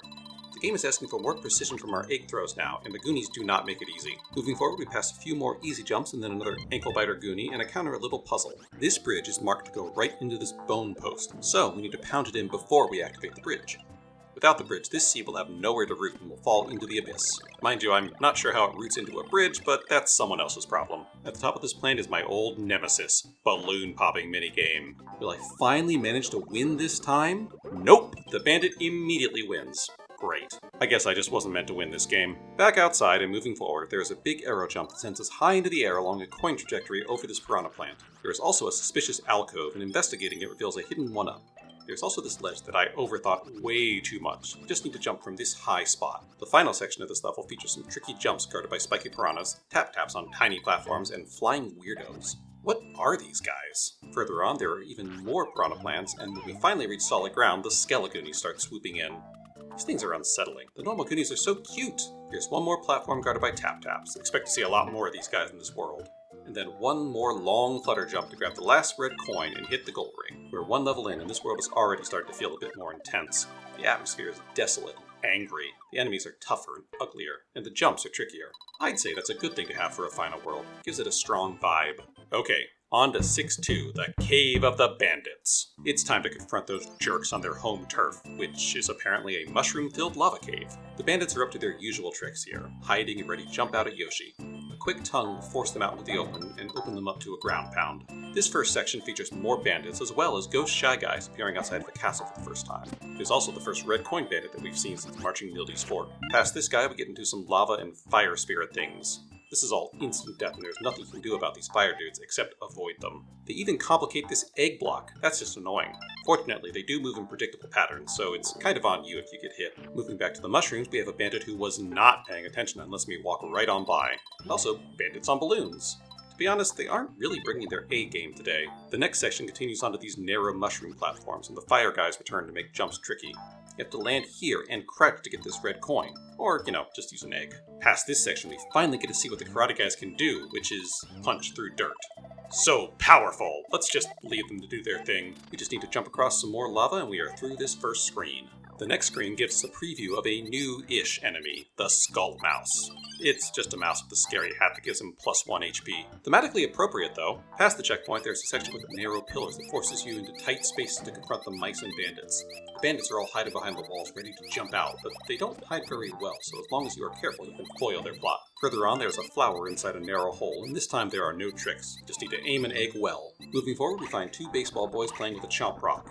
Interesting use of elements here, but not very difficult. Next, there is a bandit we can shoot out of the sky and some spiky piranha plants, but honestly this level is not the most exciting so far. There's more platforms with fire spirits to avoid, another baseball boy, more spiky piranha plants. I do like this one on the dirt pillar though. Not sure why he's there, but whatever. This next section is a cloud you can hit with the help of a batter, but I just want to know where all the bandits went. Let's move on to the next area, and it's Super Mario time! This one is properly dangerous, as Mario is running over a massive bed of spikes. You have to keep moving and grab the next star, or Yoshi's going to become a shish kebab real quick. The timing here is very tight, and it makes this section feel tense. Towards the end, the baseball boys try to stop you as well, with eggs and a chomp rock. Dodge past all that, and we can reach the end of the level. And I have to say that in spite of the bandits being one of this game's signature enemies, this level does not do them justice. They were much more intimidating back in that one room in Prince Froggy's fort, and that's because they had verticality to use against you and walls to hide behind. Overall, this level was just kind of underwhelming, which is a shame. This next level, though, 6-3, Beware the Spinning Logs. That warning is no joke. This level is hard. Don't let the happy music fool you, that's just another consequence of the limited soundtrack. The first log is introduced in a safe environment. If Yoshi touches one while they are spinning, it'll send him flying, so it's best to wait for them to stop before jumping on. Over the wall we go, and that's about the last solid ground of this level. It's almost all pit. This first platform has some tiny ravens that can be swallowed, but they aren't very nutritious. The platforms only get more precarious from here, with 1 block wide arrow jumps that you can't even properly land on. You really need that flutter jump here. This next section calms down a little bit as we start to get back to the logs. First we have one over some ground we need to use to get to this flower. It's worth pointing out the game has provided 0 eggs so far this level to limit your options. From here on, safety gets very sparse. All there is to land on are the spinning logs and a few platforms. Lots of flutter jumps are needed to control Yoshi's landing. Soon the paratroopers appear, and that at least gives us something to bounce off of. We can use that momentum to land on this mushroom that mercifully has eggs we can collect. Safety doesn't last though, because it's the return of the fuzzies. You really don't want to touch these guys and get dizzy here. The jumps are tight enough as it is. It's best to weave through them slowly. Oh, and don't forget this one exposed post hiding a red coin. Hopefully you saved an egg, because that's the only way to get this flower. Even this box is annoying. It's really hard to grab all the stars on this small platform. Okay, on to the next area. Finally, we get an egg box at this checkpoint, so it's time to stock up. The next couple of jumps are all spinning logs, and they are on different timers, so you have to stall mid-air. The next jump is actually under a log that will knock you right into the pit if you aren't careful. The path finally becomes more solid here and heads upwards. Just watch out for falling chomp rocks. At the top of the hill, we get our own chomp rock to push, but this is actually a trap, as the batter at the bottom of the hill will reflect it right back at you. Sneaky. The next platform is guarded by a fire spirit, and then there's another log and this chomp rock on a pole. It's guarding a red coin, and the only way to grab it is to carefully roll this rock off without going down with it. This is actually much harder than it looks, and I barely survived. They actually make you do this twice, the second time with the flame spirit distracting you. We are almost at the end now, and a good bounce off this Koopa will let us skip the last log and land safely at the goal. This level was a big step up in difficulty, full of dangerous enemies and difficult jumps with no safety net. That said, it all felt fair, and this is a very appropriate escalation for this point in the game. Alright, it is now time for the penultimate castle level, 6-4. Tap Tap the Red Nose's Fort. And that's right, our next boss is one of those spiky menaces, and his fort is no slouch either. This level starts off inside of a 3D section. There are ghost shy guys, moving floors, and the return of Booze, setting a spooky mood. These first few jumps aren't that bad. The platforms are reasonably sized and the obstacles are minimal. The next section has some collectibles guarded by a flame spirit, but an egg or two will solve that problem pretty quickly. The next set of platforms feature more flames to step up the difficulty, and then we encounter a Boo blocking the path. Hopefully you remember how boos work, because you need to lure him and his train of boos out of this gap to proceed. Past him, we get to some flame bars, a classic Mario element. They look a little different from this perspective, but with the grey tile set, it is reminiscent of the old Bowser castles. There's a cloud with some stars behind this flame bar, but it's almost a trap because the jump out is tricky. I just barely made it out without getting hit. Up and over one more flame bar, and then onto these narrow moving platforms. It's not much of a challenge, they can't even crush Yoshi, so we move on through and past these shy guys and hit the arrow jump into the next room. This leads us into a pipe that is mostly an interstitial chance to grab some eggs and stars before we drop into the next room. This pipe drops us out into a room next to a locked door, so we're off to find a key.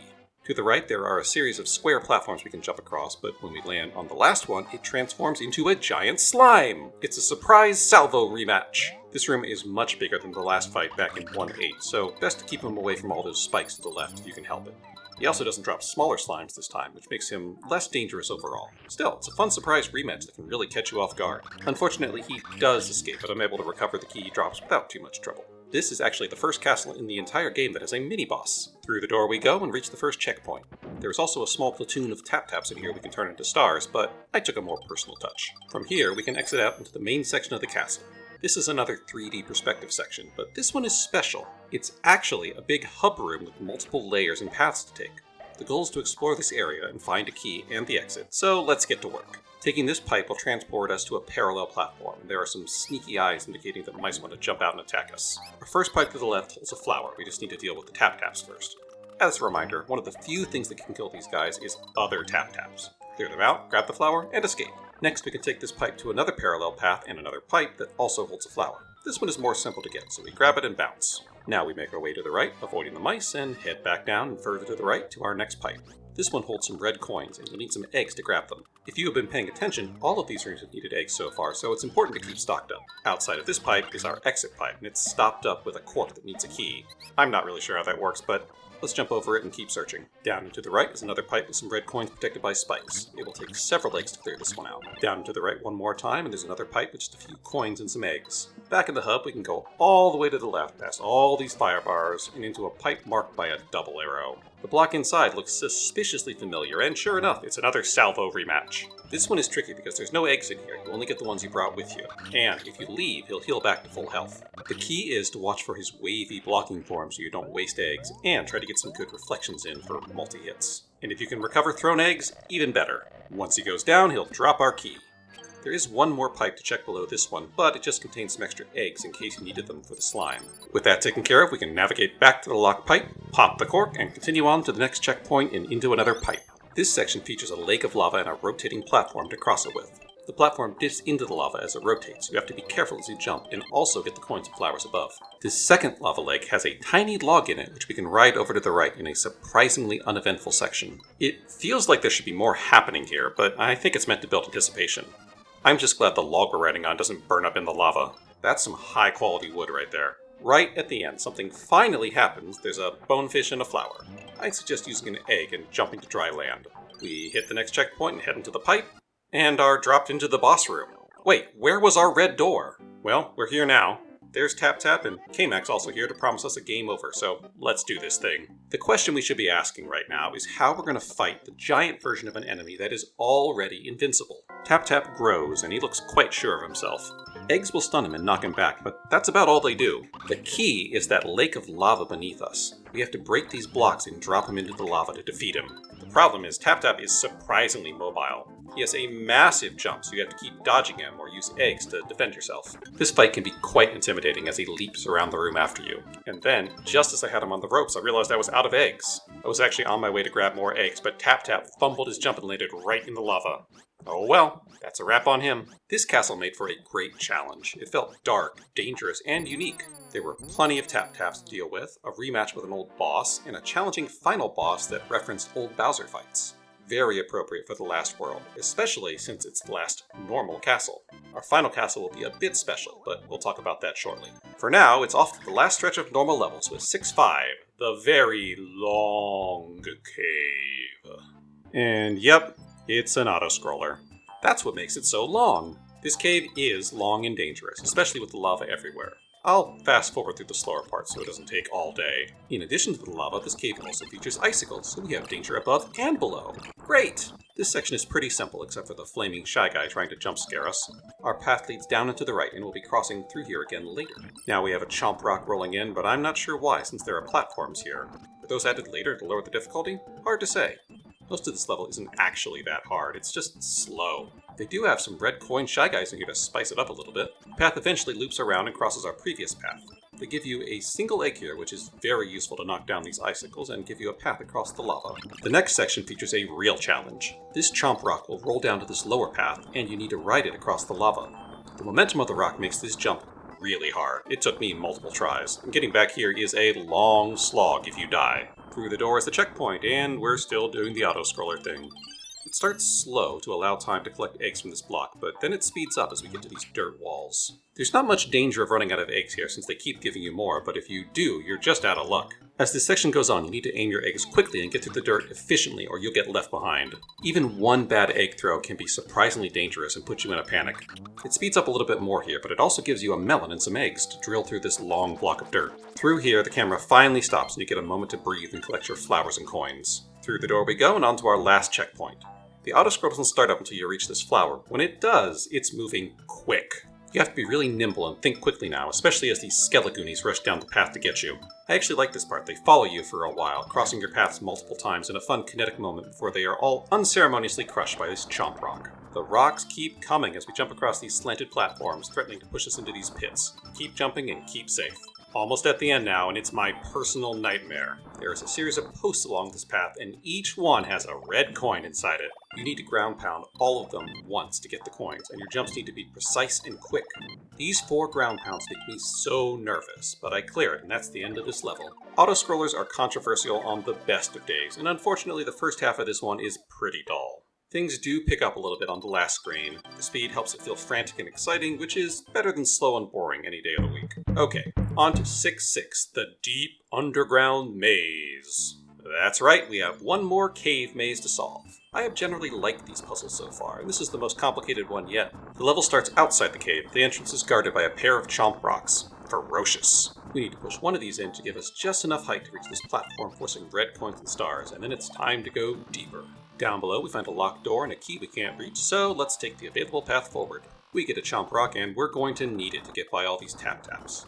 You'd think after defeating their leader, they'd fear us more. This path is actually very narrow, barely enough space for the rock.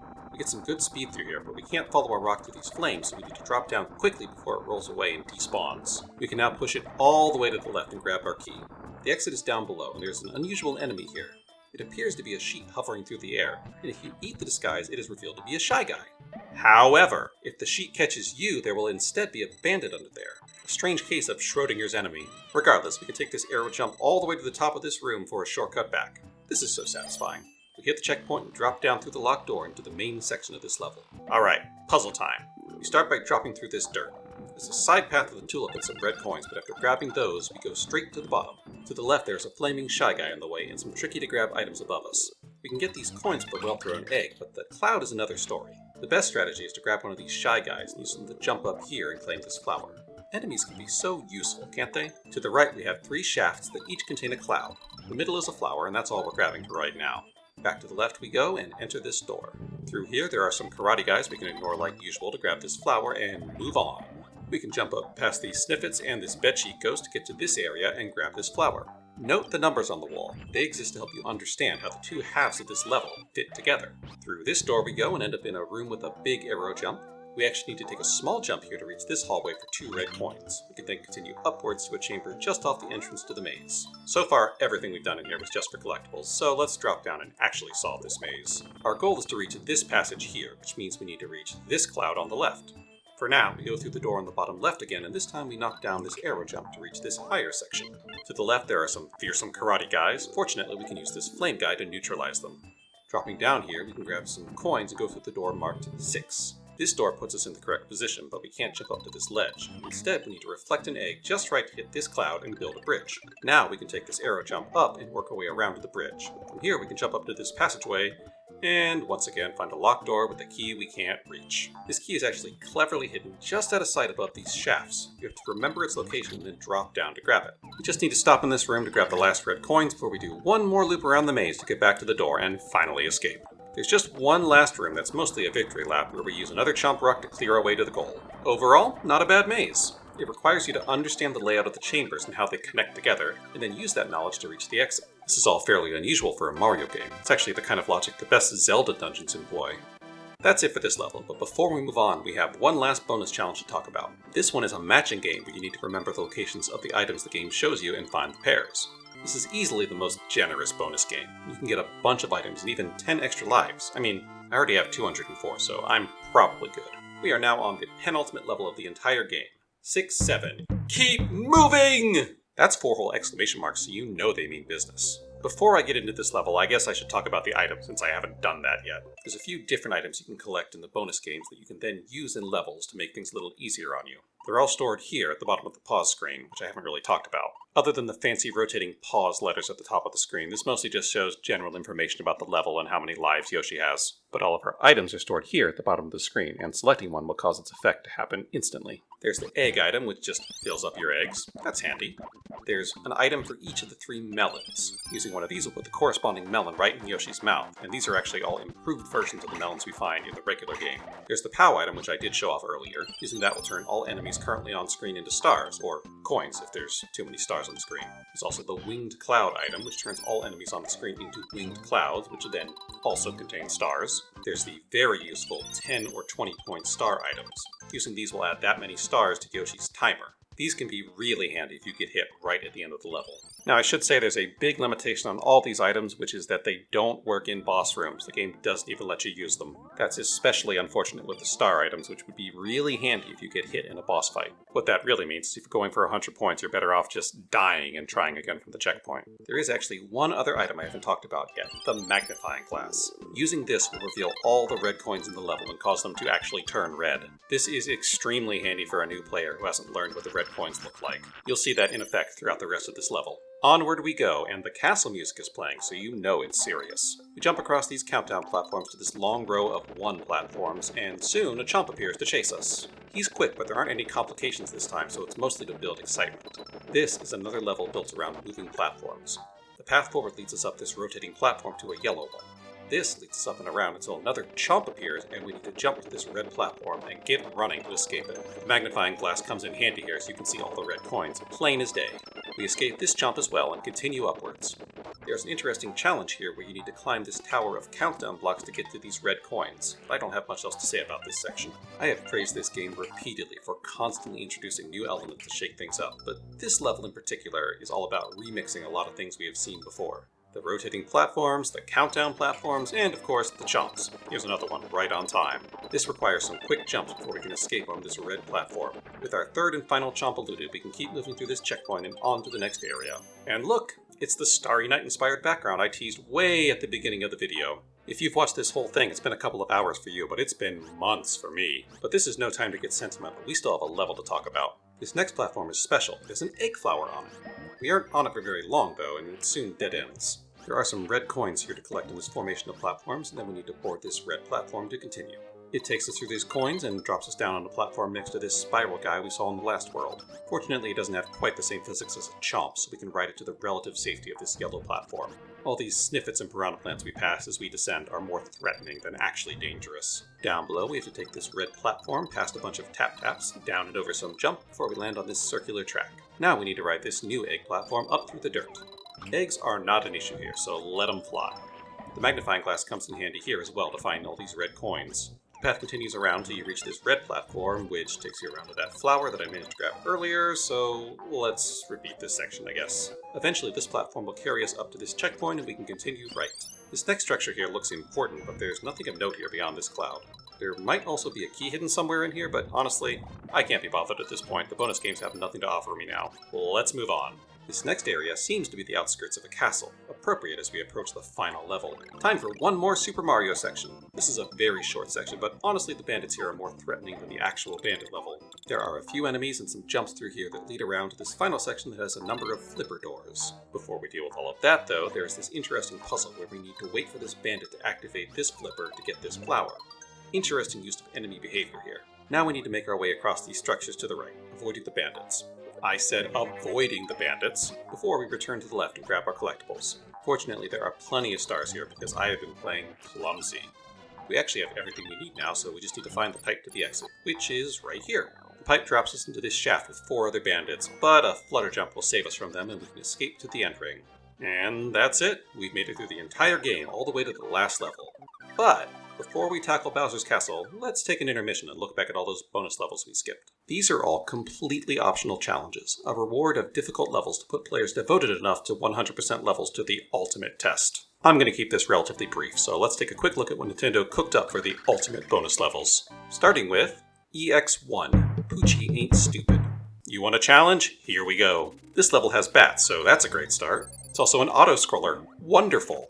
And of course, there's Poochie, Yoshi's loyal canine friend, and the only way to pass all the lava in this level. You have to ride Poochie all the way through this level, and he's a bit too enthusiastic for the auto-scroll speed, so you have to control his movements as best you can by turning around from time to time. This level is the ultimate test of loyalty between a dinosaur and his dog. Just look at all of this. It's madness. I'm not going to do a full play-by-play here. I'll just say that this level is a nightmare. Being forced to rely on Poochie is a struggle because he refuses to sit still. This last jump before the goal is especially frustrating, but we make it through all the same. Honestly, this level is fair, but it's really hard and I just don't like it. Moving on to EX2. Hit that switch! This level is very short and built entirely around those switches we've seen throughout the game. To the left is a pipe that contains all the stars you'll find in this level, and to the right is the switch that will start the chaos. The game gives you very little time here. You have to move quickly and use trial and error to memorize the level or you're never going to make it through. The jumps are all very tight, and in most cases you can't even flutter jump because it'll just slow you down. It will probably take a few attempts to master this level, but the brevity makes it manageable. It's the ultimate version of the fast-paced levels we have seen throughout this game. On to EX3. More monkey madness! This level delivers exactly what it promises. We're back in the jungle and there are monkeys everywhere. We haven't seen these guys in a few worlds, so it's easy to forget how annoying they can be. The real challenge here, though, is the bottomless pit. The platform the game gives us are all quite small, and the monkeys here make navigating them very hard. All it takes to knock you down into that pit is a single watermelon seed from any of these monkeys, and those seeds are very hard to see with so much else to focus on. I don't have much more to say about this one. It's just tough as nails platforming with little margin of error. I beat this legit as a kid, and I don't mind saying that I used save states to clear it this time. This is the hardest pure platforming challenge in the game, and it will make you really hate these monkeys. Just to be really annoying, the last flower and red coins are right at the goal ring, so if you aren't paying attention, you can hit it too early or miss the red coins. Yeah, I'm over this level. Let's move on to something completely different. EX4, the Impossible Maze. Now this one I like. It's one of those puzzle-focused levels, this time set in a sewer. The level starts off with Yoshi being washed down the drain, eventually letting you out by the exit. However, Yoshi can only enter a door in this game if it's on the ground, so we need to find a box and push it down to this spot so that we can enter the door and reach the exit. If the last level was all about platforming, this is the game's ultimate navigational challenge. To conquer this level, you'll need to really explore it and learn exactly how everything is put together so you can eventually push that box exactly where you need it. Along the way, there's a mole transformation and a helicopter transformation for some extra flavor, and some flashing red coins just to complicate things a bit. I'm also not covering this level in full, but I will say it is a very well-constructed level that puts your spatial reasoning to a real test. Alright, moving on to EX5, K-Mac's Revenge. We are back in the mountains, and K-Mac has decided to take things into his own hands. He'll be harassing us throughout this level, flying in circles to buzz the screen and attack Yoshi over and over. The platforms here are pretty small, especially when the baseball boys get involved to push you around. There are also some tricky switch block sections that barely leave enough time to grab the flowers and red coins. And of course, there's Goonies here for good measure. On the next screen there's a locked hut, and I hope you grab that key because it's time to go skiing again, and K-Mac is still buzzing around. The jumps here are even more tight than last time, and it will probably take a few attempts to learn what you need to do. After a big jump, the ski section eventually transitions into a helicopter section. There's a large area to explore here for collectibles, and time is short. If it runs out, Yoshi's just dead. Once you find all the red coins, you need to exit out the top right with enough time to make it through this last gauntlet, with Kamak harassing you the entire time. This is a hectic level that highlights the mountain world and gives Kamak a chance to shine. We're going to skip over 6-8 for now and leave it for the climax of the video, so let's look at EX6, Castles, Masterpiece Set. This level is positioned as the ultimate castle level, and the starry sky in the background is a nice aesthetic touch. But what does it actually contain? We have a pipe ghost and a blob ghost from 3.8, some 3D rolling tumblers, native Shy Guys, some tricky platforms that use momentum against us, platforms that spell out Yoshi, pendulum ghost, baseball boys, a long drop down a spike shaft, more baseball boys, and, if you can make it through all that mess, a celebratory ride on a red platform to the end of the level. It's definitely a challenging level, but ultimately not that interesting because it doesn't have any new elements to present. It's a shame that it also doesn't have a special boss either. Alright, I've talked about literally everything else I could think to talk about in this game, so now it's time to tackle the final level and rescue Luigi. It's time for 6-8, King Bowser's Castle. We start on the outskirts with a helicopter transformation. Our flight is soon interrupted by Kamak doing his same shtick from back on the bonus level. There's some red coins and a flower here, but as long as you keep moving, there's not much Kamak can do to stop you. Before long, we reach the other side of the moat, I guess, and our first checkpoint. We can now head inside Bowser's castle properly, and face this castle's gimmick. Through the door we enter the front hallway, where we are soon faced with these rotating doors, each representing a possible path through the castle. Bowser has a history of maze-like castles, but this is especially reminiscent of his Mario World castle and the numbered doors you got to choose from back then. In this case, it's a little random. It's tricky, but if you're careful with your timing and aim, you can get the door you want. I'll be looking at all of them though, starting with door number 1. This path is all about spikes. We have spike bars, spike balls, and lava to keep us on our toes. This section with the breakout blocks is particularly notable as you need to use these tricky platforms to create the path forward without stepping in the lava. There's also a switch section and a seesaw. Overall, this path feels pretty traditional, a challenging castle corridor. Let's rewind back to the doors and try our next option. Door number 2. This is the Shy Guy door. We have Shy Guys on stilts, native Shy Guys, a pipe ghost guarded by native Shy Guys, and a whole second room. Down here we have Flame Guys, Bomb Brigade Guys, Tall Guys, and this bandit that was apparently sentenced to burn. Back on the main part of the path we have one of those tofu blocks, and one more appearance by Salvo the Slime, who is once again guarding our key. Alright, back to the doors. This time we're taking door number 4, and it is by far the easiest door. It's literally just a straight shot with a bunch of coins and all of our collectibles laid out in the open, only protected by a few gusty. They even throw a few 1-ups at the end. This is the one to take if you don't want a challenge. On the other hand, now we need to look at door number 3. This leads to a room with a bunch of red coins and a hint block with a dire warning. That doesn't sound good. Well, down the pipe we go. The boss music starts up and we are confronted by Tap Tap's brother. This section is an auto-scroller where Yoshi is constantly chased down by this spiky menace. There's no lava, so you can't kill him. You can only slow him down. Not even dropping him down the pit will stop him. He'll just jump right back out. This whole chase sequence is tense, and the slowly moving camera ensures you can't escape. Still, as long as you keep him at bay with eggs, it's really not that bad. Survive to the end, and you can escape through this pipe. Regardless of which path you take, they all end up here. This area is full of gaudy color, with columns stretching back into the darkness and frilly bunting on the ceiling. There's just one auto-scroller hallway between us and Bowser now, and Kamak's pulling out a strategy from Mario World to stop us. He'll appear in random locations and shoot magic spells that hurt Yoshi and turn blocks into enemies. You can't hurt Kamak, but getting close to him or aiming an egg at him will scare him away for a second. All you really need to do is survive his assault, grab the remaining red coins, and make it to this final checkpoint. With that, we have finally reached the end of our journey, and it's finally time to confront King Bowser. We just need to walk through this extra-large boss door. The room we drop into is dim. Kamak is already here, and he is not happy that we are disturbing his master. Unfortunately, Bowser wakes up, and it is only now, at the end of the game, we find out that Bowser is just a child. I take this for granted now, but there's actually very little in this game that hints at this. The only detail I notice is the prophecy Kamak mentioned a while ago, suggesting this is really a prequel. This is all meant to be a surprise. Bowser is a kid just like Mario, and all he wants right now is to ride the strange green donkey. And sure enough, once the fight starts, if he lands on Yoshi, he will knock Baby Mario off and go for a ride. Bowser is immune to most attacks, but his ground pound attack reveals the secret to his defeat. In this room, ground pounds cause shockwaves, and we need to use that to hit the little tyke and calm his tantrum. 3 hits is all it takes to knock him out, but Kamak isn't going to give up that easily. He wants to help, and you know what that means, right? It's magic powder time. Bowser is going to get big, really big. so big that he destroys the entire room and leaves us in the demolished remains of the castle. The moon is high in the sky, rubble is falling all around us, and a synthesized guitar lick begins. In the distance, King Bowser rises. He looms against the horizon like some kaiju from deep in the ocean, and Yoshi turns to face him. It's time for the real fight. Bowser starts off by summoning rocks from the sky to take out some of our platforms, then begins to stomp slowly towards us. He'll also shoot fireballs at us periodically, but those aren't a major threat.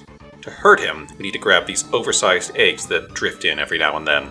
Yoshi's shifted perspective allows us to aim into the background, but the eggs travel in a parabolic arc that makes it tricky to aim properly. The goal is to whack him in the nose to knock him backwards. With each hit, he'll come closer and begin to move faster. The aim is hard, so you're likely to miss a lot, and the eggs float in so slowly. Bowser is massive in this fight, and as he gets closer, things get really intense as he takes up more and more of the screen. After a couple of hits, he will knock out even more of your platforms and start to charge towards you to end things. You'll need to work quickly to get these last couple hits in, or he will run right over Yoshi. Keep a cool head, aim carefully as the guitar wails, and you can defeat the oversized toddler. Those familiar explosions mark our victory, and baby Bowser collapses before us. Kamek promises to return someday for revenge, and we know that Bowser will indeed be back someday to cause plenty of trouble. That's a problem for later, though. For now, we let Kamek escape with his tiny king and claim our victory. Yoshi jumps to the right and finds that stork we saw so long ago. Baby Luigi pops his head out of the bundle. Finally, the Yoshi's journey is at an end. They have reunited the brothers and rescued them from Bowser. Truly, a long-standing bond has been forged through this adventure, and we know that Yoshi and Mario will work together for years to come. We return one more time to the 3D map, and Yoshi plants his flag in the ruins of Bowser's castle, victorious. The credits begin to play as the stork resumes his flight, and if you've made it this far in the video, thank you sincerely. I hope you've enjoyed this retrospective and analysis. This has been my first long-form video, and I have really enjoyed the chance to look back at this game I love with a more critical eye. I hope you've enjoyed it as well, and either learned about a game you didn't really know about, or perhaps gained a new perspective on Yoshi's Island, a true masterpiece in my eyes. The closer I have looked, the more the developer's attention to detail has been revealed. In many ways, this game represents the pinnacle of platformer design on the SNES. The gap between Mario World and Yoshi's Island took only 5 years, but the games feel so different from one another. I can tell the team took the SNES as far as they were able. I am so glad they were given the freedom to do something new and interesting. Nintendo usually plays it safe, but with the main team off working on Mario 64, these underdogs made something truly unique and special. While I have been talking, the stork has completed his flight and dropped the twins off at their parents' mushroom house. Mario continuity isn't really a thing, but it's fun knowing that they were delivered by a stork. The lights come on, the door opens, and we get our only glimpse of the brothers' parents that we have ever seen. The twins are held aloft as the Mario 1 level completion music plays, and our heroes are properly born. And I suppose it's appropriate that Mario has already had an entire adventure while Luigi waited to be rescued. Again, if you made it this far, thank you so much for watching. I would love to hear your thoughts on Yoshi's Island down below, and I always appreciate likes and follows. I have a whole list of future video ideas to tackle, and none of those are likely to be quite as long as this one. If you'd like to see what else I'm going to be working on, come find me on my other socials, because I'll be posting about that as I go. But for now, it's time for me to stop talking and start doing all the editing. Until next time.